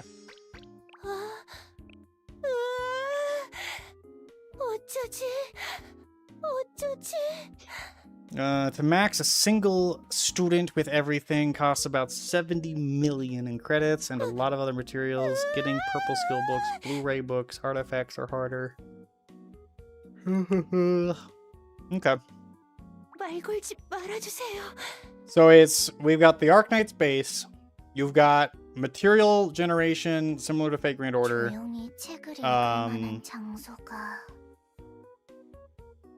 Okay.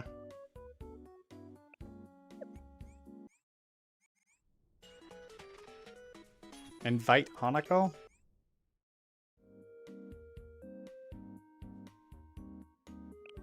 과연 여기라면 들키지 않을 것 같네요. Why do I feel like you are baiting me, Tom? 구석에 있겠습니다. I know how Hanako is. I'm already aware she's like, there's a 99% chance that I am going to roll my eyes out of my skull with her.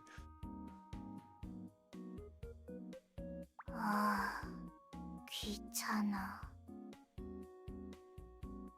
Invite students and click. Well, yeah, okay. I understand the mechanic. I understand the mechanic, Amphi. I'm just... the specifically Hanako part is what I feel like I'm being baited into. 안녕하세요.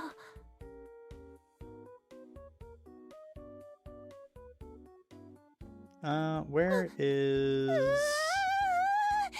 Where are you? Oh, there you are.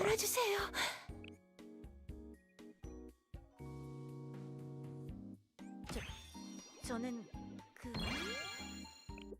귀엽게 대답하거나 하는 것에 아무래도 서툴러서 이해해 주셔서 감사합니다. It requires a full day to reset. Okay. Okay. Additional stats. What is Momo talk? Hello. Are you visiting not Shanghai, but Shanghai Jing? It's the Shanghai with hijinks. It's the Shanghai Jinx.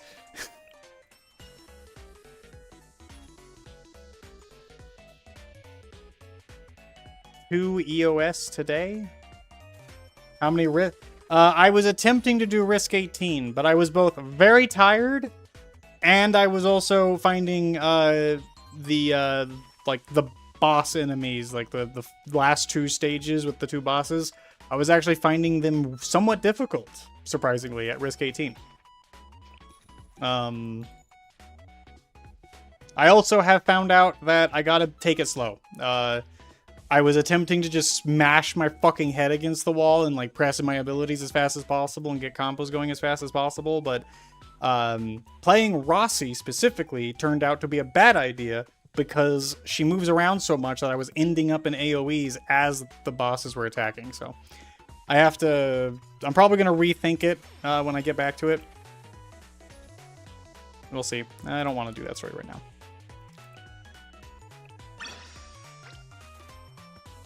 A 10 archive recruitment ticket.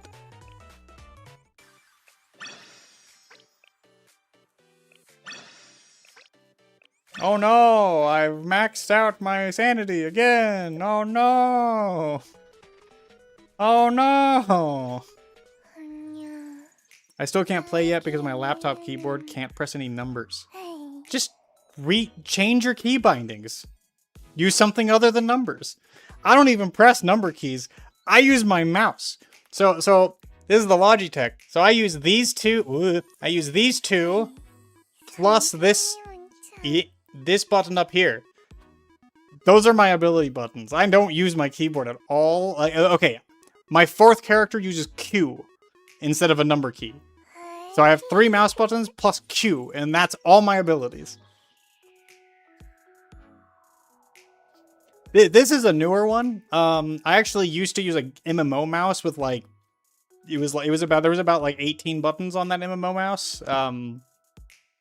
But they stopped making it. I probably would have kept using it, but Logitech decided, we're not going to make that mouse anymore.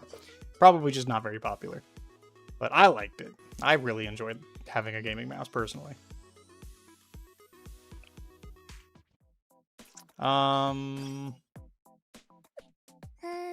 Okay, we're gonna go back to XP.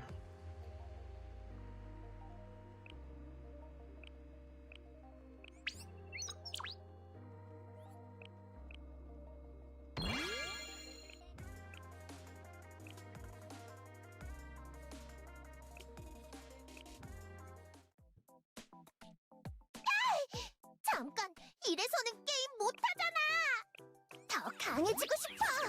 그래야 모두를 지킬 수 있는 춥다고 훈련을 게을리해서는 안 되지. 더 강해졌다.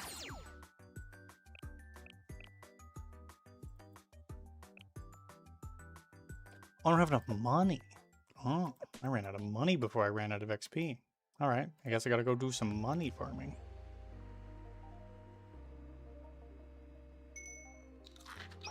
Yeah. I don't care what you say right now. I want to go get some money. The archive recruitment is standard banner with a selector option. Wants you to use blue DPS. Enemy doesn't attack? So is it just on a timer?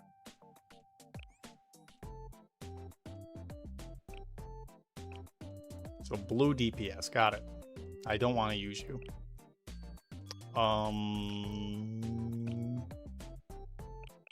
What are you again? But you need status effects. Deals, also applies a damage over time. Grants the following when damage over time is applied.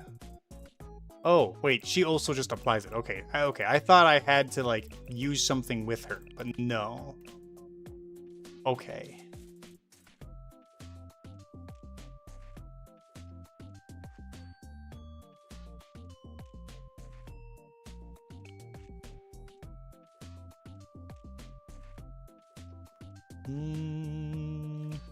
Just keep using her.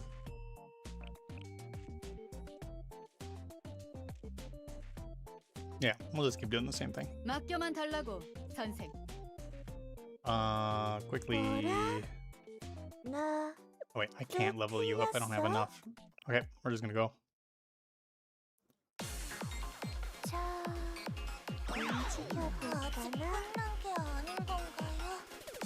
Did BA reach the good part yet? It got better. I would not say it's good, but it got better.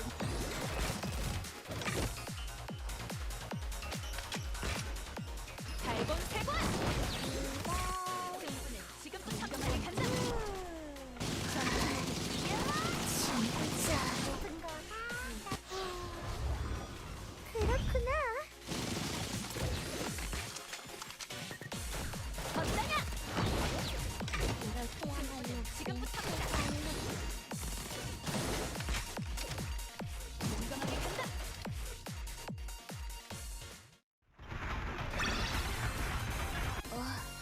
You don't... Oh, I guess, yeah, you don't need a tank or a healer because it is just damage. Wuling level or better? I don't know what you mean by that. You saying, like... Are you asking if it's as good as Wuling and Endfield? I don't think they're comparable. I'm going to be completely frank with you. I don't think they're comparable. I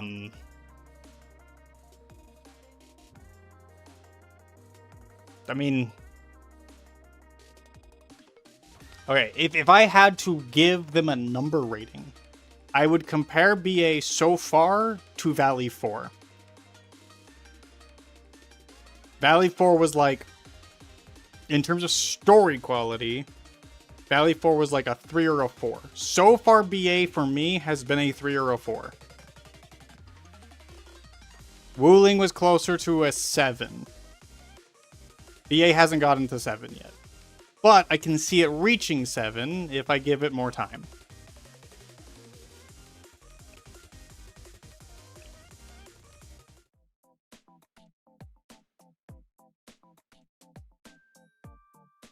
이쪽 방향이 아닌가? So I don't need that.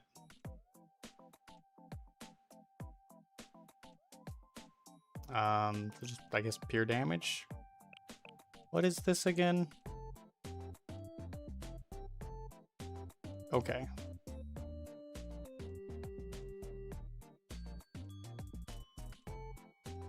That's probably fine. And then I don't need a healer.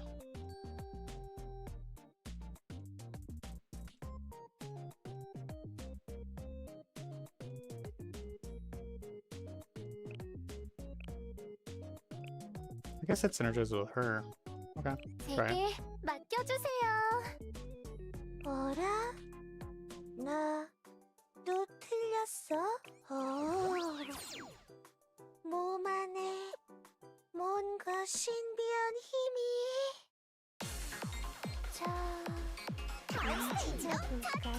I think Wuling is more like a 6 for you. Okay.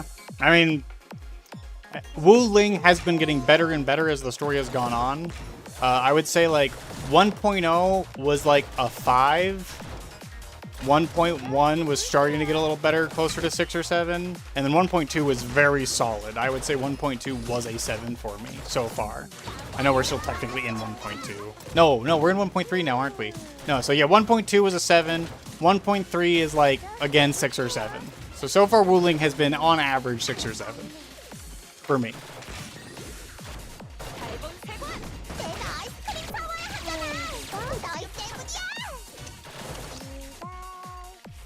이대로 뒤집으면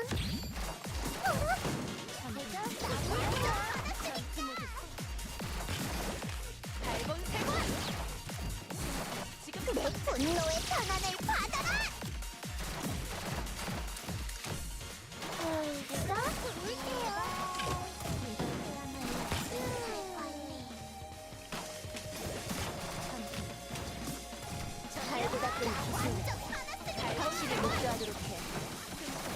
Is there a timer? Oh, there is a timer.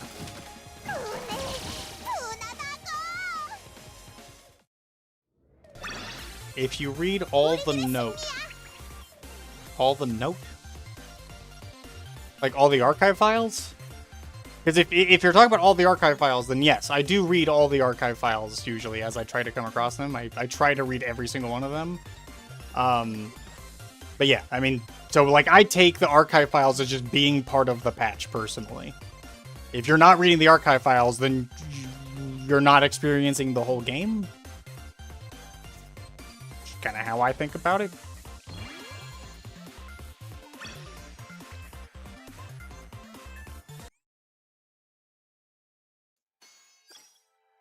.3 is a valid filter? Did you mean to say filter or filler? Because I could see both applying.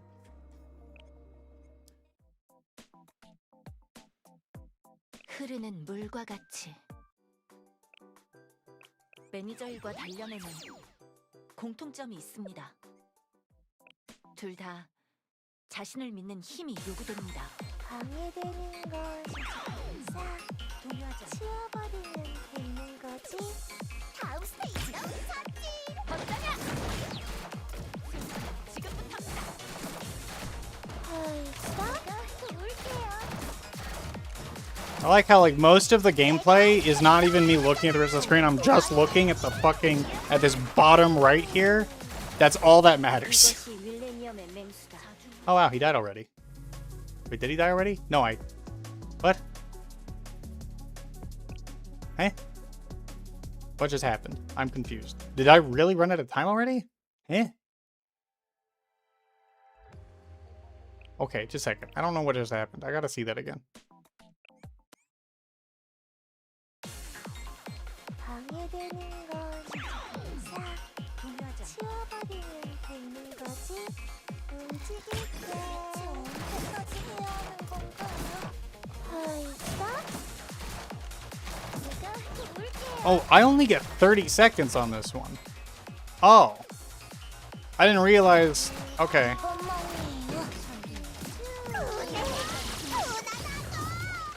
Okay, I see the mistake I made. Wow, okay, so you really gotta optimize DPS on this.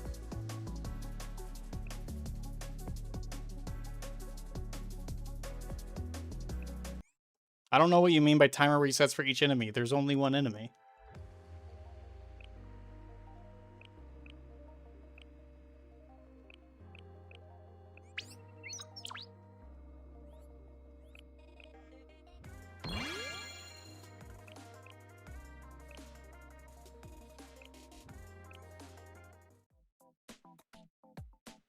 어라? 나 There's gonna be multiple same tone tasks? You defeat 5 of those. Wait, do I?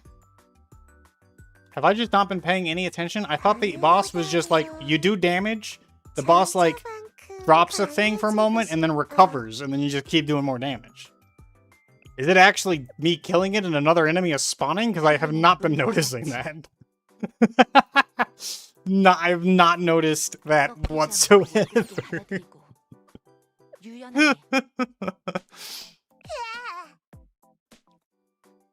Each time it recovers, you get another 30. Okay. 조금은 의욕이 30, 38. 나지 않는 듯한. 기계를 다루면 다룰수록 기계에 담긴 상냥함을 이렇게 하면 더 맛있는 밥을 만들 수 있을까요?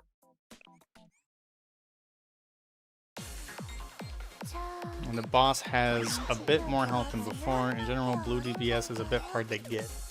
I see.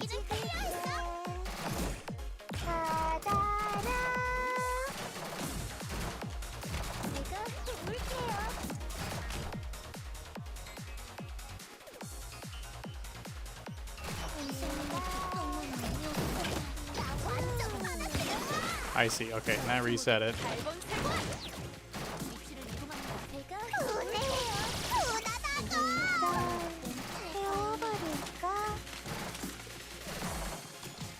이 의자가 너희를 파멸시킬 것이다.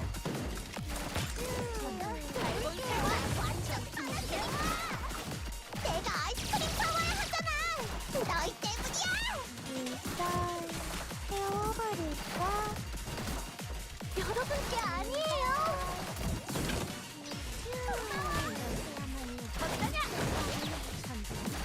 내 분노의 강한을 받아라.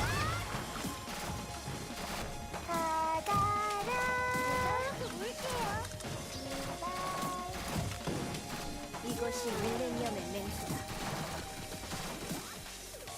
Damn. Oh, I won. Wait, what? I thought I didn't win. Okay.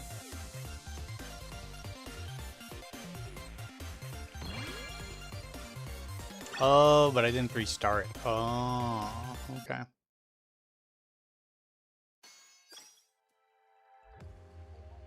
Blue characters are a gate for new accounts. However, it gets easier nowadays because there's so many blue ones who can spook you. Okay.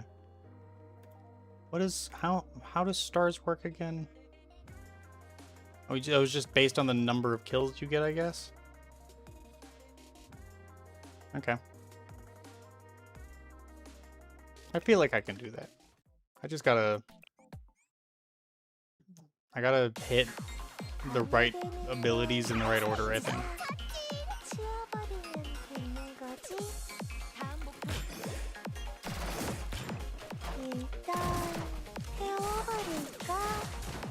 내가 해볼게요. 이것만이에요. 나 완전 받았습니다.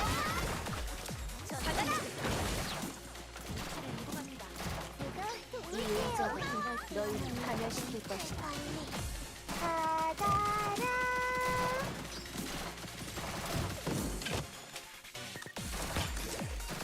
내가 해볼게요. 전투 모드 나 완전 받았습니다. 건너가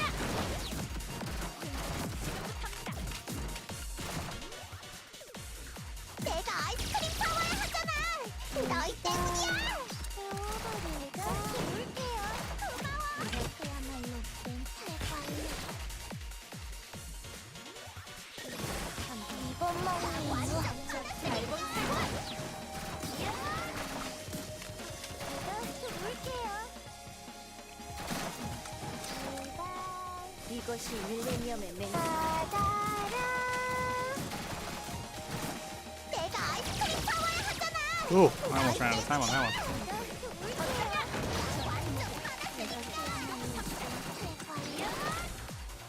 This is what they mean when people say that they don't like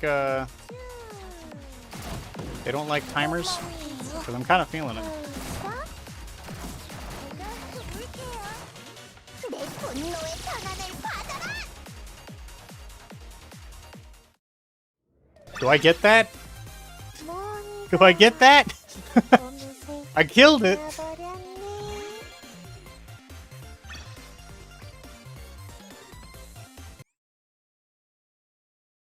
I 3-starred it. I did it, I guess. Didn't seem like I did, but I guess I did.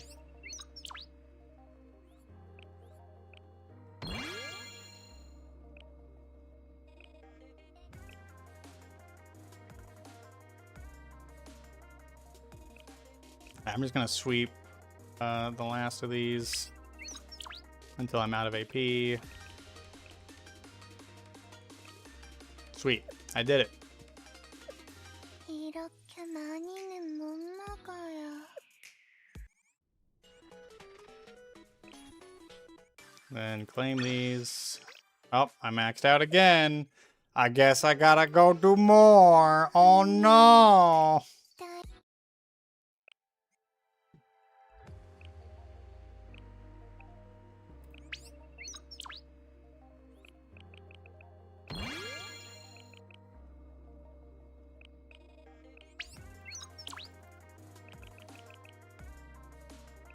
Okay. Cool.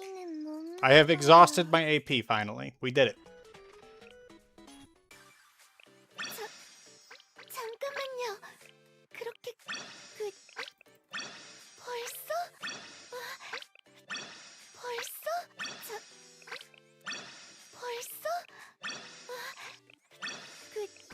굉장하시네요. 이걸 이렇게 쉽게. Cool. And then we got that, like, selector ticket thing. Is this it?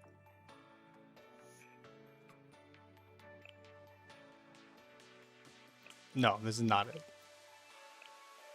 Okay, this is still, like, the thing I hate about this game the most already so far, is just...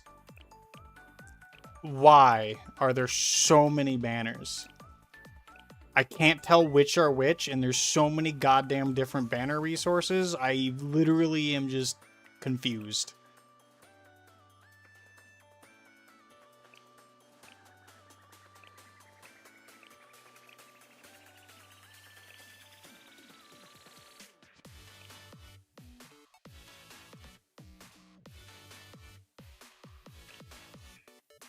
No, not that one either. Like I thought. So there's a 1 here, and it says I have 10 points. It has. Oh no, but this is the number I should be looking at, not this one. Okay, and then I have that. And there's this, and then there's this, and then there's this, and these all use the crystals.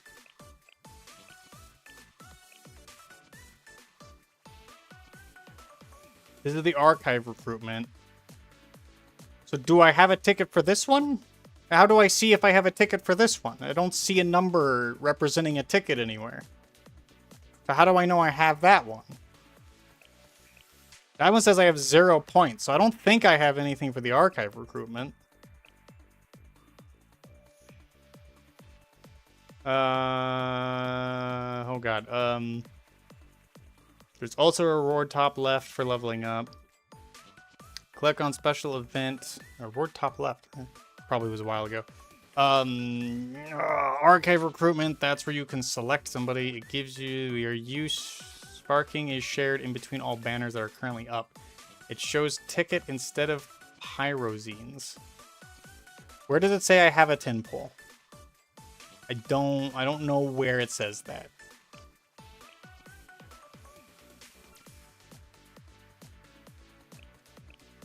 Is that this? Is that the recruitment points down here? How do I use those?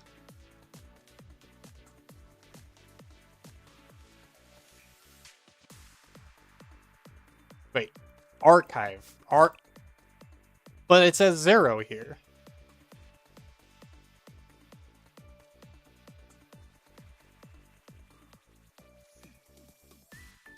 In archive recruitment, you have tickets.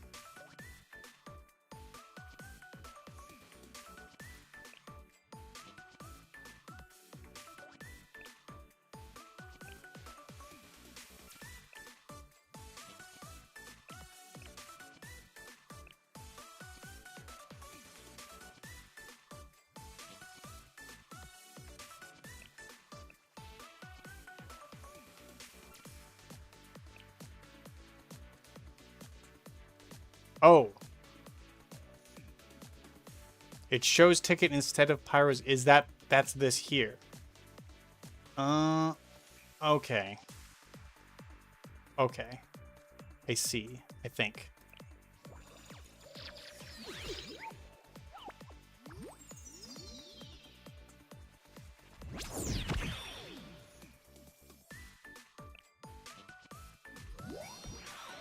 I like how the skip button doesn't actually skip anything. 다치신 분은 어디에 계신가요? 시련이 두렵다면 자경단 임무의 연장인가?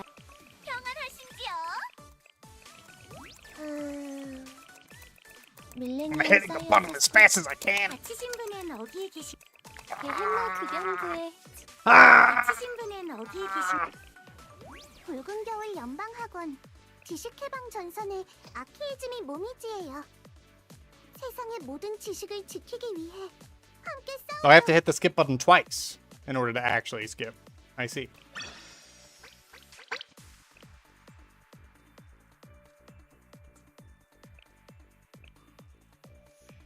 Those are some crazy badonkadonks.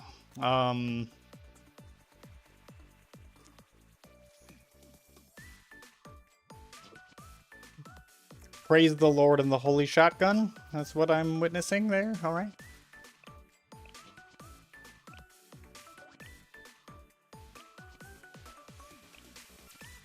You know what? We're just gonna roll on this. Fuck it.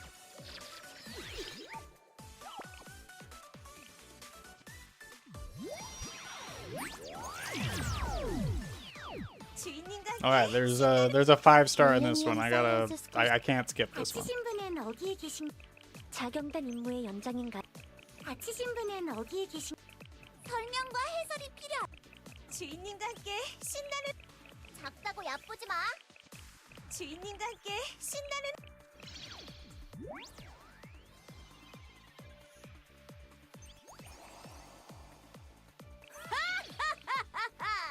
거기에 온천이 있으니 So far, all the Gehenna girls, or most, 비록 온천이 없어. some of the Gehenna girls are the best designed characters. So we'll take. 다돼 있다고.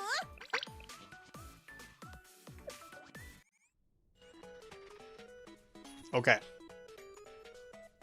We've done that.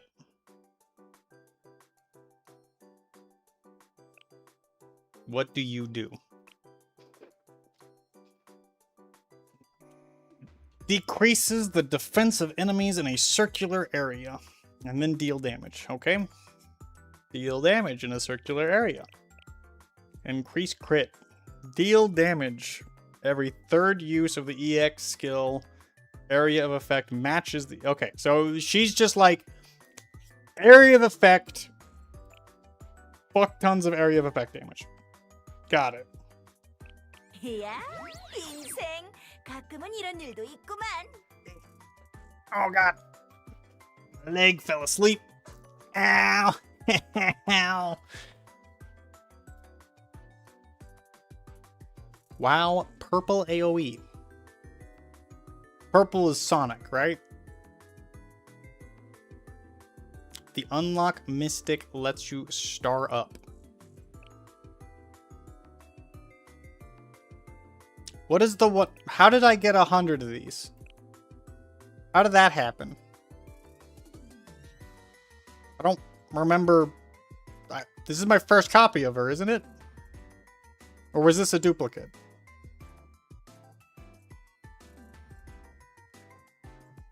If you pull the special... Oh, okay. Okay. 걱정하지 마. 날 도와줬단 건 비밀로 해줄 테니. Neat.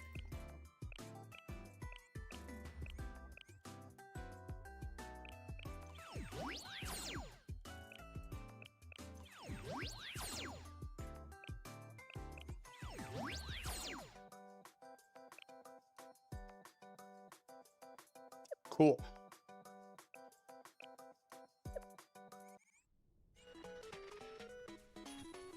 And there's this.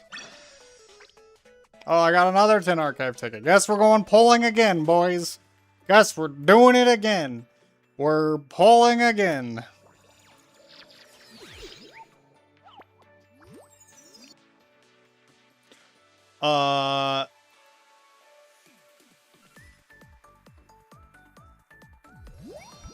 There we go.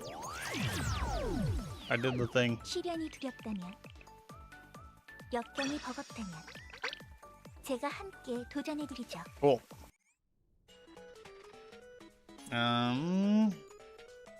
Top right lobby, we have Arona Special Mission gives you reward. Arona Special Mission. Nope, not that button. Arona Special Mission. Oh, this thing here. Oh my god, I don't need more AP. Oh my god, game. Wow, why is it so slow? What is this? Okay, now how do I close it?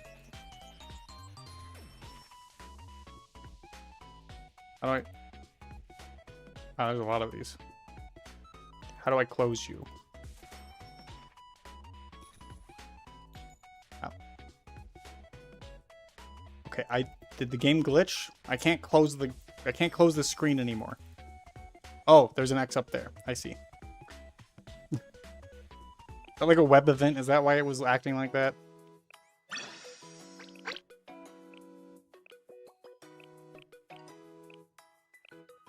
I like how day one it expected me to clear a bounty. Well, I definitely have not gotten to the point where I can do that.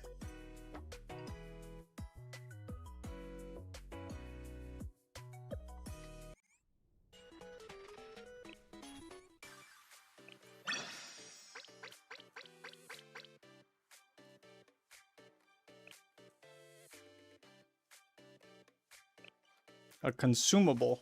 Oh god, I have a lot of these boxes. What the fuck? A box that grants an artifact of your choice. Should I be using these or should I just hold on to these until I actually know what the fuck I'm doing? Are these like, are there any, I don't see a timer on this. Maybe I should just not bother with any of these.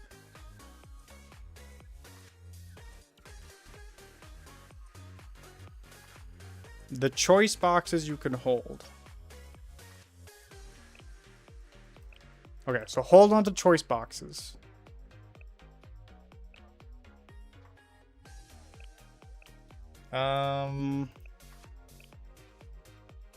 These, though, look like they just give you, like, a bundle of shit. So maybe I should just open these? There's no reason to hold on to these. I just tick automatically use choice stuff during enhancement. Raffle boxes are random. You can use them, and they'll give you something random of that rarity. Okay, that gotcha. That's what I was thinking based on the description. So thank you for confirming. I'll just open these really quick.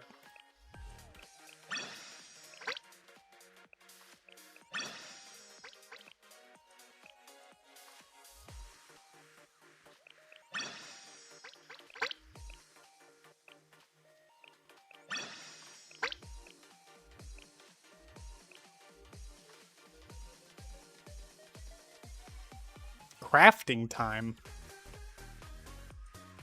Okay, I don't think I've seen anything that requires crafting time quite yet. Oh, this is where I was just now. Okay. Fuck. 603. Shit. God damn it. What is this? Oh, this is the battle pass thing. 개최 중입니다. 이 역경 선생님 축하드립니다. 한 말씀 부탁드립니다. 적자 각오한 대박 세일이 그거 맛있어요. Okay. 대본이 왜 이러지?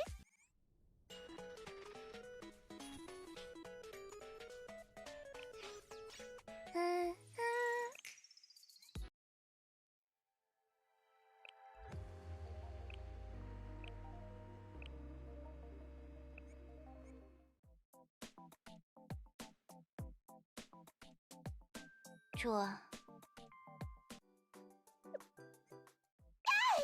잠깐, 이래서는 게임 못하잖아. 레벨업? 언제나 설레는 순간이야. 오늘치의 배급인가? 조금은 의욕이 이 힘을 아픈 사람들에게 나누어 기계를 다루면 다룰수록 기계에 담긴 상냥함을 이해하기 더 강해졌다.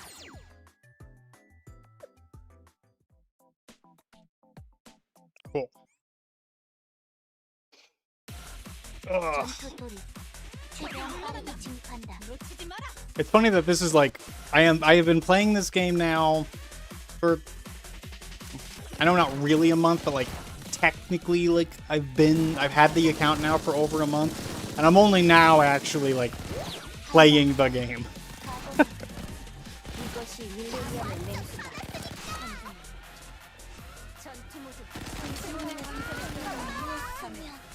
내 분노의 전환을 받아라. 아픈 사람부터 차례차례.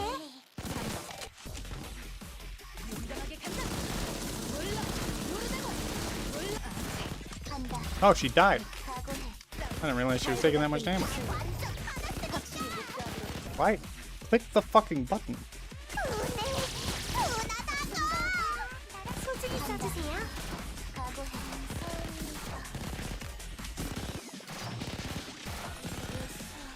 Fucking click the button, game.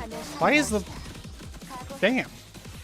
This game has some janky ass control responses. Alright. So I can't just out-level that one, I guess. Or maybe I'm just not high enough level yet. Yes, I know. Let me fucking skip all of the guides. I know what's wrong. You don't need to tell me. How come I did level 40 though? I got everything to level 40. Yeah, everything's level 40. Maybe I need to rethink what I'm doing a little bit. Shortcut number on the keyboard? Oh, okay. Yeah, that might be easier.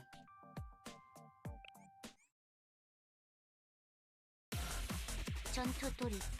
최대한 빠르게 진입한다.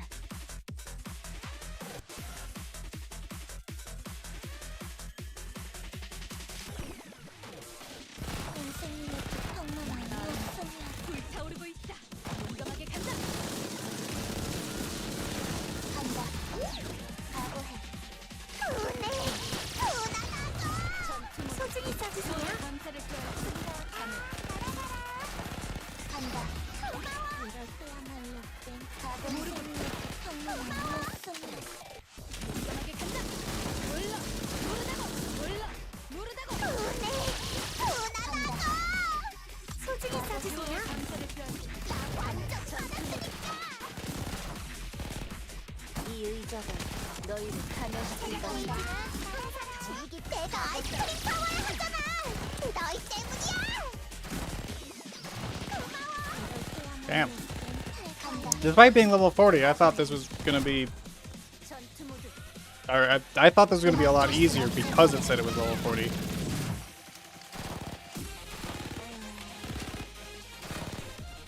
소중히 써주세요. 좋아, 회복했어. 간다. 내 분노의 전환을 받아라! 어디서 실수를 하지? Her damage is a lot... The cat girl's damage is a lot lower than I expected. She doesn't seem that good. What just happened? 블루 아카이브. I did not read that last message. I feel like I should have read that last message. Because it looks like I got logged out of the game. Okay. I'm not really sure what happened just now. 이렇게 많이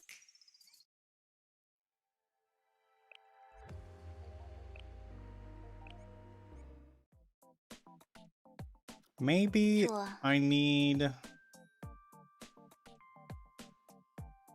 Where's the damage chart again? Oh, there it is. So they have heavy armor.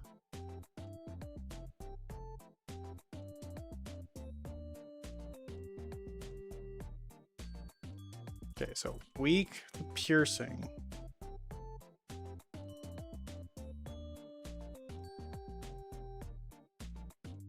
Resist sonic.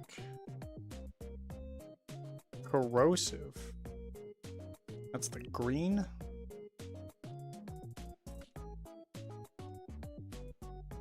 I don't have any greens, but I do have a couple more yellows I guess I could be doing. I guess...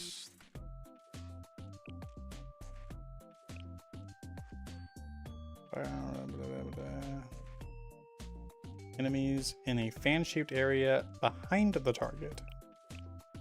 Well, there's some AoE potential there, and then that's single target. So I think I'd want this one. 그게 명령이 뭐 일단은 따르겠지만 제대로 해줘 선생. 최선을 다하고 성과를 얻는다. 당연한 일 같지만 이루어지면 정말 기쁜 Oh, I 일이지. don't have this one.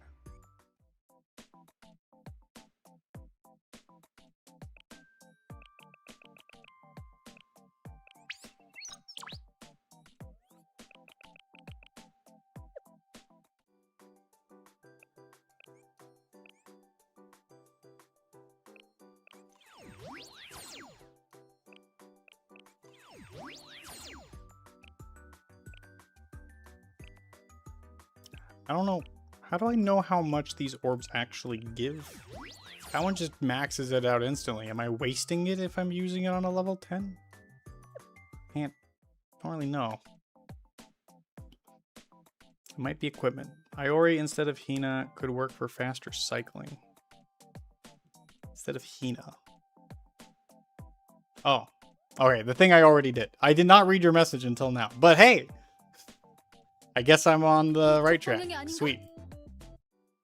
Okay. I guess there was some equipment I could equip and I had not been doing yet. Let's do... Oh, okay.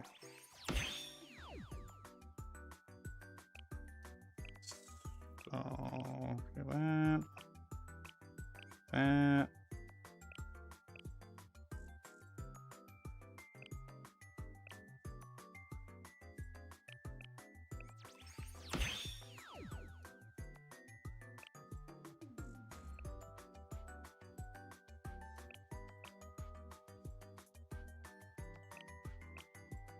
Why do some of these have a 4th gear slot, but others don't?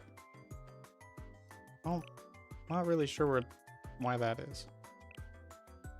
I'm not gonna bother with you 3. I'm just gonna focus on you guys.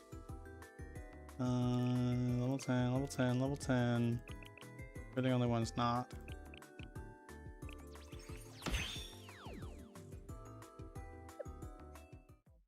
Alright, give it another try.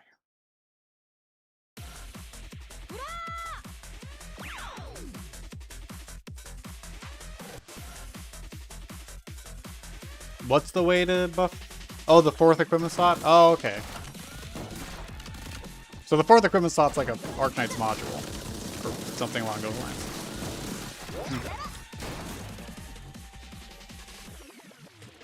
개했나 선도부의 저격수를 보지 마! 나 완전 받았으니까! 전진아! 이것이 밀레니엄의 맹수다. 내가 아이스크림 파워를 하잖아! 너희 때문이야! 소중히 써주세요. 지원에 감사를 표하지. 이것이 밀레니엄의 맹수다. 나 완전 받았으니까! 운하다고! 지원에 감사를 표하지. 참여. 용감하게 간다. 소중히 써주세요. 지원에 감사를 표하지. 참여. 이걸로 결착이다! 아직 안 돼. 나 완전 내 분노의 변환을 받아라! 이 의적은 너희를 파멸시킬 것이다. 체력 게이지는 항상 주의 깊게 확인해둬야 해. 망쳐봤자 소용없어!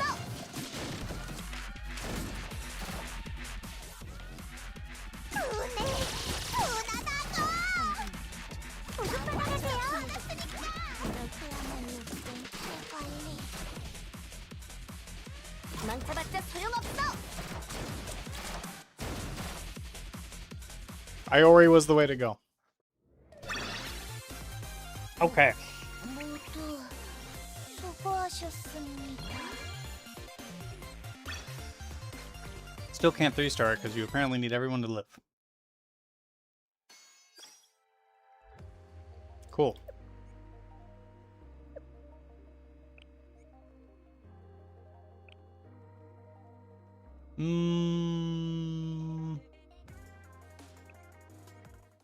Skill levels. Let's look at the skill levels. 제대로 해줘, 선생님. Now that I have actually like some stuff here. Not much of these though, apparently.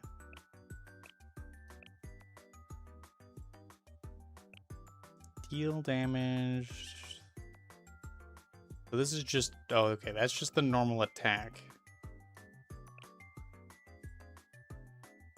Deal additional damage when attacking without cover.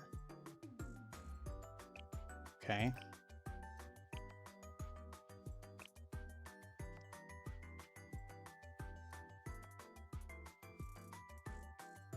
Become invincible when HP drops once per battle. Oh, so that's not the basic attack. This is just like an auto skill. Okay.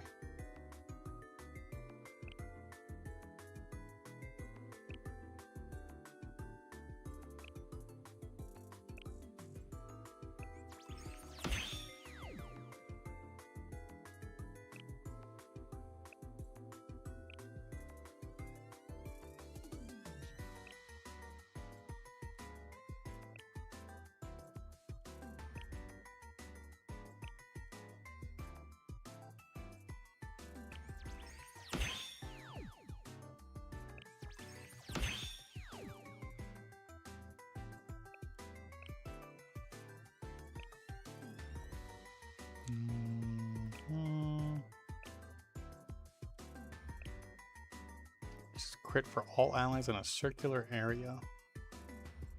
So how do I know a basic skill's being used? I can't control that myself. That seems to be automatic.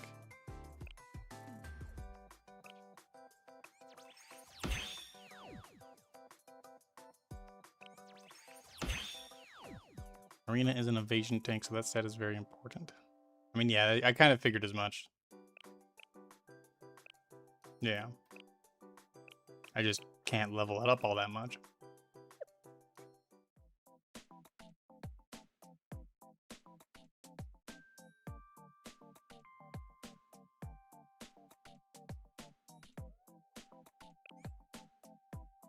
Oh.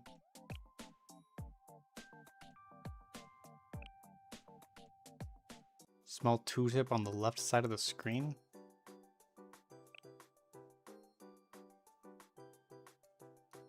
Left side of the screen.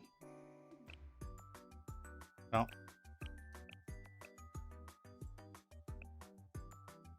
Where? I don't see a tooltip.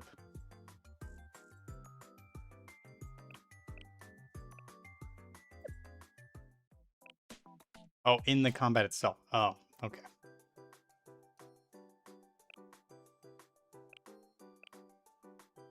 Why don't I have this unlocked?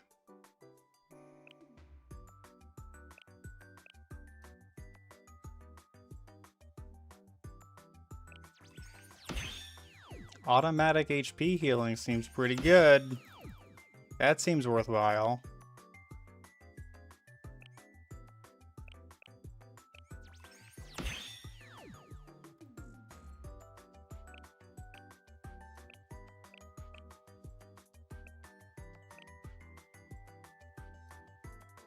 Increase attack, someone's a turret.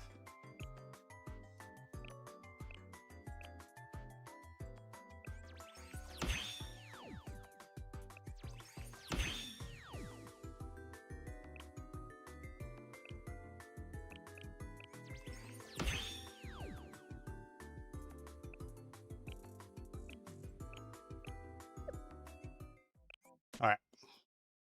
EX skill can interrupt basic skill. In higher difficulty battles, player may need to time the EX skill carefully.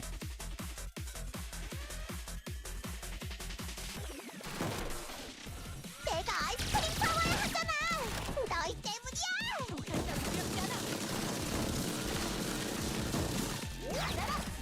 달고 닦은 기술력.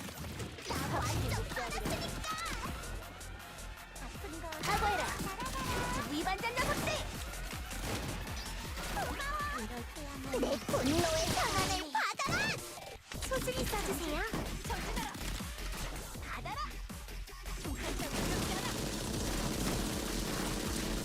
물러. 모르다고. 망쳐봤자 소용없어. 전투 모드. 지원의 감사를 이것이 밀레니엄의 맹수다.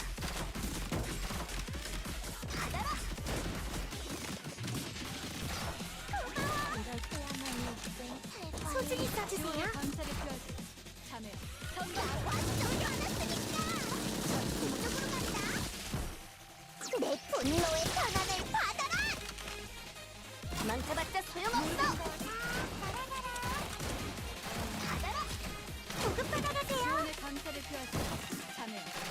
용감하게 간다.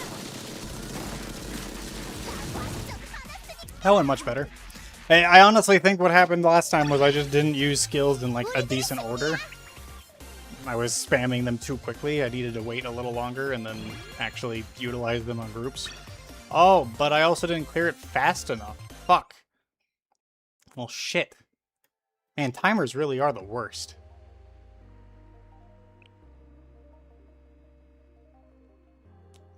Yeah, I'm noticing that... So, Ui's cost reduction skill cost 5, and when I'm using characters whose skills only cost 3 and 2 primarily, I guess both of them cost 3 actually, 뭐. but yeah, they only cost 3, it doesn't seem worthwhile to use Yui in that instance.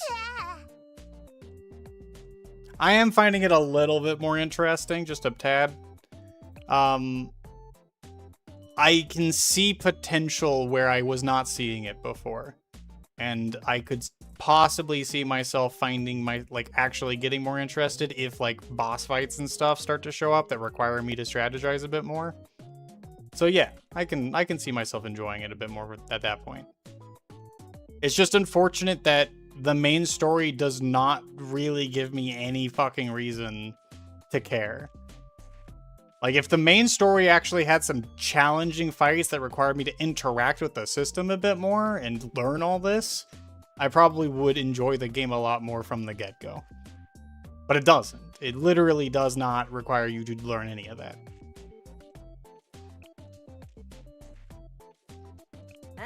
작업 좋아. 날아가 볼까? Yours is costing 4. You are a lot of AoE, so maybe it's worth it.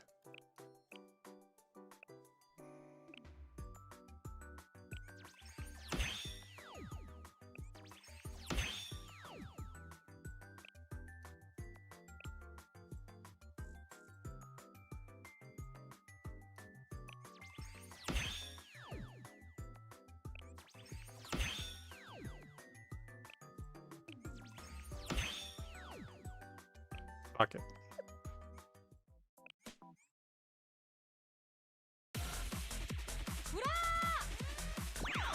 If you level Fluke's skill up, it drops down to 4 then 3, so it becomes more worthwhile then. Okay, that makes sense.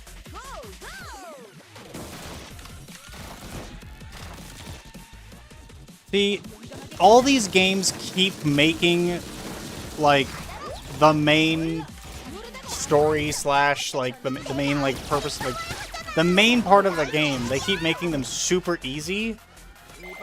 And it comes, like, they're trying to bring in more of the casual player base, but it comes with the downside of people like me finding it boring and, like, logging off. I don't enjoy the game at that point. And then that makes me quit. These games need to stop doing that. They need to be willing to actually take the risk of having a somewhat challenging game.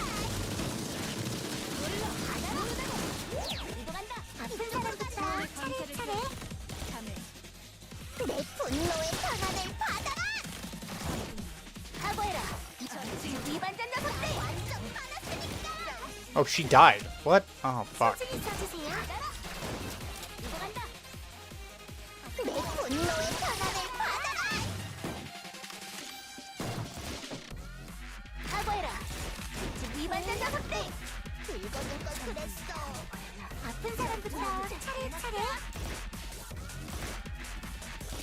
Okay, well, I somehow lost this.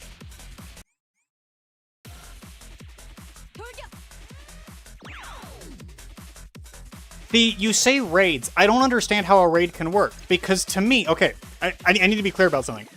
When you say raid, I immediately think 8 to 16 to 32 player boss fight. With, like, mechanics that you have to coordinate with a teammate to solve.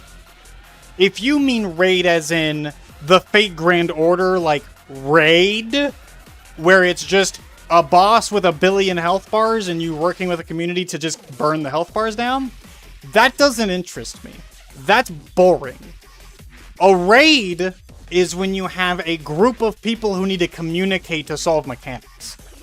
And this, I don't see how this game would have a raid of that style. It's just a single player thing where you can borrow one. That's all the raid is? Because that doesn't sound like a raid to me. That just sounds like a boss where you can borrow a fucking unit. There's nothing special about that.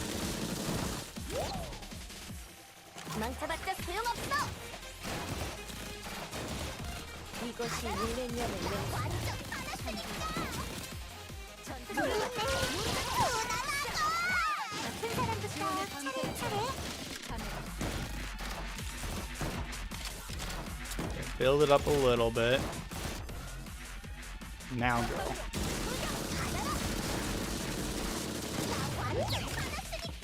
How did you die?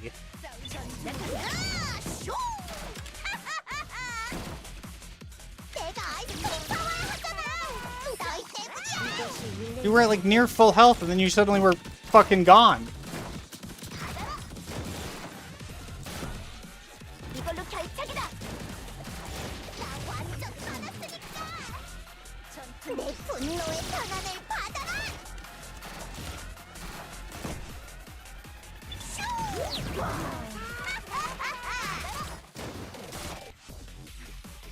각오해라. 이반전 녀석들. 내가 아이스크림 파워를 하잖아. 너희 때문이야.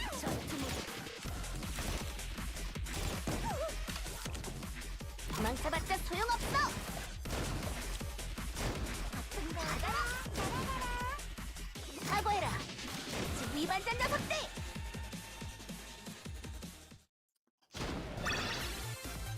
나 혼자만으로 They call it a raid, but it's just 6 units at the same time. So, like it already is? It's already 6 units at the same time. Unless if you mean like 6 strikers at the same time. But that's still not that special. That doesn't seem very... For naming something a fucking raid, which has a meaning in like gamer lingo, it doesn't seem like it's all that special.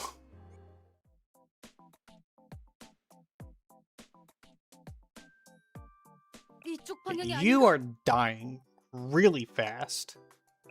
And I don't know if it's just because, like, you're an evasion tank and your evasion's not actually that high yet. I'm not really sure what to do about that. Maybe I just need more healing. Maybe I need to take out Utaha and put in another healer.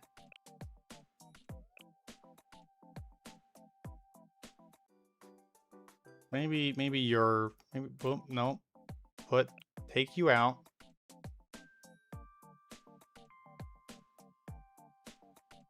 Put you in. Recover. Yeah, so this is another single time. Increases evasion. Aha! I found someone who increases evasion. Perfect.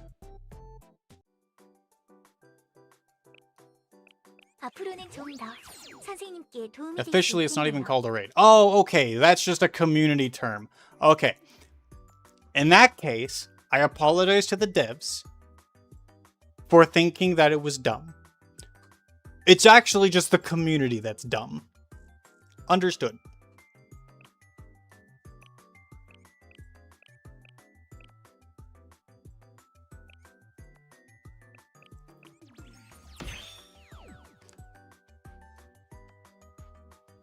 Called Total Assault Grand Assault. Okay.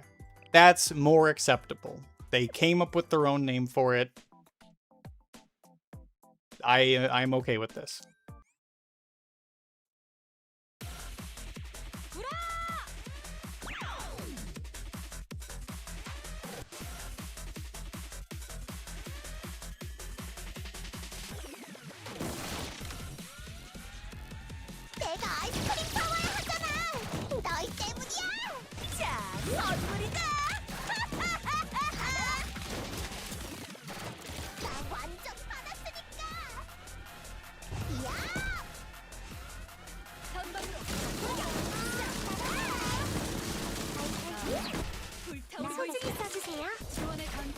아프시다고요?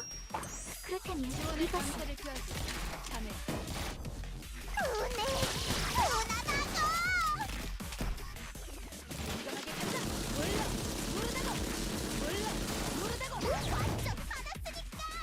이걸로 결착이다.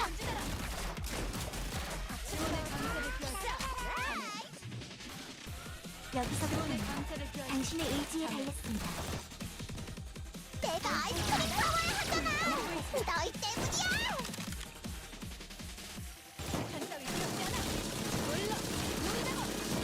나 완전 받았으니까. 이걸로 결착이다. 여기서부터는 당신의 의지에 달렸습니다. 내 분노의 변환을 받아라.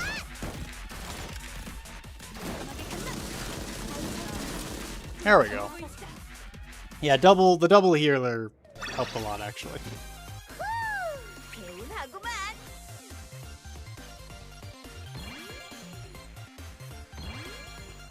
I still didn't clear it in 2 minutes. Damn. Yeah, the fucking, I'm gonna be honest, timers in any game, 비가 are 오려나? annoying. And this game's a little frustrating with how reliant on timers it seems to be. 1 second? Okay, I was gonna go to fucking story at this point because I was starting to run out of patience for this. But if it was literally 1 second off, I gotta try again.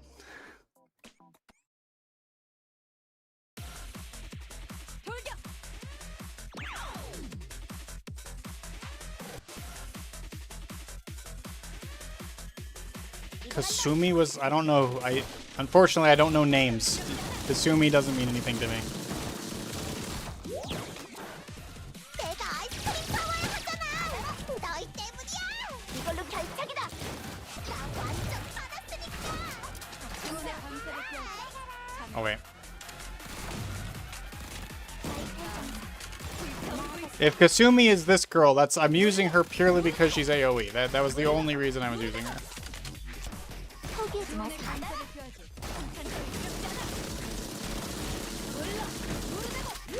나 완전 받았으니까. 내 분노의 변환을 받아라. 이걸로 결착이다. 아픈 거. 제 원한은 당신을 도울 겁니다.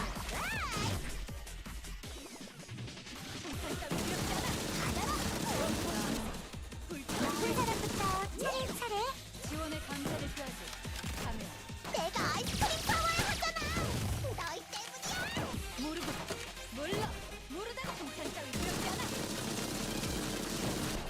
나쁜 사람부터 차례차례.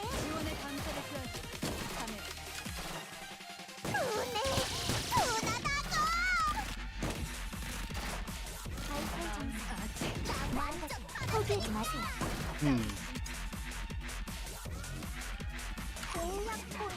읽어둔 걸 그랬어. It's wild how much variation it feels like there is between attempts. And it might just be because like I'm using different skills in different orders and that's causing a large variation in mission like progression, but I can't tell. Might be because Shinatsu was giving that large evasion bonus. Maybe that's it. Maybe Marina was dying quickly that time because I didn't use Shinatsu's skill as quickly as I should have been. 좋아. 날아가 볼까?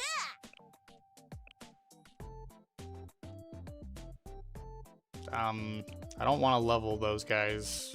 I don't want to level any of those. I think I'm gonna do this even though it's single target. 내 차례구나, 선생. 뭐야? 고마워, 선생. 받은 만큼 갚아야지.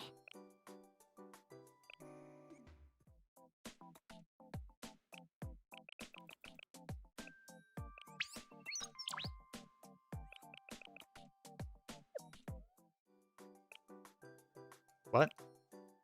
Did I not? Did I not get any copies of it?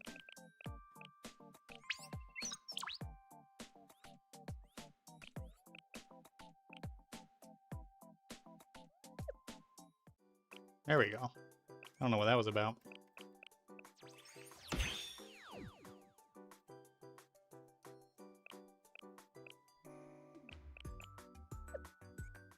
Cool. Hina is probably best. She doesn't die easily and has a good main attack without having to use her EX. Does Hina have AoE on her basic attack? 뭐야?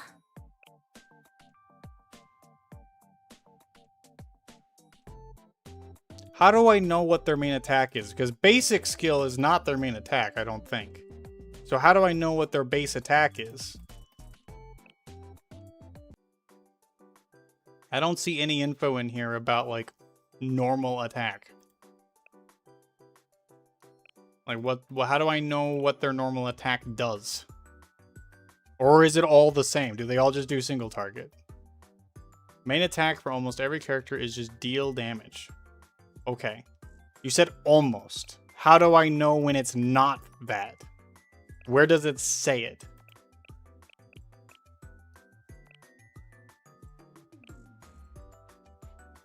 Because I don't see anything that says that anywhere.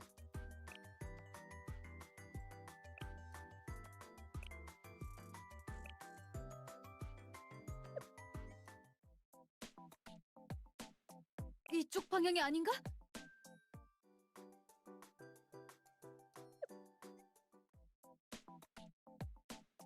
Not every stat is 방향이 said. 아닌가? No! Fake Grand Order all over again, where I gotta wiki everything just to learn what the fucking numbers are. 이거라면 더 빨리 돌격할 수 있겠어. 뭐 일단은 따르겠지만 제대로 해줘 선생님. 고마워 선생님. 앞으로도 잘 부탁해. MG? I don't know what MG stands for. 잠깐 이래서는 게임 못하잖아. 지금부터 내 화력은 장난 아니라고. MG for machine gun? Weapon type, different fire rate, ammo capacity. Oh, are you saying that the base attack for a character is dependent on their weapon type? Is that what you're saying? 뭐 일단은 따르겠지만 제대로 해줘 So, like, 선생님.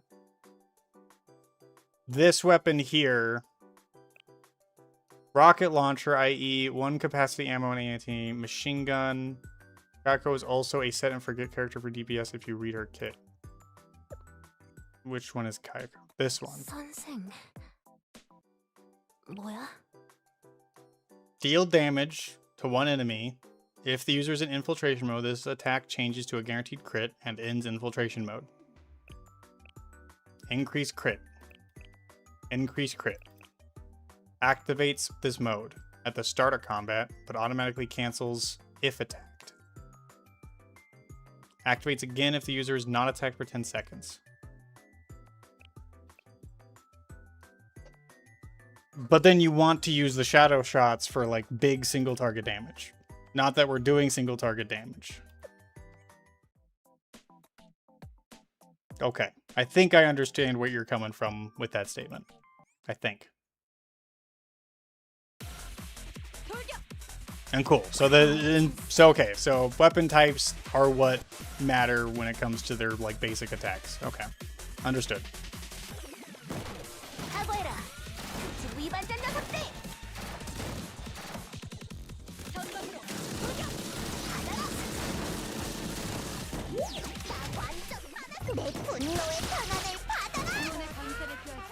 방금의 찬스. 불타오르고 포기하지 마세요. 전진. 전진하라. 받아라. 이걸로 결착이다.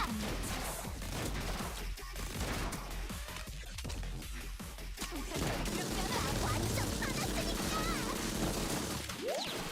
전진. 분하다고. 제 약이 이번에 강사를 피하지. 당신을 도울 겁니다. 이걸로 결착이다. 불타오르고 있다. 몰라. 모르다고. 총칼 따위 두렵지 않아. 완전 화났으니까. 내가 아이스크림 파워야 하잖아. 너희 때문이야. 여기서부터 당신의 의지에 달렸습니다. 각오해라. 위반자 녀석들. Okay. 돌격은 언제나 Did I hit the 유효한 timer that 전략이다. time? I did. There we go. I think in help gives you basic info on weapon attack, top left of character screen. Okay. Down here. Here. In help gives you basic info, top left of right here.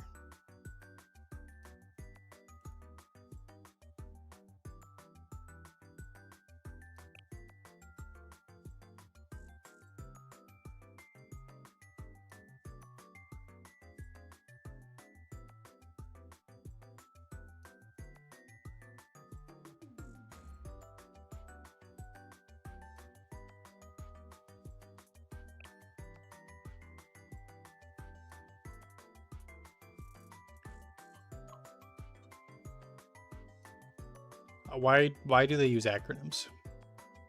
I know what an SMG. So that's assault rifle. I don't know what SR is.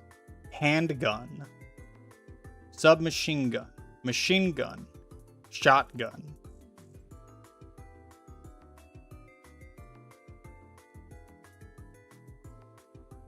Oh, SR sniper rifle. That makes sense. Okay. Rocket launcher. Grenade launcher.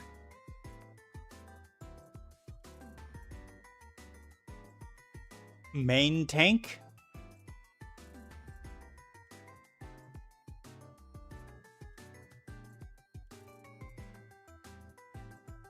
Mine. No. I don't know what MT is.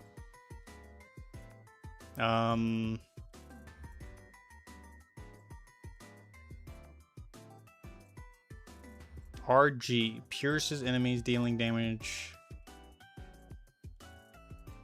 Mortar. Okay, that's a mortar. RG.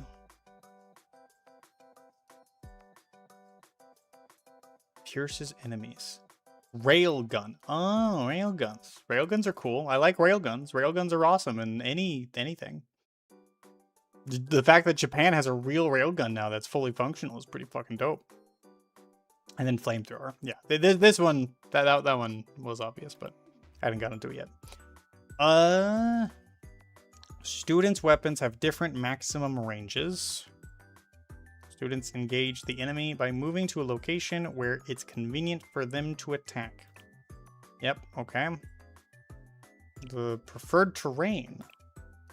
That's where the preferred terrain's explained.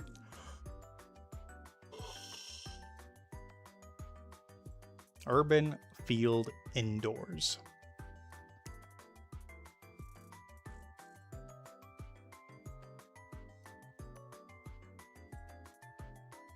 Interesting.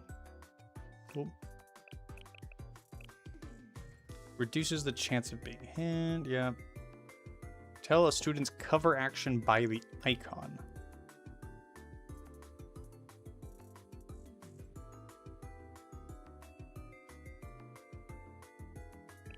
Okay.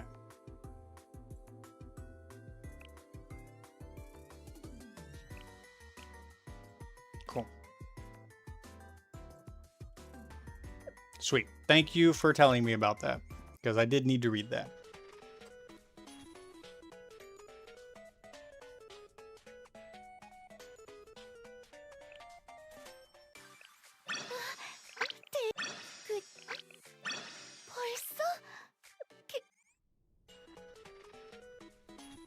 Okay.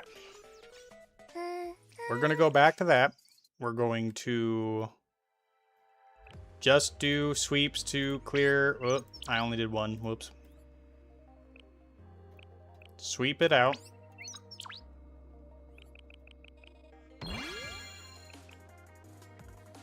Fuck. Okay, sweep it out again.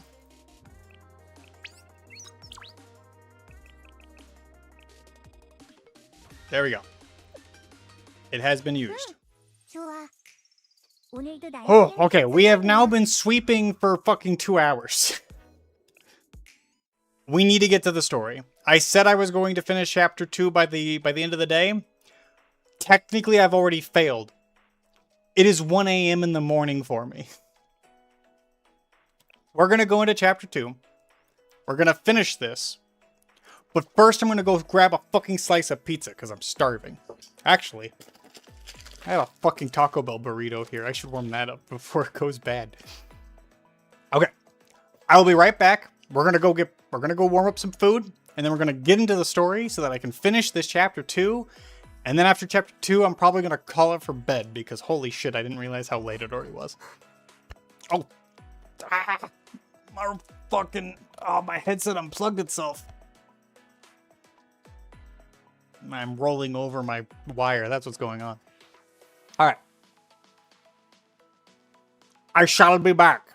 I shall be back.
All right. We are back. I decided to do both. I have warmed up this burrito, and I have pizza.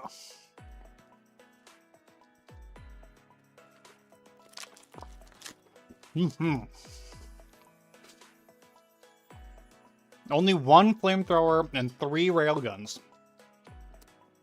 Now, I'm pretty sure I've seen the flamethrower, so I know who that is, and I actually kind of do want her. She looks kind of neat. But enough of that. It is time to finish this fucking story. My roommate's already asleep, actually, so I need to calm it down a bit so I don't accidentally wake him up. We finally made it. All right. 그런데 왜 이렇게 거리에 인적이 없죠? 아무리 새벽이라지만... 총소리야. 어디선가 전투가 벌어지고 있어. 이 주소로 가려면 이쪽으로 한참을 가야 해요. 자, 다시 움직이죠.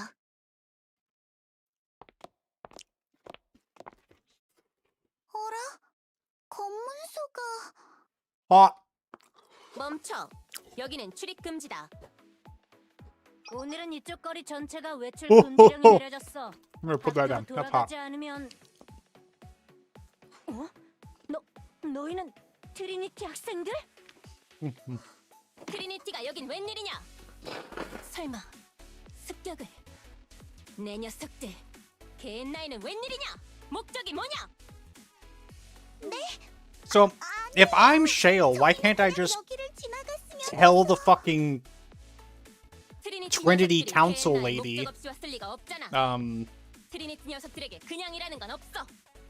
why can't I just tell her to fuck off? And just be like, oh, nope, I've given these students an exception. Because there was a curfew in place. We could not get to the testing site. They have an exception. 역시 그렇죠. 아우. 잠깐만, 저기 저 녀석 정의실현부 유니폼이잖아. 뭐? 진짜다! 습격이다! 정의실현부의 습격이야! 상부에 보고해! 정의실현부의 대규모 공격이다! 잠깐만! 뭐야? 이건...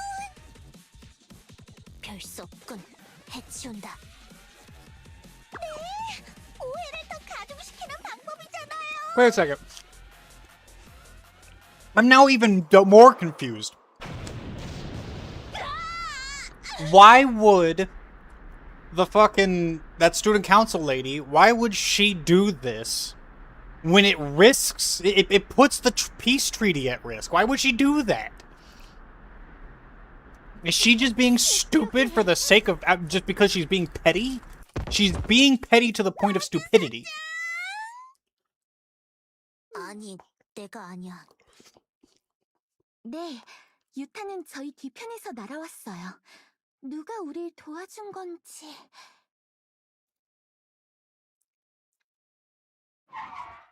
How was my CC experience? Ah, Ramen. It's good to see you. My CC experience is I spent about an hour or so playing CC today. Got up to risk 18. I was trying to do risk 18. Was getting really, really close, but kept on like fucking up against one of the bosses. Their movesets were boggling me, so I just kept getting hit. Mostly because I was tired and hungry. But it was fun. I was actually really enjoying it. Endfield CC is the very thing that I wanted. I wanted difficult gameplay that required me to actually think about build crafting and plan out strategies. And that is what it's giving me. So it's fantastic. So far, Endfield CC has been great. Looking forward to actually putting some time into it to properly like give it time to like practice it and put together some extra like different team comps and try out all the different risks and see what how high I can get once I actually like really think about it and put time into it. I had to grind out the attack patterns of the wave. Yeah, those are the exact dudes that I'm having trouble with. It's the boss, it's the like elite enemies or the boss enemies of stage 3 and 4. Those are the ones that get me every time. I struggle with them. But I can do everything else pretty consistently, but those two get me. I initially was trying, so far I'm mostly doing physical teams. I had to read the boss mechanics of the final guy, of the stage 4 final dude. Realize he actually takes reduced damage from every single element type except for heat when he's in the ranged attack mode. So I switched to Rossi so I can get her ultimate and her battle skill, which do fire damage. So I'm using her to like really nuke those guys down. I just need to consistently get their attack patterns down so I can actually proceed. Beast? Like the bosses are a beast? Or Rossi is a beast, because Rossi is a beast. She's really fucking dope.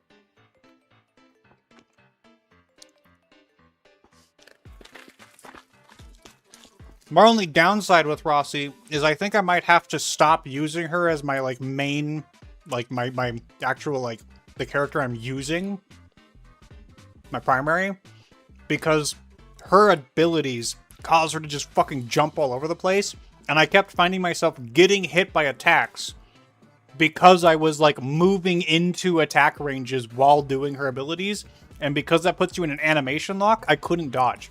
I would just be stuck in place, forced to take a hit, and she kept dying because of it. So I have to figure out, I might have to start like learning how to quick swap characters a bit more often so that doesn't happen to me. Bro, when I play Teng Teng, she just kills herself while I'm auto-attacking. It's so funny.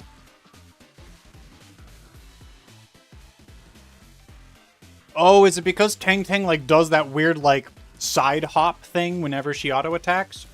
Is she also doing the same thing I'm talking about with Rossi, where she just moves into AoEs? She just dives in? Okay, yeah.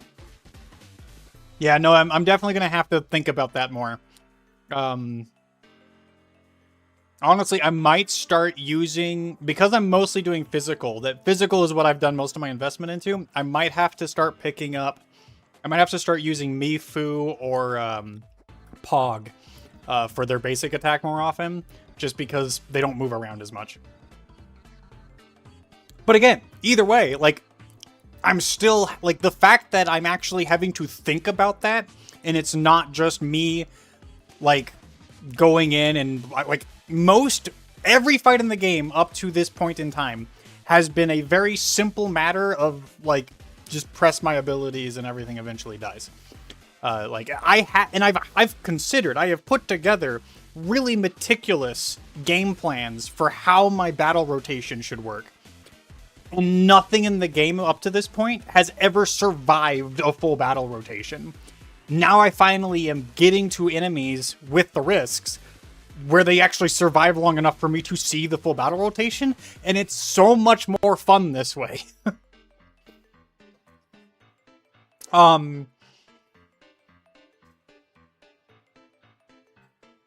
I will say, I'm still running, all my characters are level 80. I have not done almost any artificing, outside of like a little bit of it where I was trying to figure out how it worked. So I've basically, like, my stats are still lower than the vast majority of people who are playing it.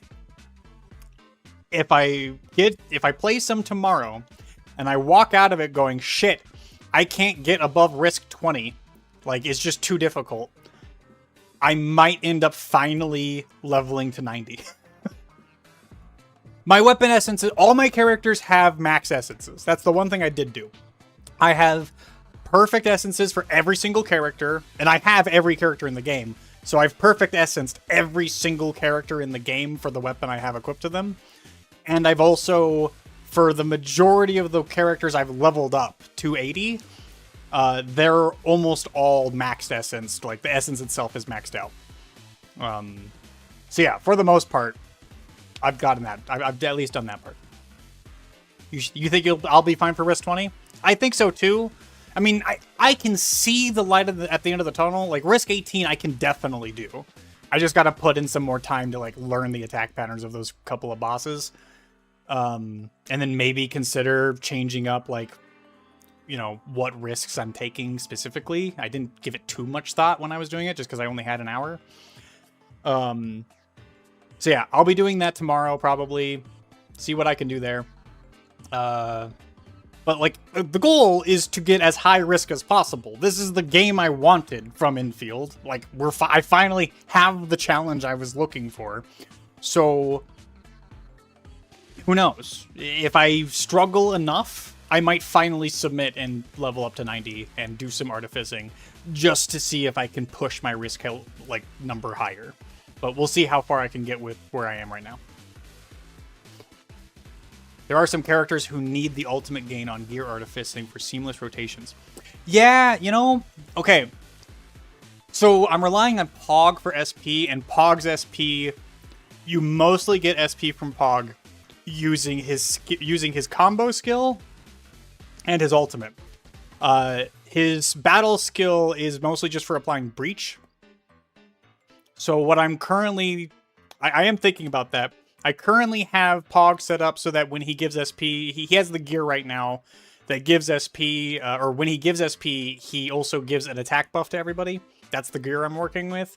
I might switch him back to, I think it's the Yinglung gear. The one that gives him extra damage on his combo skill when other people use battle skills.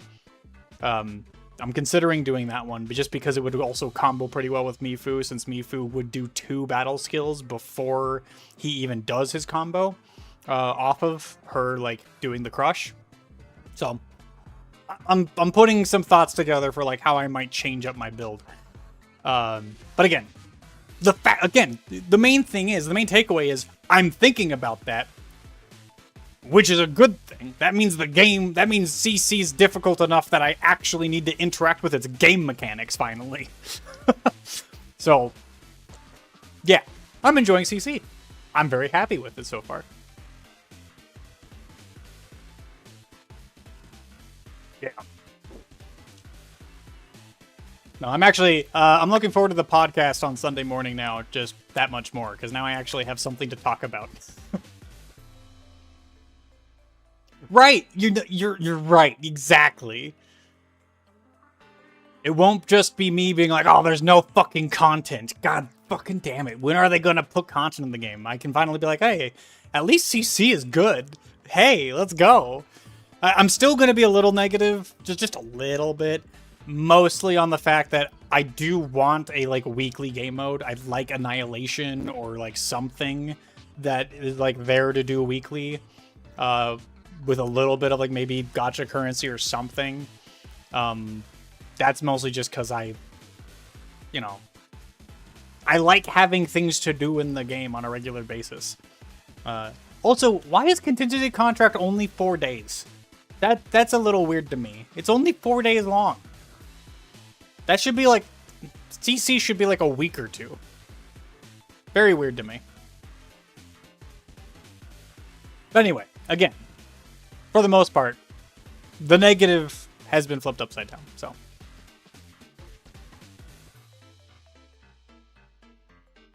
Is it when I was looking at it in-game earlier, it said 4 days. Unless if I was misreading and the 4 days is like 4 days for some piece of CC, but it's not the whole CC. It's when the next Oh, that makes so much more sense. Okay.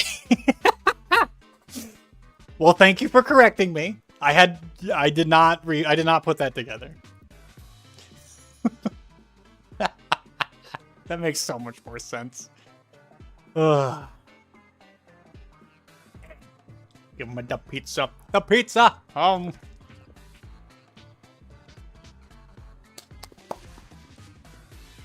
Alright.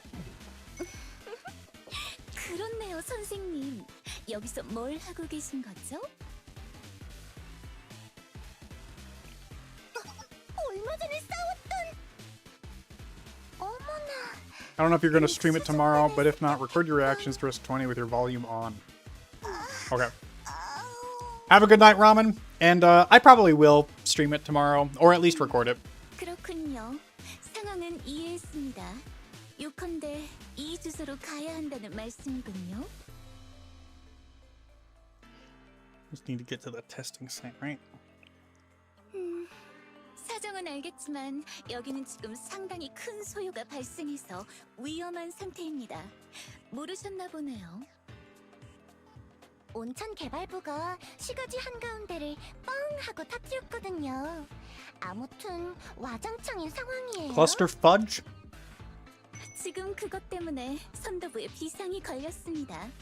덕분에 저희도 선도부 감옥에서 탈출할 수 있었지만 네, 그러네요. 위급한 순간에 School lunch club. 강양구가 급식 트럭을 흔쾌히 빌려줘서 다행이었어요.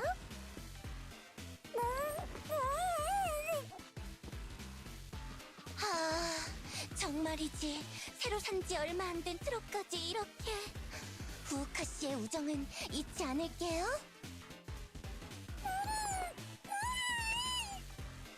Damn. 저분은 묶인 채로 트렁크에 실려 있는데. 문제 없습니다. 후우카 씨도 몇 번이나 해본 거라 익숙할 거예요. 누구보다 전문가죠? 카루나, 아카리! 어디야? 이쪽도 포위망을 뚫었다고!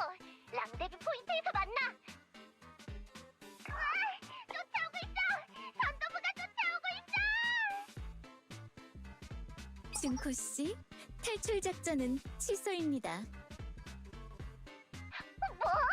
무슨 소리야! 얼마 전에 있었던 신세도 갚을 A 겸해서요. debt to repay. 선생님과 트리니티 학생들을 목적지까지 안내합니다.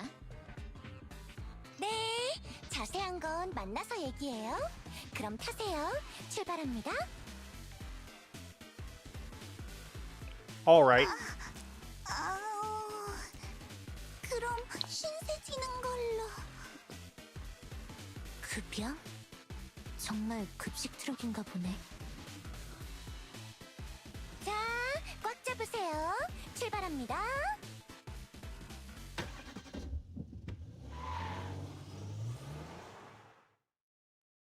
2 hours later.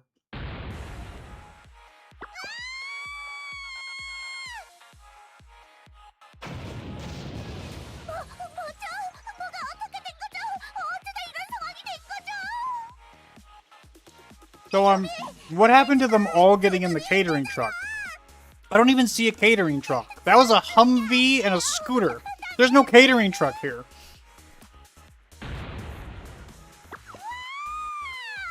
Where's the catering truck?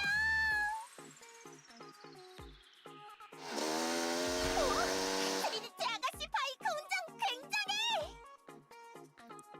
파이팅!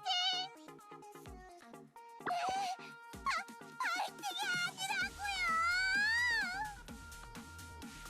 아카리 씨, 다음 8초 뒤에 다시 폭격입니다. 네, 문제 없어요.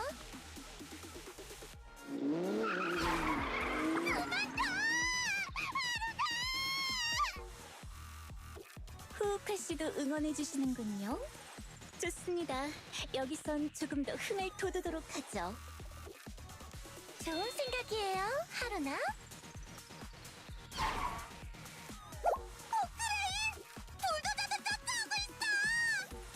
Excavator?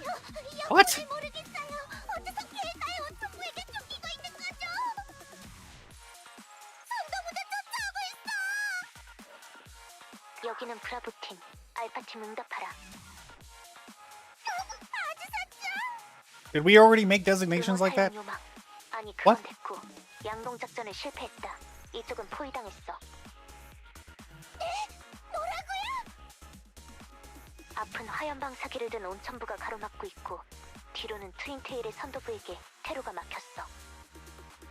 하나코와 나는 어떻게든 자력으로 도망칠 테니 랑데뷰 포인트에서 만나자. 그럼 행운을 빌어. This music's very weird. 저희는 보충 소프의 평가 시험을 보려는 것뿐인데. 대체 이게 뭐죠?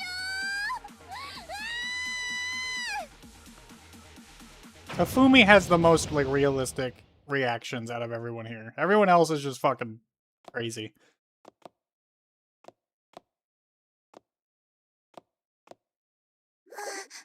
아우. 여기야. 시험 장소가. Yeah. 선생님, 괜찮아? 선생님, 무사하셨군요. 아우. 그 방부 트럭이 강물로 점프했을 때는 이제 전부 다 끝났다고 생각했었는데. Wait, is that why they were driving a Humvee instead of the catering truck? The catering truck fell. When did that happen?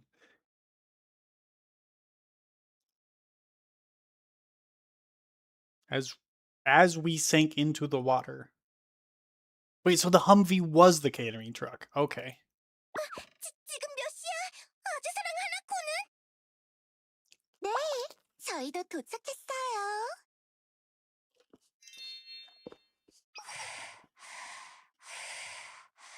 2시 45분. 제 시간에 도착했군. 다행이야.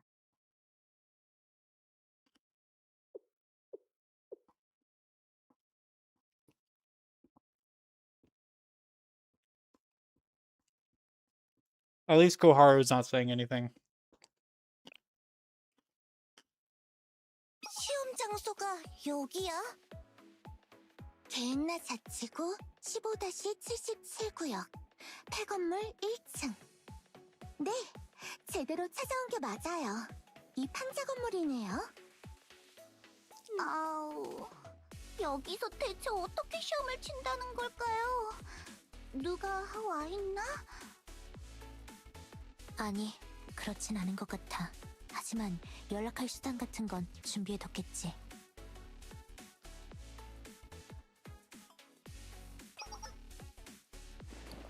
과연 이걸 발견했어. 응? 이게 뭐죠? 포탄 같은데 불발탄인가요? L-118 견인포의 탄두야. 선전문고 살포용인데 뇌관과 폭격을 제거해서 Where? 폭발하지 않게 한 거겠지. 과연 L-118이라면 티파티에 L-118. 즉 Just a second, 이건 just a second. 나기사 씨가 보낸 거군요.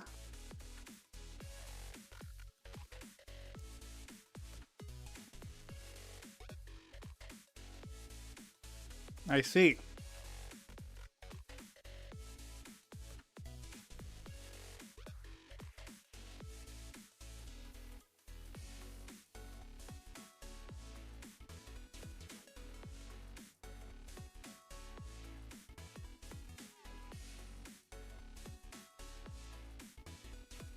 Nearly 2 tons.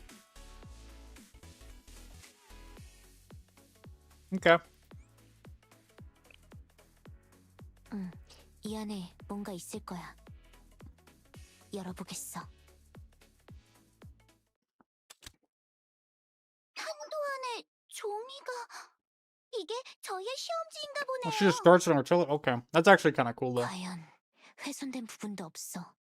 그리고 이건 통신기 같은데? 무사히 잘 도착하셨나 보네요. 나기사님? 저분이 티파티에?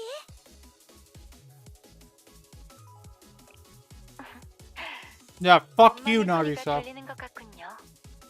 참고로 이건 녹화 영상이니 저에게 말을 걸어봤자 소용없습니다.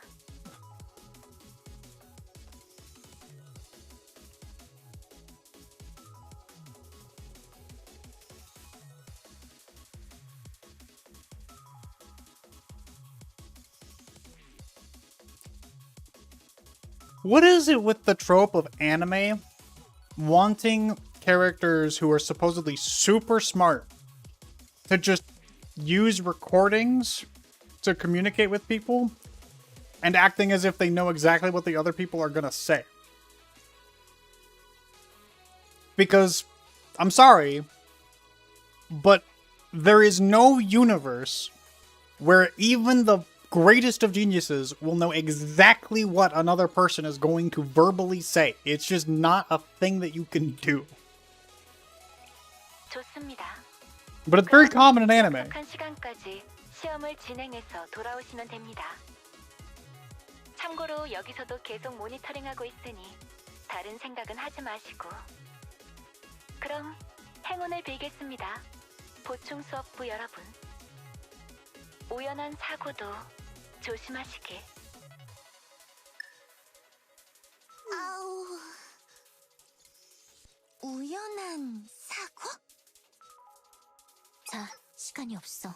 빨리 시작하자. 네. 모두들 들어가요. 제 2차 평가 시험 시작합니다. 네, 그래요.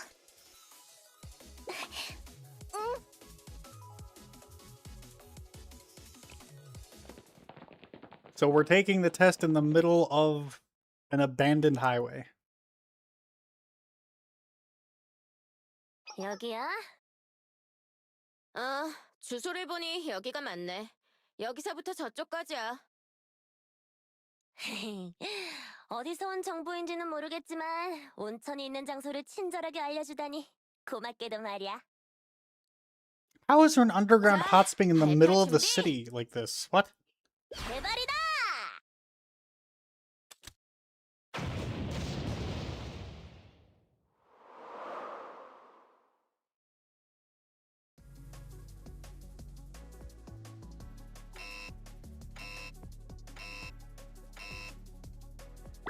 시험지가 흔적도 없이 날아. 선생님 과연 Okay, again, why can't Shale be like, hey, due to extraneous circumstances, this test is void. You gotta do another one. Because there's way too many extraneous circumstances here.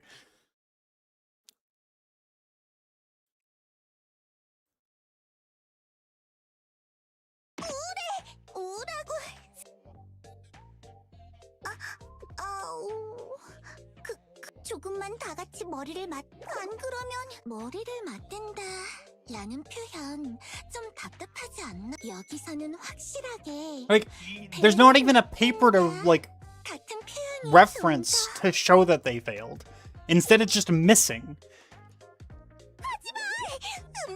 This absolutely is deserving of a retake. 어떻게 그런 자세가 나오는데? 어머나, 역시 직접 실행해보지 않을. 하지마! 에이? 반말해서 죄송해요. 백병전에서 적을 제압하는 기술이었군. 하지만 나라면 거기서 관절부터 꺾겠어. 선생님, 감사합니다. 이리로 가다간.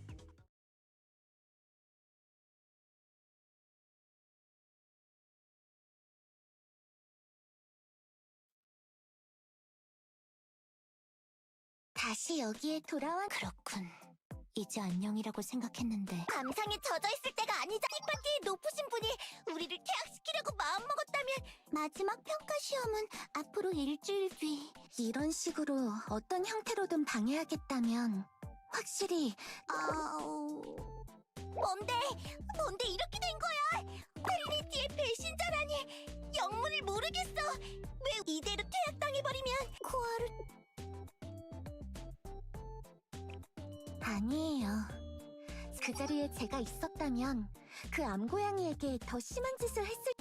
앞으로 남은 일주일 이 안에 성적도 지금보다 더 올려야 하고. 네. 또한 나기사 씨가 이상한 짓을 하지 않을.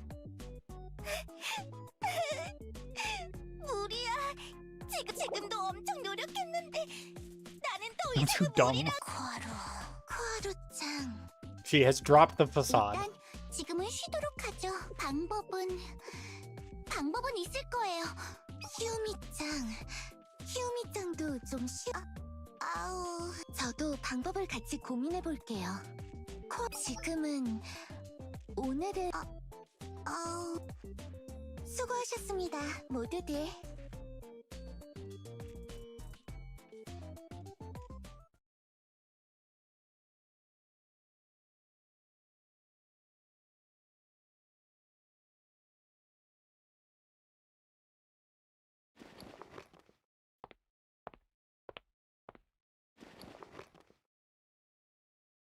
Honestly, I'm gonna be honest. If this story legitimately just decides, hey, they're gonna get expelled because the fucking like the equivalence of a principal has decided that she doesn't want them in the school, and so she's just gonna expel them no matter what. If that's where the story goes, honestly, kind of good on them. That it would break my expectation, and it would create a villain that I want to fuck over.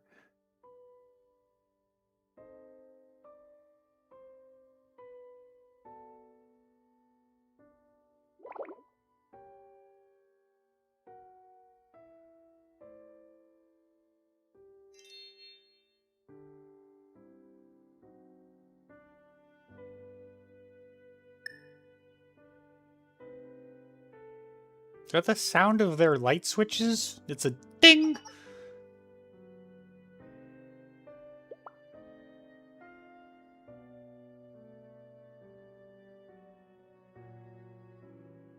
They do love to reuse the same CGs for multiple scenes in this game. Notice that quite a bit.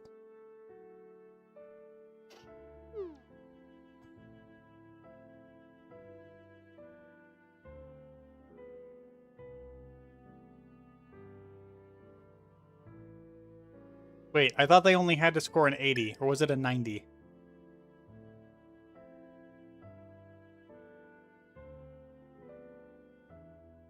Was it a 90? Okay.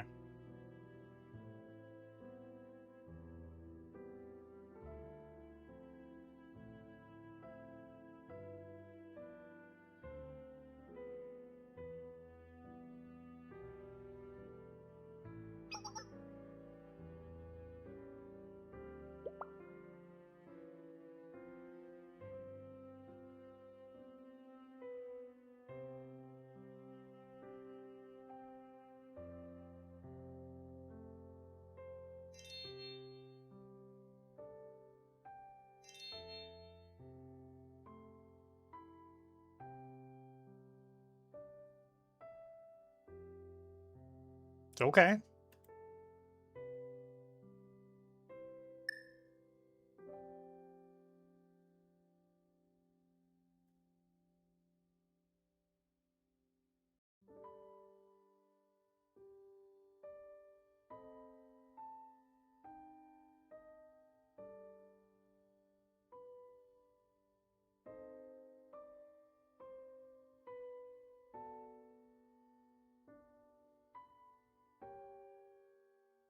Oof. Just barely.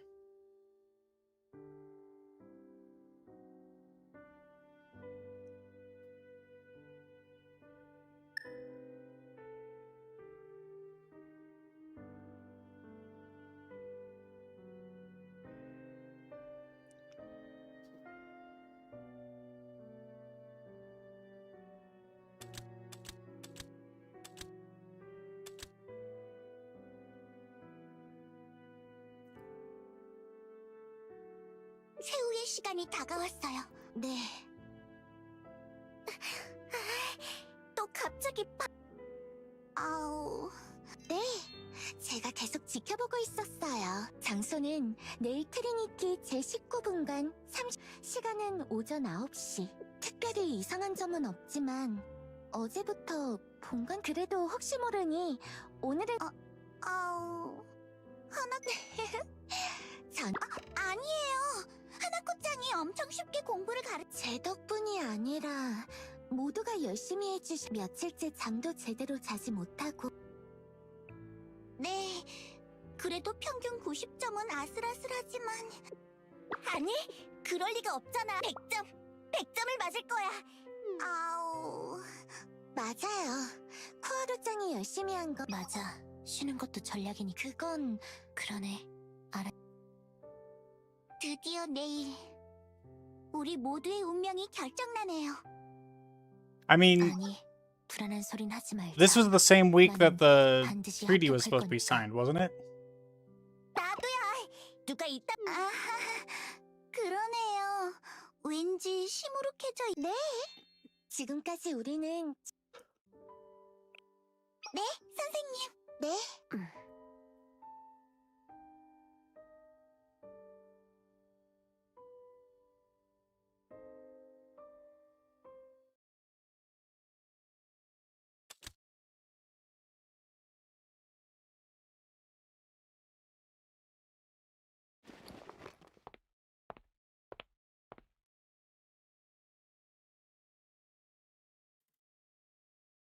임무 날짜가 바뀌었다. 아즈사. 바뀌었다고? Oh no. 그래. 내일 오전이다. 약속된 장소에서 명령을 기다리고 있어라. 잠깐, 사울이 내일은 문제라도 있나? 아직 준비가 끝나지 않았어. 계획보다 일정을 당기는 건 리스크가 너무 커. 아니, 내일이다. 훈련받은 내일이면 모든 것이 바뀔 거다. 트리니티 티파티의 호스트 키리우즈 나기사의 헤일로 파괴. 그걸 위해 네가 거기 있는 I mean, at this point, I'm actually like in agreement. 세이아 때처럼 잘 해주리라고 믿는다. 너의 실력은 이해했어. 내일 임무에 차질 없도록. 아즈사. 잊지 않았겠지. 바니타스, 바니타토.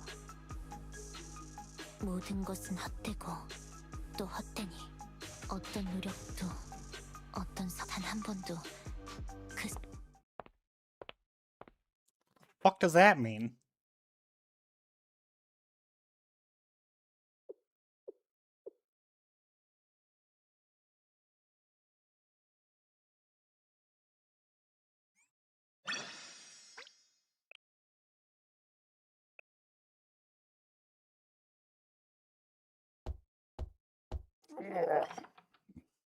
아, 안녕하세요, 선생님. 아직 깨어 계셨군요.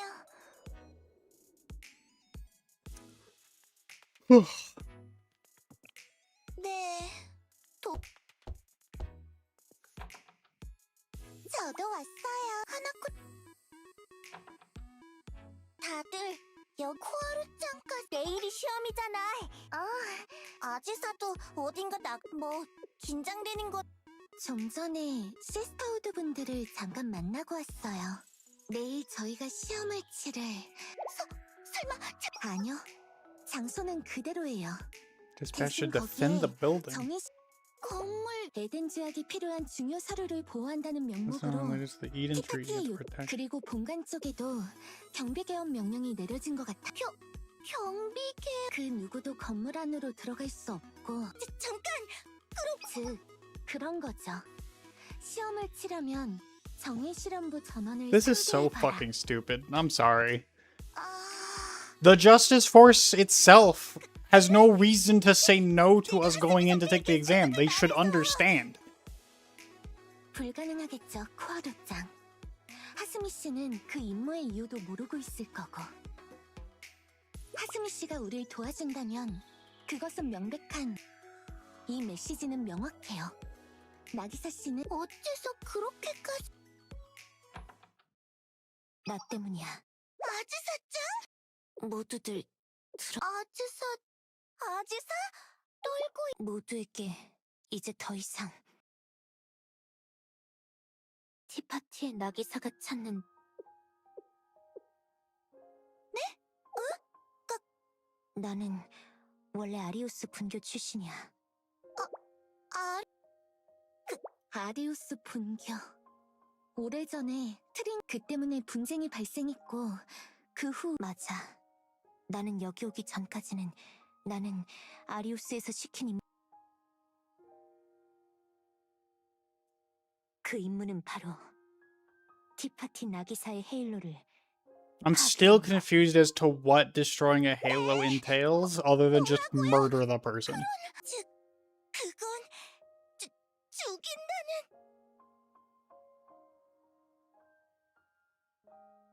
그래. 아리우스는 티파티를 없애기 위해서라면 아리우스는 티파티의 다른 멤버 미카를 속여서 나를 이곳에 집어넣었어. 트리니티와 화해하고 싶다. 확실히 미카 씨라면 정치에 적합하지 않다는. 아마 모든 일이 끝난 다음에는 그 죄. 아리우스가 트리니티를 증오하고 있다는 것은 알고 있었지만. 잠깐만, 아지사? 아리우스인가 뭔가 하는 건 잘 모르겠고. 내일 아침 아리우스 분교 학생들이 나는 그걸 내일은 마지막 평가 시험일. 그리고 I just don't feel like Nagisa is the kind of person who's gonna give a 내려질 shit if she gets 또한 protected. She's 나기사 still gonna 씨의 expel them. She doesn't care. 정규실험부가 본관을 비우고 있는 상태. 요인 습격에는 적절한 날이네요. 아리우스도 꽤 머리를 썼네요. 하나코 잠깐만! 아지산의 높으신 분을 해치러 왔다며! 그런데 왜 구한다는 거야? 그건 아지사짱은 처음부터 나기사 씨를 지키기 위해 이 임무에 참가한 거예요. 말하자면 이중첩자. 아리우스 연락책에는 문제없다고 계속. How are you coming to that conclusion? 사실은 그들을 배신한.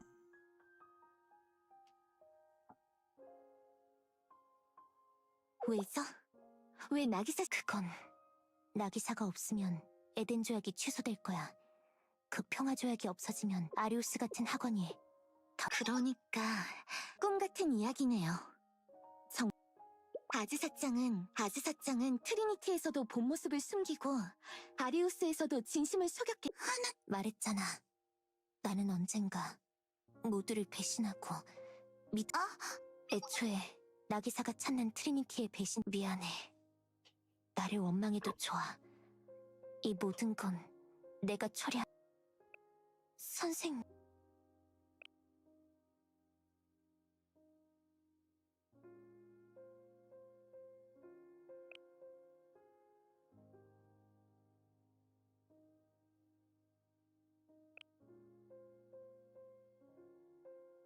I don't see how you would believe in Nagisa. She's way too fucking manipulative.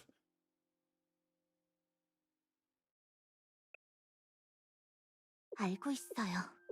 선생님, 나기사 씨처럼 믿고 싶지 않기에 믿지 않는 사람을 바꾸는 건 불가능에 Yeah, 가깝다는 she's 것도 so 알아요. fucking jaded. Like, 그래도 아지사짱은 우리에게는 진심을 얘기해 주었어요.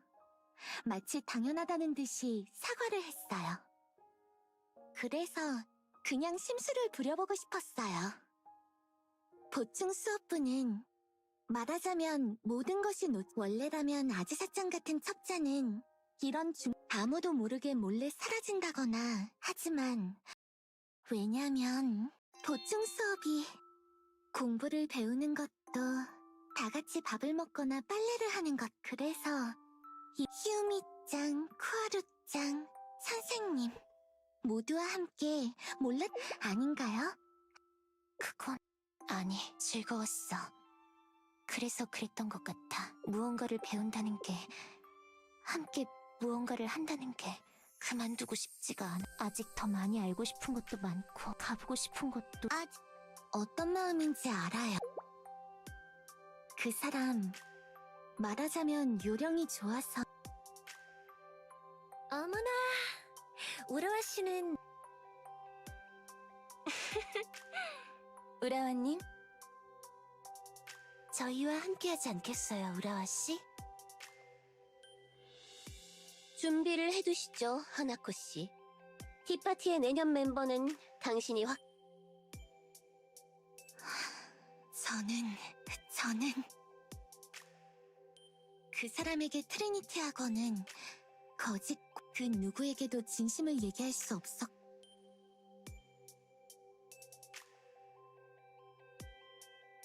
그건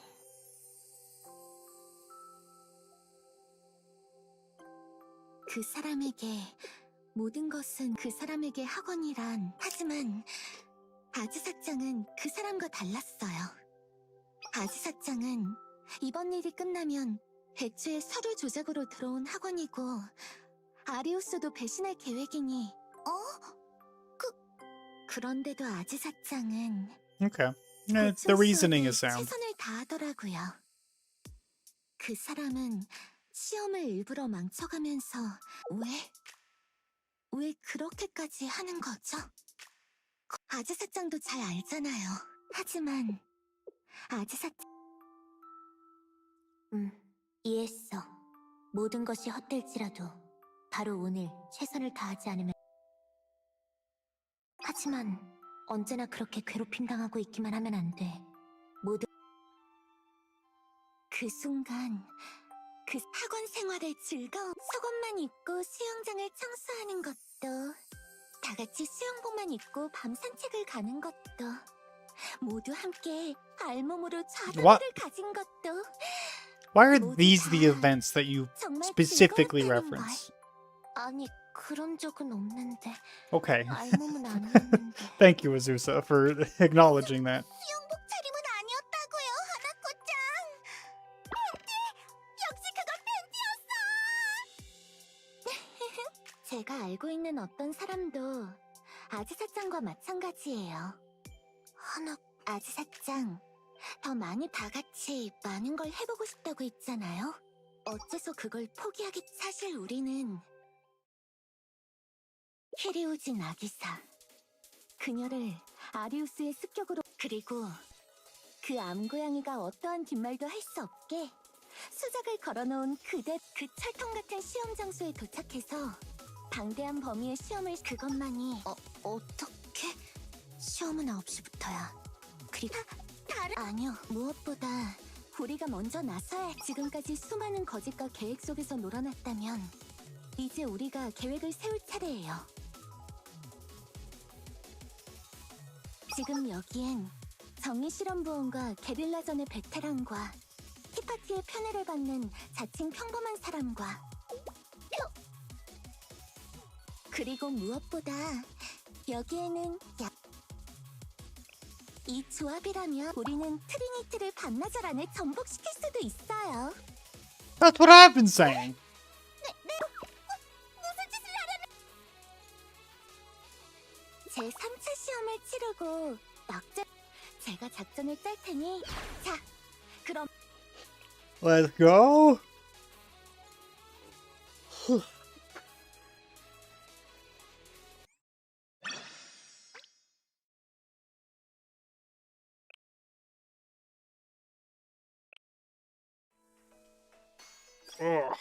16. I wish I knew how many total we're gonna be here, but I gotta assume we're getting close to the end.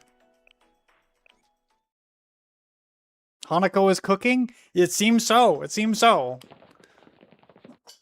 If Hanako's over here being like, we're gonna fucking overthrow the school and say fuck. Fuck, I already forgot her name. I keep forgetting her name, but the main fucking principal lady.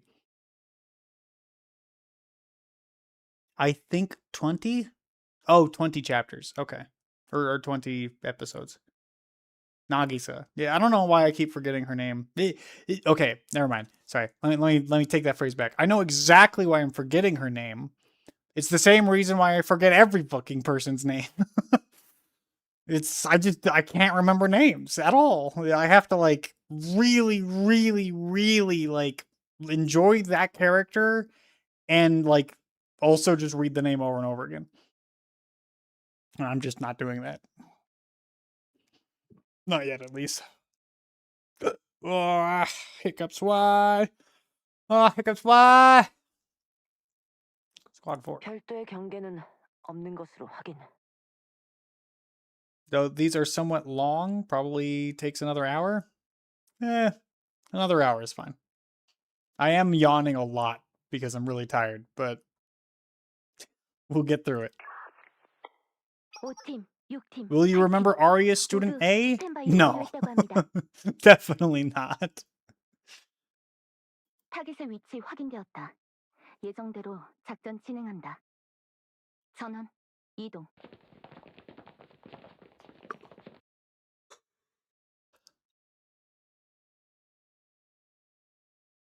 The mobs are there to be the mobs. Yes.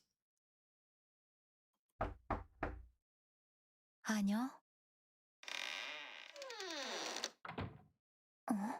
잠이 안 오시나 보네요. Only one of them has any kind of relevance 정의 story-wise. 실험부를 I'm surprised any 집에 of them 전부 do. 보내버렸으니 불안했나 봐요. 나기사 씨.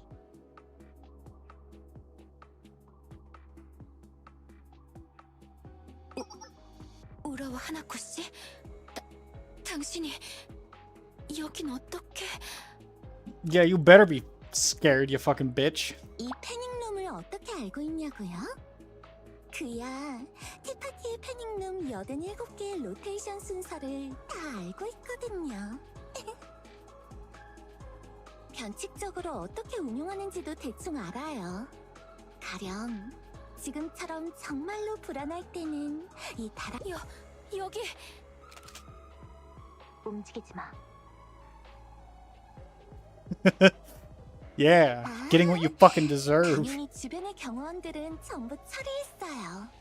그러니까 이렇게 제가 모습을 드러낸 거잖아요. 시라스 아즈사, 우라와 하나코 배신자는 한 명이 아니라 단순하네요. 저도 아직 그건 그치만 나기사 씨 보충 수업부 얘기예요. 나기사 씨의 걱정은 알겠지만 이런 식으로 샬리 그건 처음부터 수상쩍었던 저나 아즈사짱은 그렇다고 해도 히우미짱과 코하루짱은 너무했다고 생각하지 않나요? 특히 히우미짱은 나기사 씨와 친했잖아요. 어째서 이렇게까지 가혹하게 군 거죠? 히우미짱이 받아... 네, 대의를 위해서라고는 해도 히우미 제 행동을 후회하지 않아요. 그래도 그럼 저희 지휘관님이 나기사 씨에게 즐거웠어요. 나기사님과 함께한 우정놀이 라고? 네?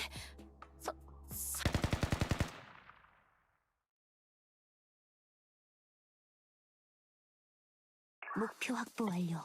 근접거리에서 She took an entire 맞았으니 1시간은 기절해 있을 거야. 5.56 round magazine point blank.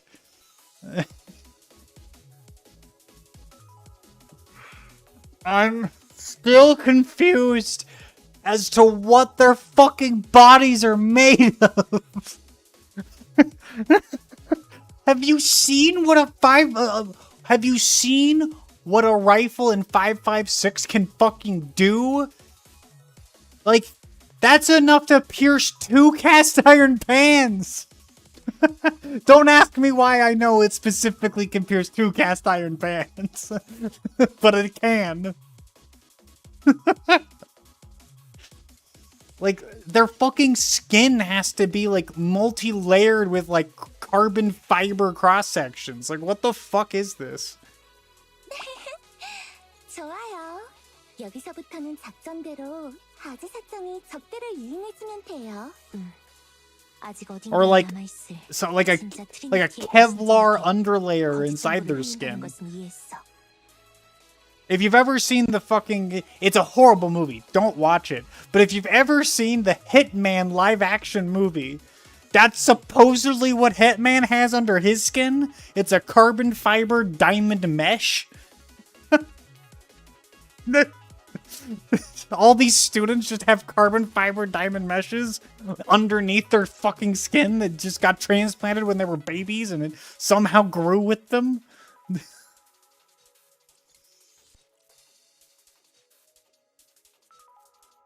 그 가정대로라면 아리우스도 습격을 서두를 수밖에...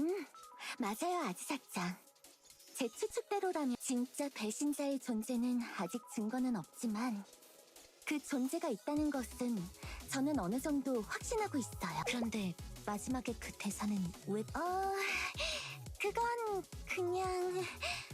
말하자면... 오해는 금방 풀릴 거예요. Hanako can't resist to just fuck with the situation. 혼자서 얼마나 오래 막을 수 있나요? 나도 자세한 규모는 몰라. 밤마다 학원 주변에 부비 트랙과 참호를 만들어놨으니까 그쪽으로 유인해서 게릴라전을. So that's why you were sneaking out every night.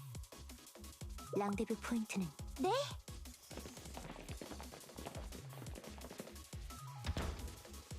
패닝룸 클리어. 타깃 보이지 않습니다. 먼저 방문한 손님이 있었나 본데. 주변을 수색해라. 큰 소동은 버리지 마. 접선하기로 한 첩자는 어디에 있는 거지? 여기는 사팀. 뭐? 첩자입니다.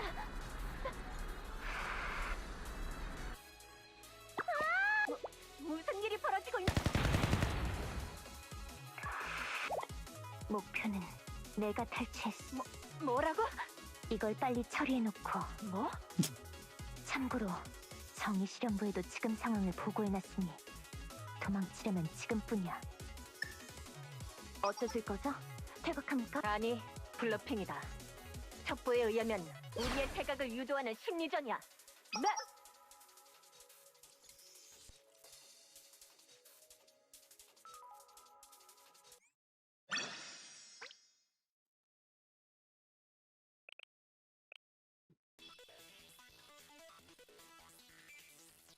이쪽입니다. 타깃을 데리고 이 건물로 들어가는 것을 확인했습니다. 이 건물인가? 여기에 안쪽으로 통하는 입구는 2개뿐입니다. 열려있는 입구는 하나뿐. 머리를 썼군. 소란을 피우게 되는 건데. 그래. 스쿼드에서 연락이 왔다. 이제 이 임무는 요인 암살이 아니라 트리니티와의 전쟁이라고 상정해야 한다. 간다! And we're at war now. I feel like that's not what you wanted to do. 돌입한다. 그래. 여기로. Well, duh.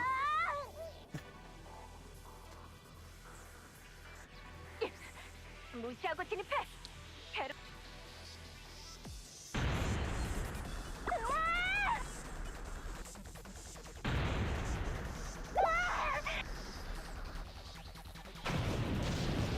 비밀봉지가 아니라 아이디. With this many explosions, how long is it gonna take before the building structure starts to, like, weaken and collapse? 여기까지다. 꽤 많이 줄었네요, 아지사짱. 막다른 길이군. 타겟은 어디에 있나? Oh, so at what point do people just start fucking dying? Like, how much force does it take to kill one of these people? 이 건물 어딘가에 숨겨뒀어. 다른 팀들이 이 건물을 포위하려고 오고 있다. 몇 명이 아니다. 더 이상. 그들은 다른 임무가. 그럼 됐어. 얕은 수를. 그쪽엔 퇴로가 없는 체육관이라는 건 이미 더 이상의 부비 트랩은 없어.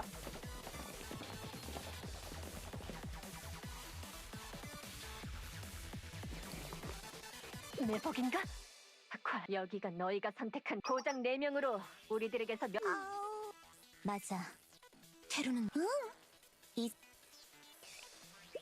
보충 수업부의 담임이자 샬레의 고문인 선생 선멸전을 시작한. Alright. Time to murder them all. 작전 시작합니다. 얍차.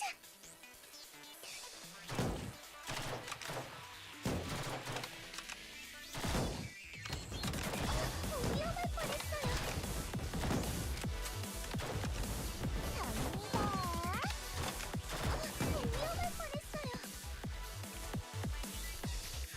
이쪽은 어느 정도 정리됐어. Why is it that their panties flash when they fall down and die? You know, that's only a little strange. 바니타스 바니타트 에토미아 바니타스.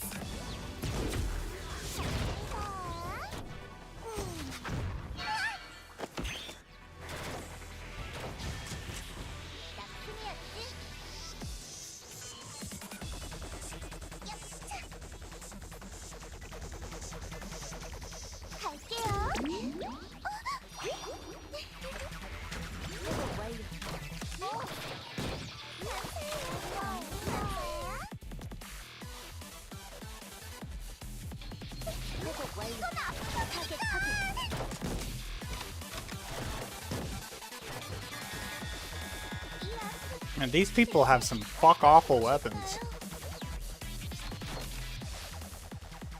이것으로 괜찮아질 거야.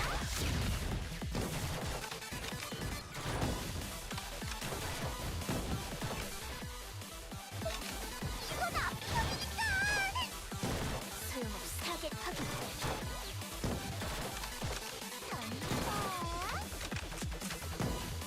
기다려. 어쩔 수 없어.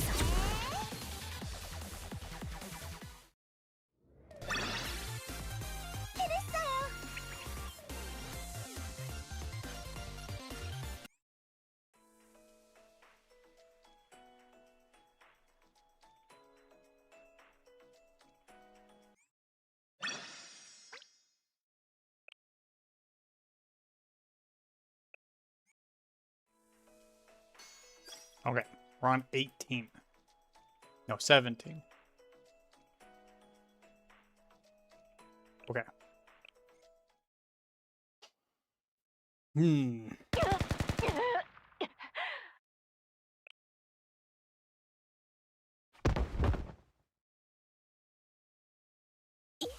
전원 전투 불능. 선생님의 전술 지휘는 이제 겨우 고비를 넘고 곧 아리우스의 지원군이 도착할 거고 그때까지 정의실험부가 돌아와준다면 맞아! 하스미 선배! 네.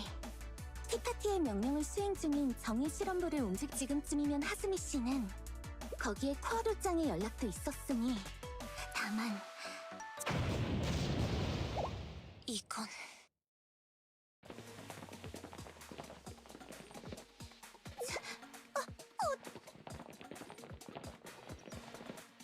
숫자가 아우 정의실험부가 응?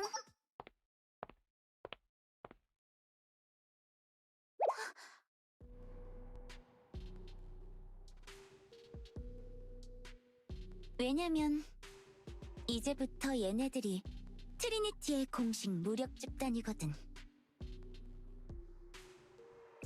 응, 오랜만이야, 선생님. 정의실험부는 움직이지 않아. 오늘 이상하게 학원이 조용하다고 생각하지 않아. 티파티의 명령이 닿는 곳은 전부 이런저런 걸로 발을 묶어뒀어. 나기짱을 습격하는데 방해되지 말라고 말이야. 티파티의 미소노 미카씨. So Miko was not just manipulated, she was actively leading the whole thing. 여기서는 마치 흑막 등장 같은 느낌으로. 응? 내가 트리니티의 진짜 배신. 그러니까 나기짱을 어디다 숨겼는지 말해주지 않을래? 나도 시간이 없어. 뭐 여기 있는 사람들을 다 없애버리고 이곳을 쥐잡듯이 수색해도 상관없지만.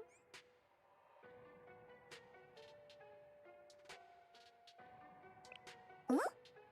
왜 이런? 응, 그야 개엔나가 싫으니. 나는 개엔나가 진짜 너무너무. 에덴 조약의 취소? 그게 목적이었나요, 미카씨?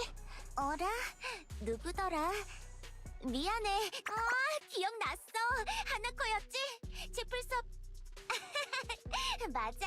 나기짱이 이상한 걸 하려고 해서 말이야. 에덴 조약 같은 말도 안 되는 걸. 그 개엔나의 뿔 달린 녀석들과 평화 조약이라니.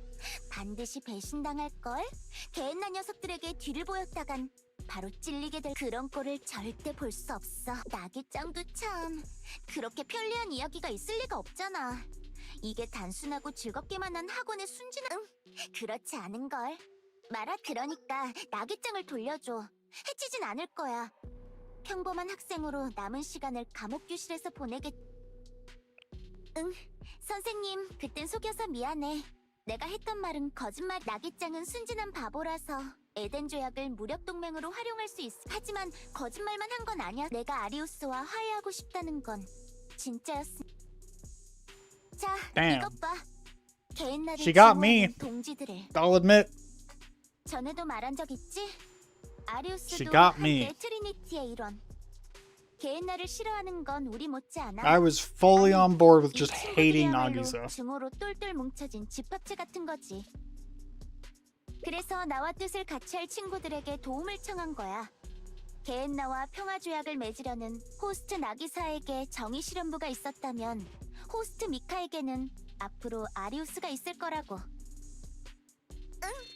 이건 그런 종류의 거래. 화해의 제스처라고 할까? 공동의 적을 위해 한때의 원수들이 손을 잡는 거니까. 그래서 아리우스는 처음부터 트리니티. 응, 그러게. 이건 쿠데타라고 볼 수도 있. 지금까지 신세 많았어, 아즈사.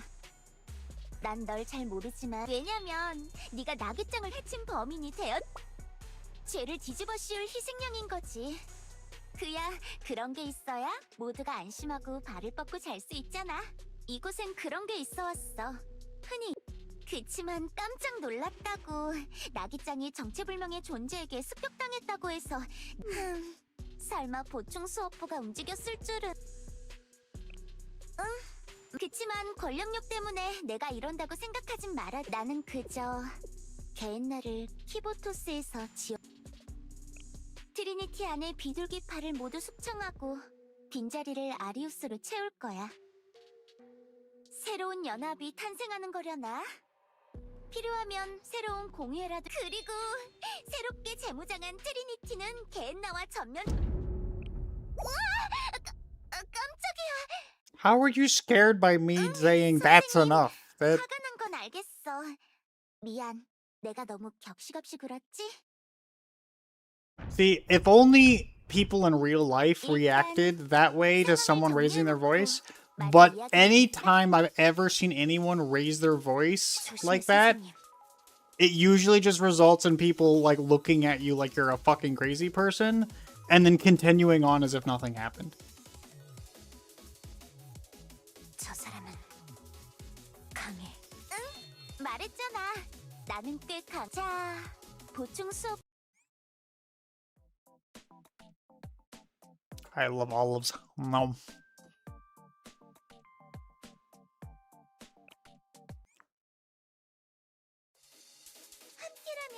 You're one of those people that get startled by yelling? I literally have never met anyone who gets startled by yelling like that, so you're a first for me.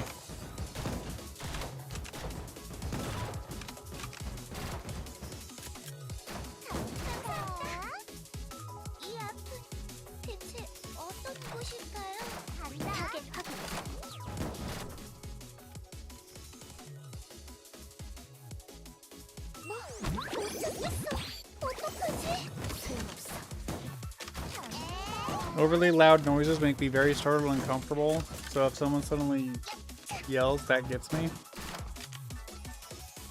I guess, admittedly, okay, so, admittedly, I have an audio perception disorder, which makes it really hard for me to, like, hear what people are saying in the first place, unless if they're very, very direct, and, like, they pronunciate properly, and they also have to talk loud enough for me to, like, pay attention. Otherwise, I just kind of find myself ignoring people.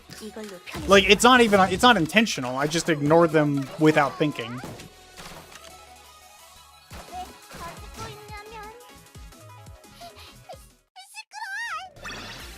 Oh, I don't have to kill her. Okay.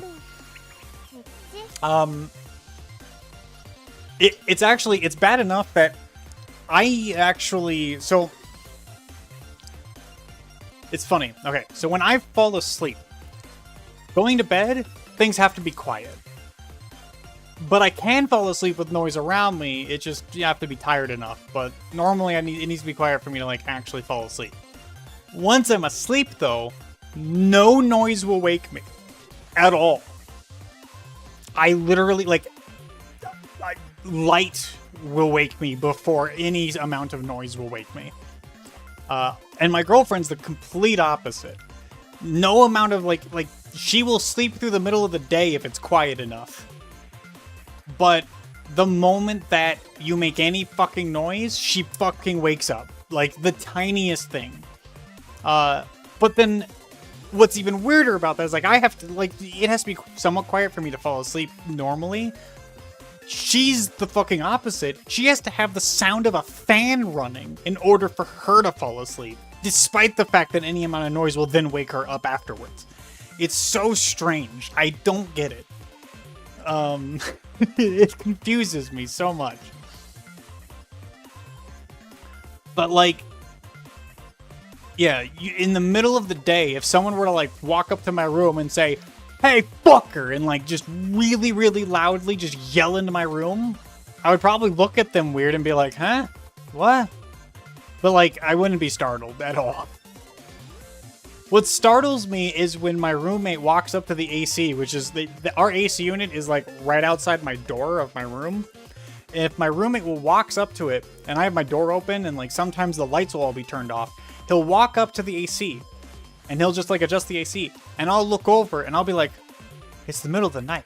There's a figure standing there. And that will freak me out. I'll be like, oh God, like that's something that freaks me out. So for me, it's I guess it's just a visual thing. Like audio doesn't do it, but a visual thing that I wasn't expecting will startle me.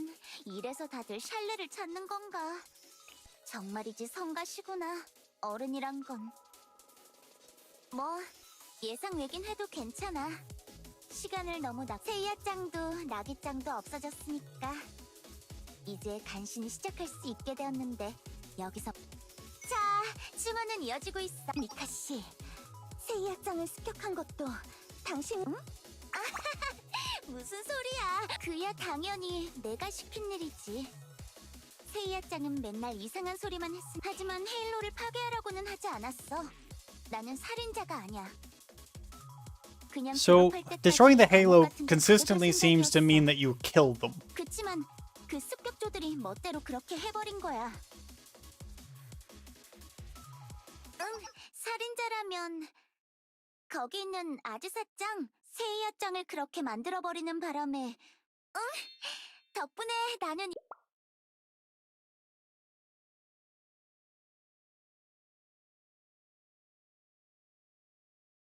그 아즈사짱 아니야. 응? 밖에서 그럴 리가. 티파티의 경비계엄 아니요. 아직 남아있어요. 티파티도 병력들 대상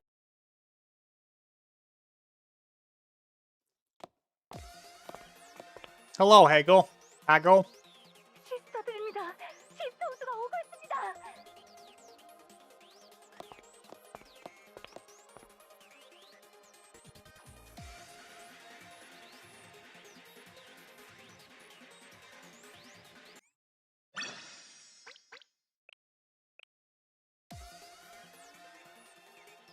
시스터후드가 하나코 맞아요. 저도 계약을 하나 했을 뿐. 계약? 당신이 알 필요는 없. 오늘도 평화와 안녕이 그대와 함께. Second time that that's happened. 페릴 시스터우드. 지금까지의 관습을 깨고 티파티의 내분에 개입하겠습니다. 티파티 미소노 미카 씨. Why are you holding your gun by the magazine? The handle is up here. 어라, 그러니까 시스터우드에 시스터우드랑은 처음 싸워보네. 대체 어떻게 시스터우드를 너는 시스터우드들과 친했었지? 대체 뭘 대가로 지불한 거야? 저 수상쩍은 녀석들이 아무 재미있겠네. 해치워야 할 사람들이 더 늘어나는 건 동요하고 있군요, 미카 씨. 아니, 어차피 호스트가 되면 대성당도 청소하려고 했으니까. 좋아, 그럼 미카 씨, 더 싸울 생각인가요? 당신에게 그럴지도. 갈 수 있는 데까지.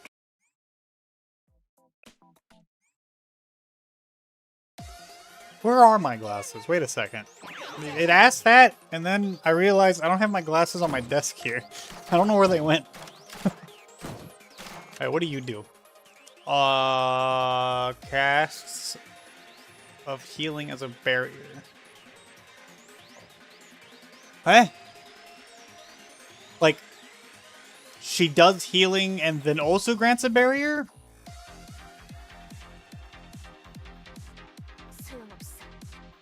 Or does she... Is it 328% barrier and the healing is just a weird wording choice? Instead of healing, she... So why don't they just say that she puts up a barrier equal to 328% of her, like, attack or whatever? Like, This wording is stupid. I also didn't mean to cast it.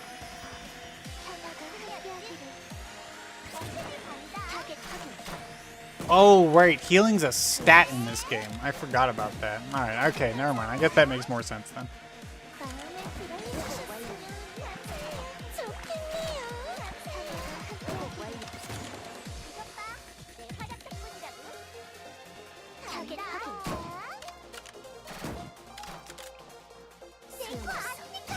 Holy hand grenade of Enkriok.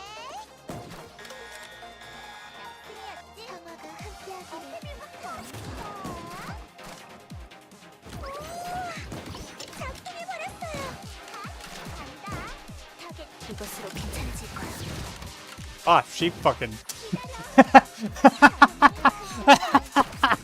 Wow, Mika fucking died like a chump.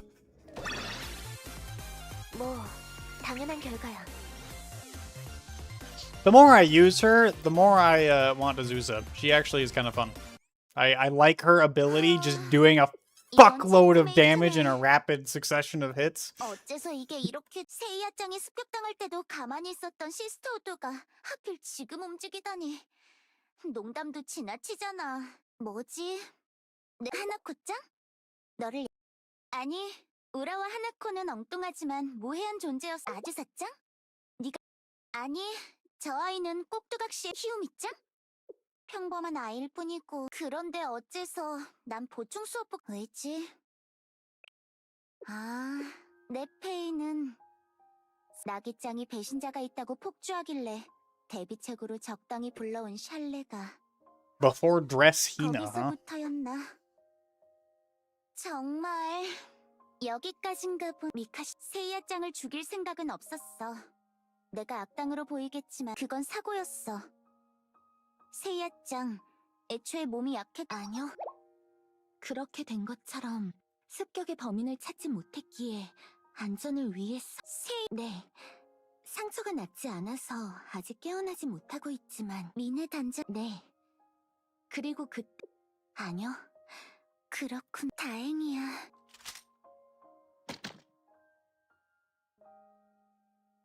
Oh, for a moment I thought she was about to fucking kill herself. 보충 수업부 그리고 이제 잡아먹든 말 아즈사짱 이 행동의 물론이야. 트리니티가 넌 계속 쫓기게 될 잠도 못 자고 네가 사오리에게서 벗어날 수 있을 것 같아? 알고 있어. 그래도 그렇군.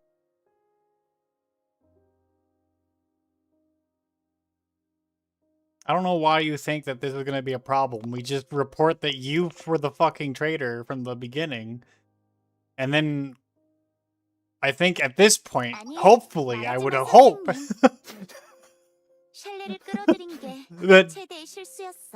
fucking Nagisa actually would forgive her and like pass the class.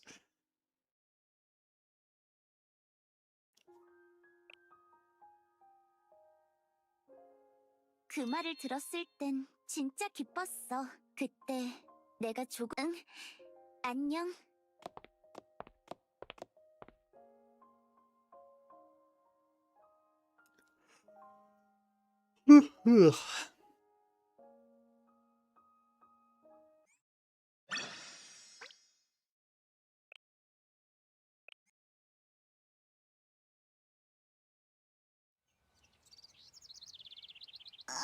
이제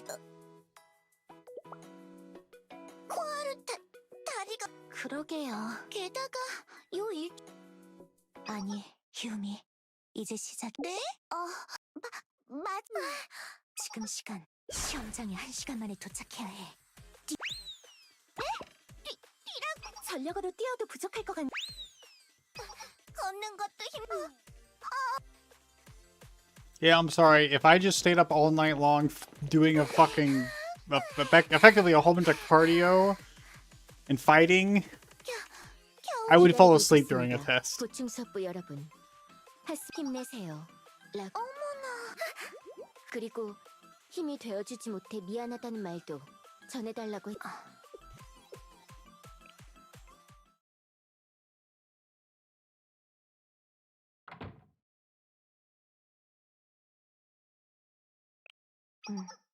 그러네. 많은 일들이 있어. 아니, 감상은 시험을. 네. 응, 나도. 네. 저도 만점이야. I don't know how you girls are going to be able to stay awake. I definitely wouldn't.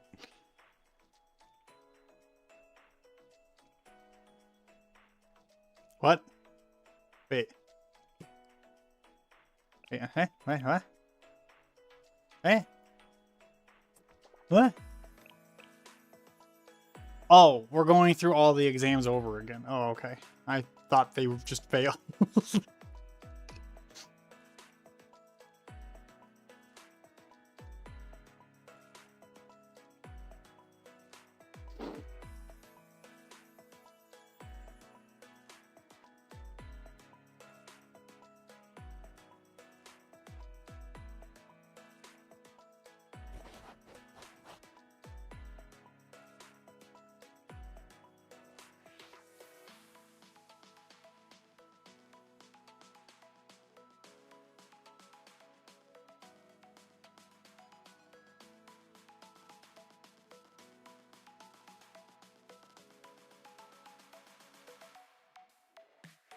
You know, I will say, Nagisa is still pretty fucking stupid for having to do all this in the first place.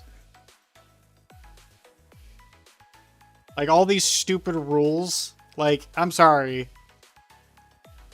I get that she ultimately was not the villain of this story, but I'm still going to say she is a villain in my eyes. Like, everything she did is just fucking retarded. 어떠한 협작도 없이 자신들의 힘만으로 합격을 성취해냈군요. 쿠아르는 이제 다시 하나코는 자신이 있어도 괜찮은 곳에 아즈사는 그리고 이 모든 사건의 가장 앞에서 노력해온 희운 미카는 학원 감옥에 유폐되었고 아마 두 번 나기사는 네 여기까진 하지만 당신이 지켜봐야 할 결말은 지금 이 이야기가 어디까지 왔든 그 모든 것은 먹구름이 그 누구도 감당하지 못할 먹구름이 아직 끝난 것이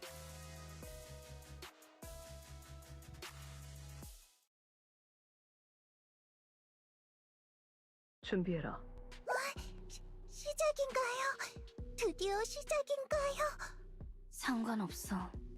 괴롭다는 건 살아있다는 증거니까. Well, that's just a straight up fucking rocket launcher.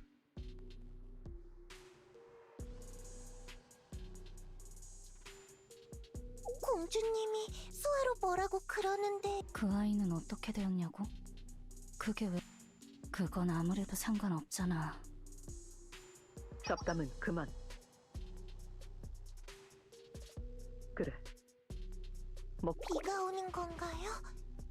비는 축축해서 싫은데 괴로워질 거야. 축축하고 기분 I hate sand. 엄청. It's coarse and dirty and gets everywhere.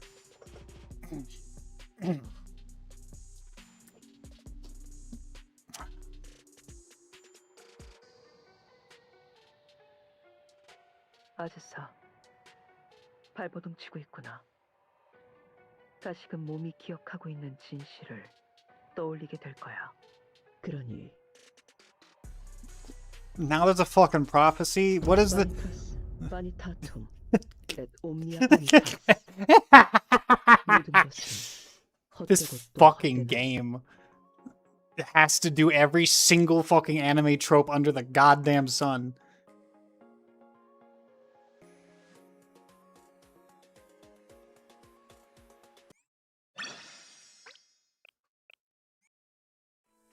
But we did it. We cleared chapter 2. Oh.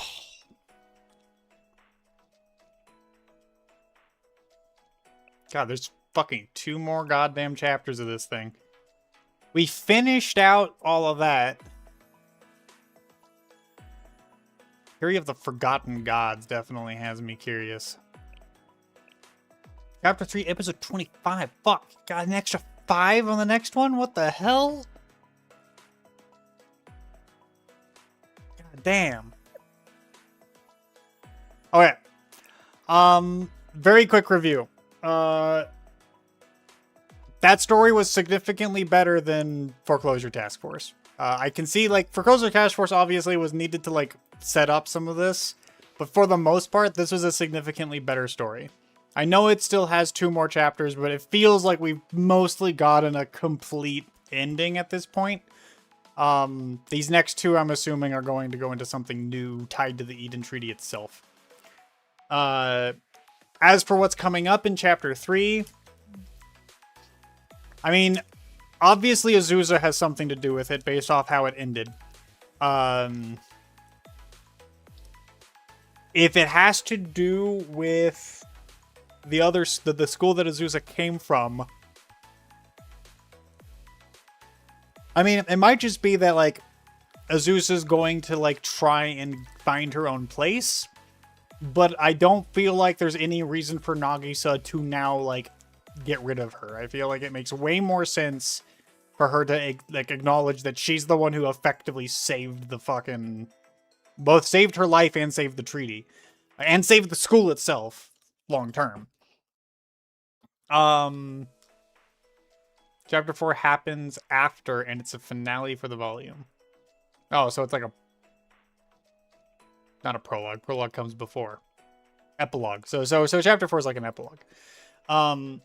Regardless, Our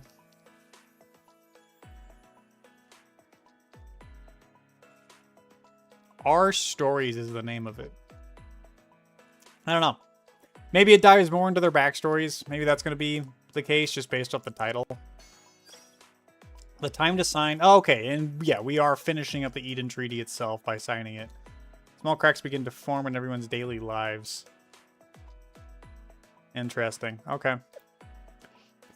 Don't really have much more to say than that, really. I will say, having now played some of the game and seeing some of the more, like, the requirements to level up and, like, some of these, like, higher level stuff, the gameplay itself is more fun than I initially thought.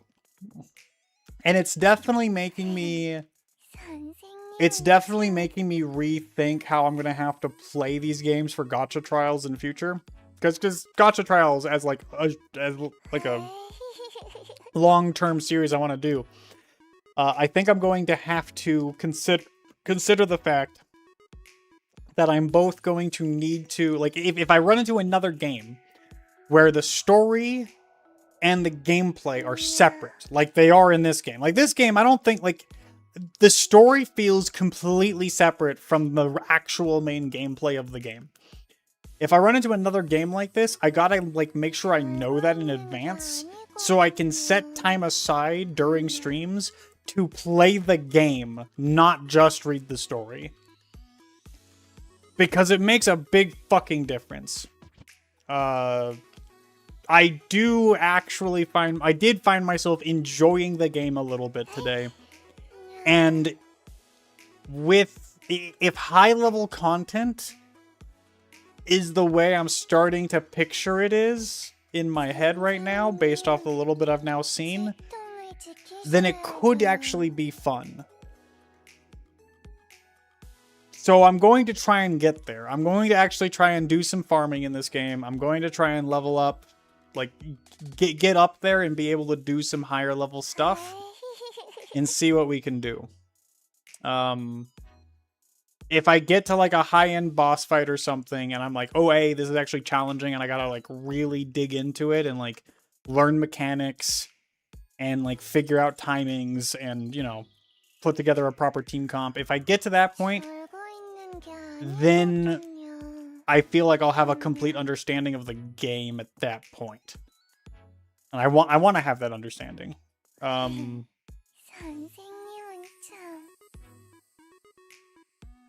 There's 2 parts where gameplay does link to story, but the recommended level is only 35. Grand Assault does have boss mechanics, and depending on your skill, you may need multiple teams or can solo it with a single team. Okay. Either way, Only thing you are missing is the missions. If you can clear up the 4th mission, they should all unlock. Joint firing drill is also very mechanics heavy with very specific. Okay. I'll probably see if I can do some missions off stream. I don't think these have anything like story important to them. They don't seem that difficult. So unless if you tech guys tell me otherwise, I'm going to see if I can do a bunch of these off stream, try and like get like a decent length in to unlock more of this shit. Then I can play some of this stuff, some of these new game modes and other items on stream, just so that you guys can see the first reactions I have to them. And we'll go from there.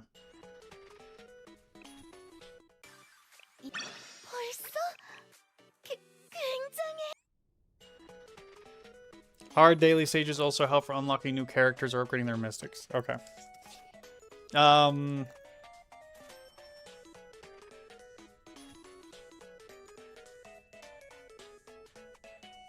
As for the game itself at this point, I do want to give some really quick, brief thoughts.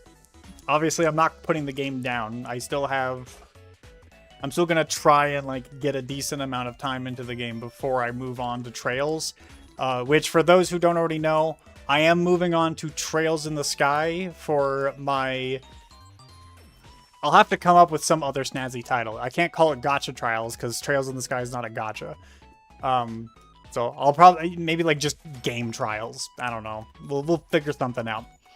RPG Trials. I don't know. I gotta think of something. Writing Trials? No, because I'm not reviewing just the writing. The gameplay matters as well. The writing is always what I care about most in games. That's just my personal like preference. The stories are the thing that matters most to me. But the gameplay matters too, always. So I'll think of something. I'll brainstorm. But either way, we're doing Trials for July. I will, at this point, assuming that the game doesn't suddenly fucking like go downhill drastically in enjoyment, I will probably play Blue Archive a little bit longer. I will probably still do story on stream when I can. Otherwise, I'll just play the game.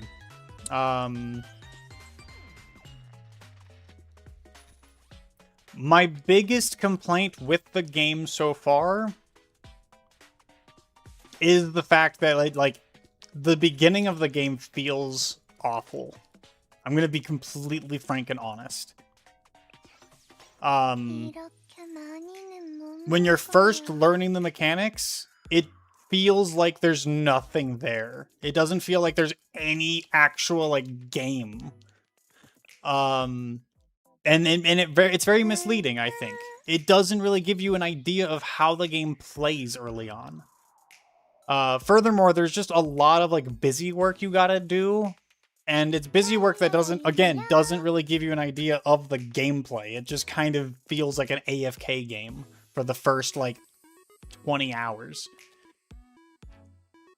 Depending on how I feel by the end of Volume 3, do you think you could return?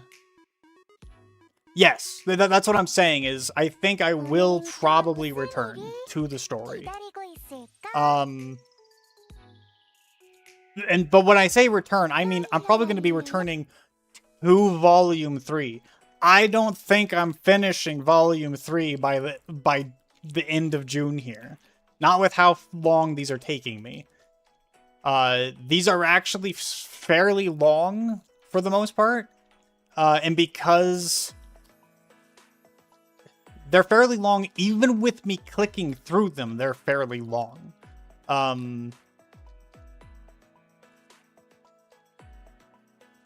So yeah, I don't think I can necessarily finish this by the end of June. I don't think it's happening. I was more like thinking after Volume 3 is over, if you could see yourself returning. I see what you mean now. Okay. I have to see how Volume 3 goes. That's the honest fact.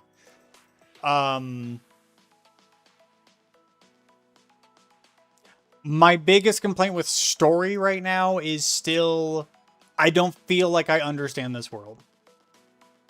This is a very character-driven game. And unfortunately, I am a world-driven person. The game doesn't feel like it has made the world understandable. It has not really used real-life politics or history to, like, reinforce some of the weirder, unnatural things going on.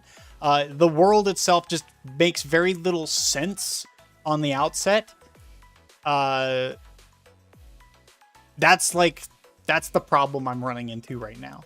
Once I put all that to the side, if I completely remove all my questions about the world and I just try to let myself enjoy the story in the moment, and I try to, like, just follow the characters, it can be enjoyable. But unfortunately, I am the kind of person where the moment that anything happens that I'm like, how does that work? Huh? Where's the fucking money coming from? How does the economy work? Why are those politics the way they are? Why are these two schools at each other's throats? Why are schools the fucking executive branch of the government in the first place? How does that make any fucking sense? Why are students the ones in charge when they're also still actively learning? Why are adults not the ones in charge? These are all questions that have not been answered, and unfortunately, it's really hard for me to set them aside. So that's still my biggest problem. And if if we get to the end of chapter 4 here, and those problems are still, like, none of those questions have yet been answered, then I'm going to have a lot of problems coming back. I'm going to struggle to want to come back. And so what might end up happening is I might end up taking on... I know there was some possibilities. I don't remember who it was in the chat. It might have been Nugan. I think Nugan was the one who actually was like, yo, after you get to a certain point, are you okay with us just spoiling you? I might accept that offer. And it's not that I want to be spoiled on everything. It would be more, I get to the end, none of those questions have been answered, and I might look at you guys and go, hey, can you guys tell me at least the answers to some of these specific questions? And I might go, if it's like, if the answer to that question is like such an extreme spoiler that it would ruin, for instance, like it would ruin what goes on in Rapid of Carbonog. If it's that kind of thing where, like, knowing the answer, like, if you were to go, hey, the answer to that question is revealed in Volume 4, then I'd probably be like, okay, don't answer that one. I'll go play Volume 4. But if you go, oh, the answer to that question is all the way in fucking EX, well, at that point, I might just ask you to tell me, because I'm not willing to wait that long. These are questions that, for me, are really important for the enjoyability of the story. So that's where I'm at right now. Let me catch up with you guys. What do you say? Gameplay isn't the best until you actually get enough students to do the bosses. That is one big point. They don't really give any big lore and hand you bits and pieces. See, but I don't even feel like I'm getting bits and pieces. I feel like I'm getting fucking nothing. Zero. The little bit I'm getting is you have a head council whose fucking president has gone missing, and you're basically the replacement. Each school runs itself, but also runs the district it's in, but also teaches, but also the students who are teaching are also the people running the government. And also the adults don't seem to be in charge in any capacity or have any decision-making capability. But also you have adults who run businesses who apparently do have decision-making capability. But also, who makes the fucking money? And how are the businesses being managed by the government? Because they don't seem to be managed at all, because the PMCs seem to still be able to... This is my problem. The checks and balances don't fucking make sense. Laws don't make sense. The branches of government don't make sense. And so it's really taking me out of the story. It really, really, really, really is taking me out of the story every single time I ask one of those questions and don't get an answer. The bits and pieces are rather divided between the volumes depending on what the particular arc focuses on. Basically, we wait for chapter 4 to see how you feel. I'm waiting till the end of chapter 3. Well, yeah, sorry, chapter 4. I keep mixing up chapters and volumes. Yeah, wait till the end of chapter 4. We'll see how I feel then. And then, if I still want answers, I will ask questions. I do not want you guys to spoil me on literally anything and everything. I will ask questions and see what your guys' answers are. And then I will go from there. If the answers are interesting, and this is something else. To be clear, obviously I don't like spoilers. But sometimes a spoiler makes me interested. Sometimes if I go, hey, what is the origin? Like for instance, I'm going to use Arknights as an example, since I think pretty much everybody who's in my chat right now has at least knows all the spoilers for Arknights at this point.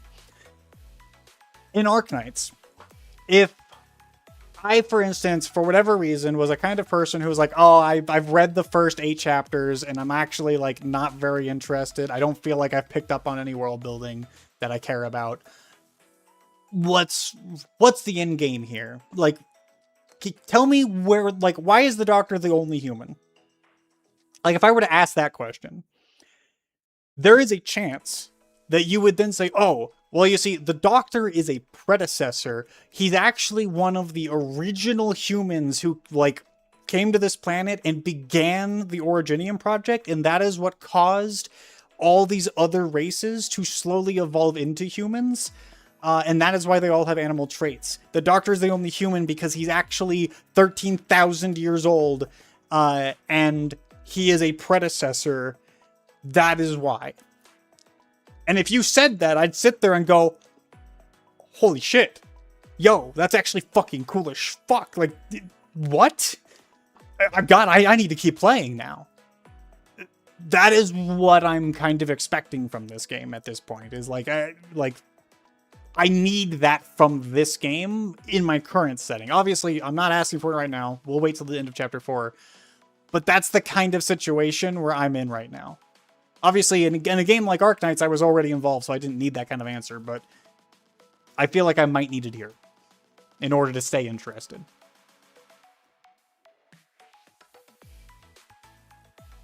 The one other big complaint I kind of have, not related to story, is the gacha. The gacha seems pretty fair, I should note. Like, the actual rates... The actual rates seem pretty good. I don't really... because I'm still early, I can't really get a good feeling for, like, how fast you accumulate gacha currency and how fair that ends up feeling. So I can't talk to that. But the one thing that annoys the fuck out of me is how goddamn many fucking banners there are. I'm sorry. This feels predatory to me. And I know that, like, a lot of these are, like, these weird guaranteed banners, and these are, like, temporary. But these have now been around for 2 whole months while I've been playing. They have not gone away. And if these are just a thing that actively, constantly comes back, and they're not actually, like, what's the word? If these are a thing that just constantly come back and they're not actually, like, temporary, they're just a constant reoccurring thing, then I'm fucking annoyed. I just find it super fucking frustrating that there's just this goddamn many banners. You can make it so much simpler. Give me 3 banners.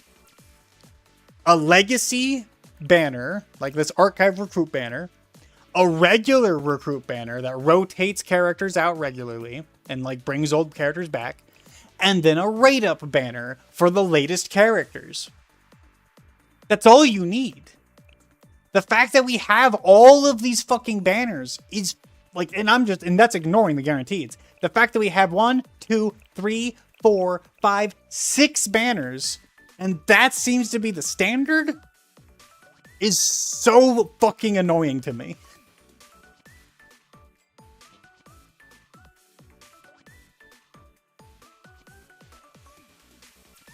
It's just not implemented the best way. Yeah, exactly. It's just not implemented very well, and it's confusing as fuck. And obviously, like, it's confusing as fuck for me. I'm sure, like, of course, if you've been playing for a while, you have figured this out and you're used to it by now. But for anyone coming in, this is confusing. And it feels predatory when all the front-loaded banners here, and I'm like, I gotta buy something. I gotta buy something. I gotta buy something. I gotta buy something. I gotta buy something. Like, that feels bad.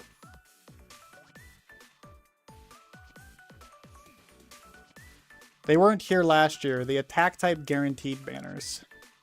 Yeah, these guaranteed banners are like this year, like a new thing this year. The first 5 are all paid, where it lets you select a student with a specific attack point if you buy the ticket. The last 2 are permanent for current characters and old characters. And the 4 in the middle are the current characters that are more likely to show up. Right. But still. Yeah, they should be consolidated into one. Again, like, this may sound like me nitpicking, but it's a gacha game. They should be making the gacha as simple and easy to understand as possible. And this is coming from a guy, I should know. I'm the kind of guy who normally sits down and I read this rate information. I will read exactly how a banner works before I do anything. Before I drop money on anything, I double check how this shit works. It's why, like Arknight's Endfield, for instance, people complained all the time about that being confusing. I didn't find Arknight's Enfield's rate up system confusing at all. I didn't find their banners confusing in any way. But that's because they only had 2 banners. There's 2 of them. One of them's permanent, and the other one just has a couple of rules you gotta look over. But the rules themselves are fairly straightforward. They're not that hard to understand. Where this is like, the actual rating, the rate info and everything, like this stuff, it's fine. There's nothing, none of this stuff really bothers me. What bothers me is the sheer number of different banners. I don't know why that gets me. I really can't. Like, it's more of a vibes thing. It's more of just like a personal grievance. I don't like having this fucking many banners, especially when I'm brand new to the game and I have no fucking clue which ones are which and why they're like this, which ones I need to pay for, which ones I redeem with the different currencies, or just like generally like just why. So yeah, anyway, personal grievance. Personal grievance. That's just me. I haven't even looked into like how limiteds might work in this game. I don't know if there are limiteds. Haven't even gotten that far. Don't know. Anything else that I can think of?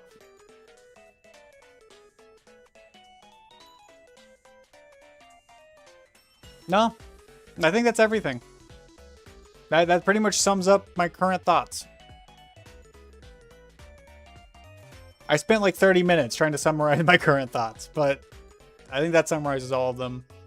I could have done that much more succinctly, but hey, you're getting late night 3 a.m. Dracnus here. I'm not fully sane right now.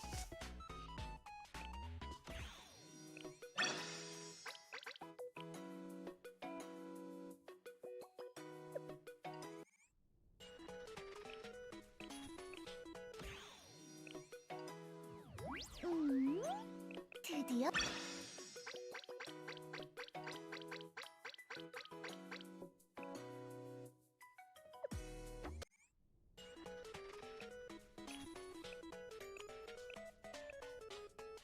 Okay.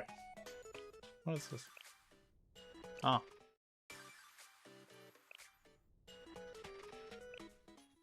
Why do these have different music? How do I switch my 정말이지.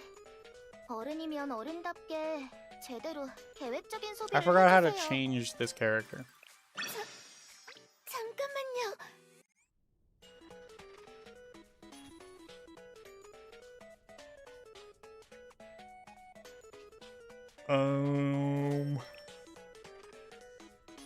Here we go.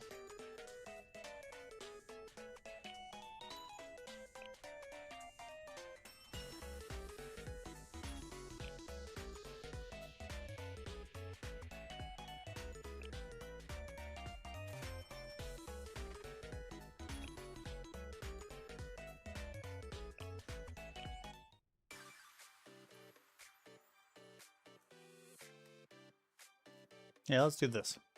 All right. Change it up. But cool. Anyway, thank you for joining. I'm going to go to bed. I'm tired as shit. We've had 2 very long streaming sessions in a row. Well, not in a row, but like, well, yeah, in a row. 2 days, 3 days of streaming. 2 of them that went really late. So I'm going to call it. I will be back tomorrow, probably midday, hopefully a little earlier than I was today. I'm mainly going to be focused on Endfield CC. That way I can also better talk to on the podcast that we're doing on Sunday morning. And yeah, that's the plan. I will come back to Blue Archive next week, most likely. I will do some offline farming now. I'm actually going to download it on my phone because I do farming. Farming is easier to do on my phone personally. That's just how I am. I prefer to do that kind of thing on my phone. But I will come back to Blue Archive next week, and the intention is to finish chapter 3 and chapter 4 hopefully next week so that I can then move on to Trails in July.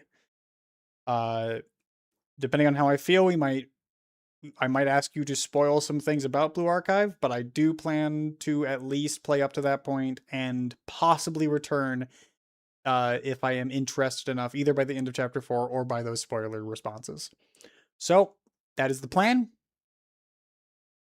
and we'll see how things go. And hopefully I'm not so goddamn tired as shit next week that I end up canceling those streams, because unfortunately my new job is a little draining, but that's mostly because I'm new. Anyway, enough of me yapping. Goodbye, everybody. Thank you for hanging out.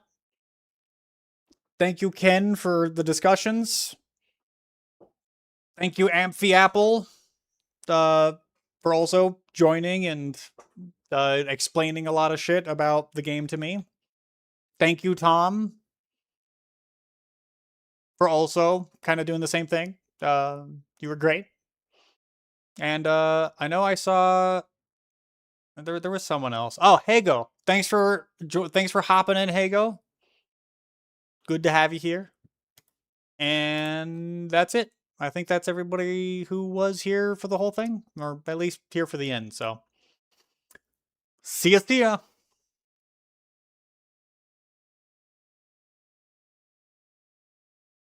OBS is not happy with the button I just pressed.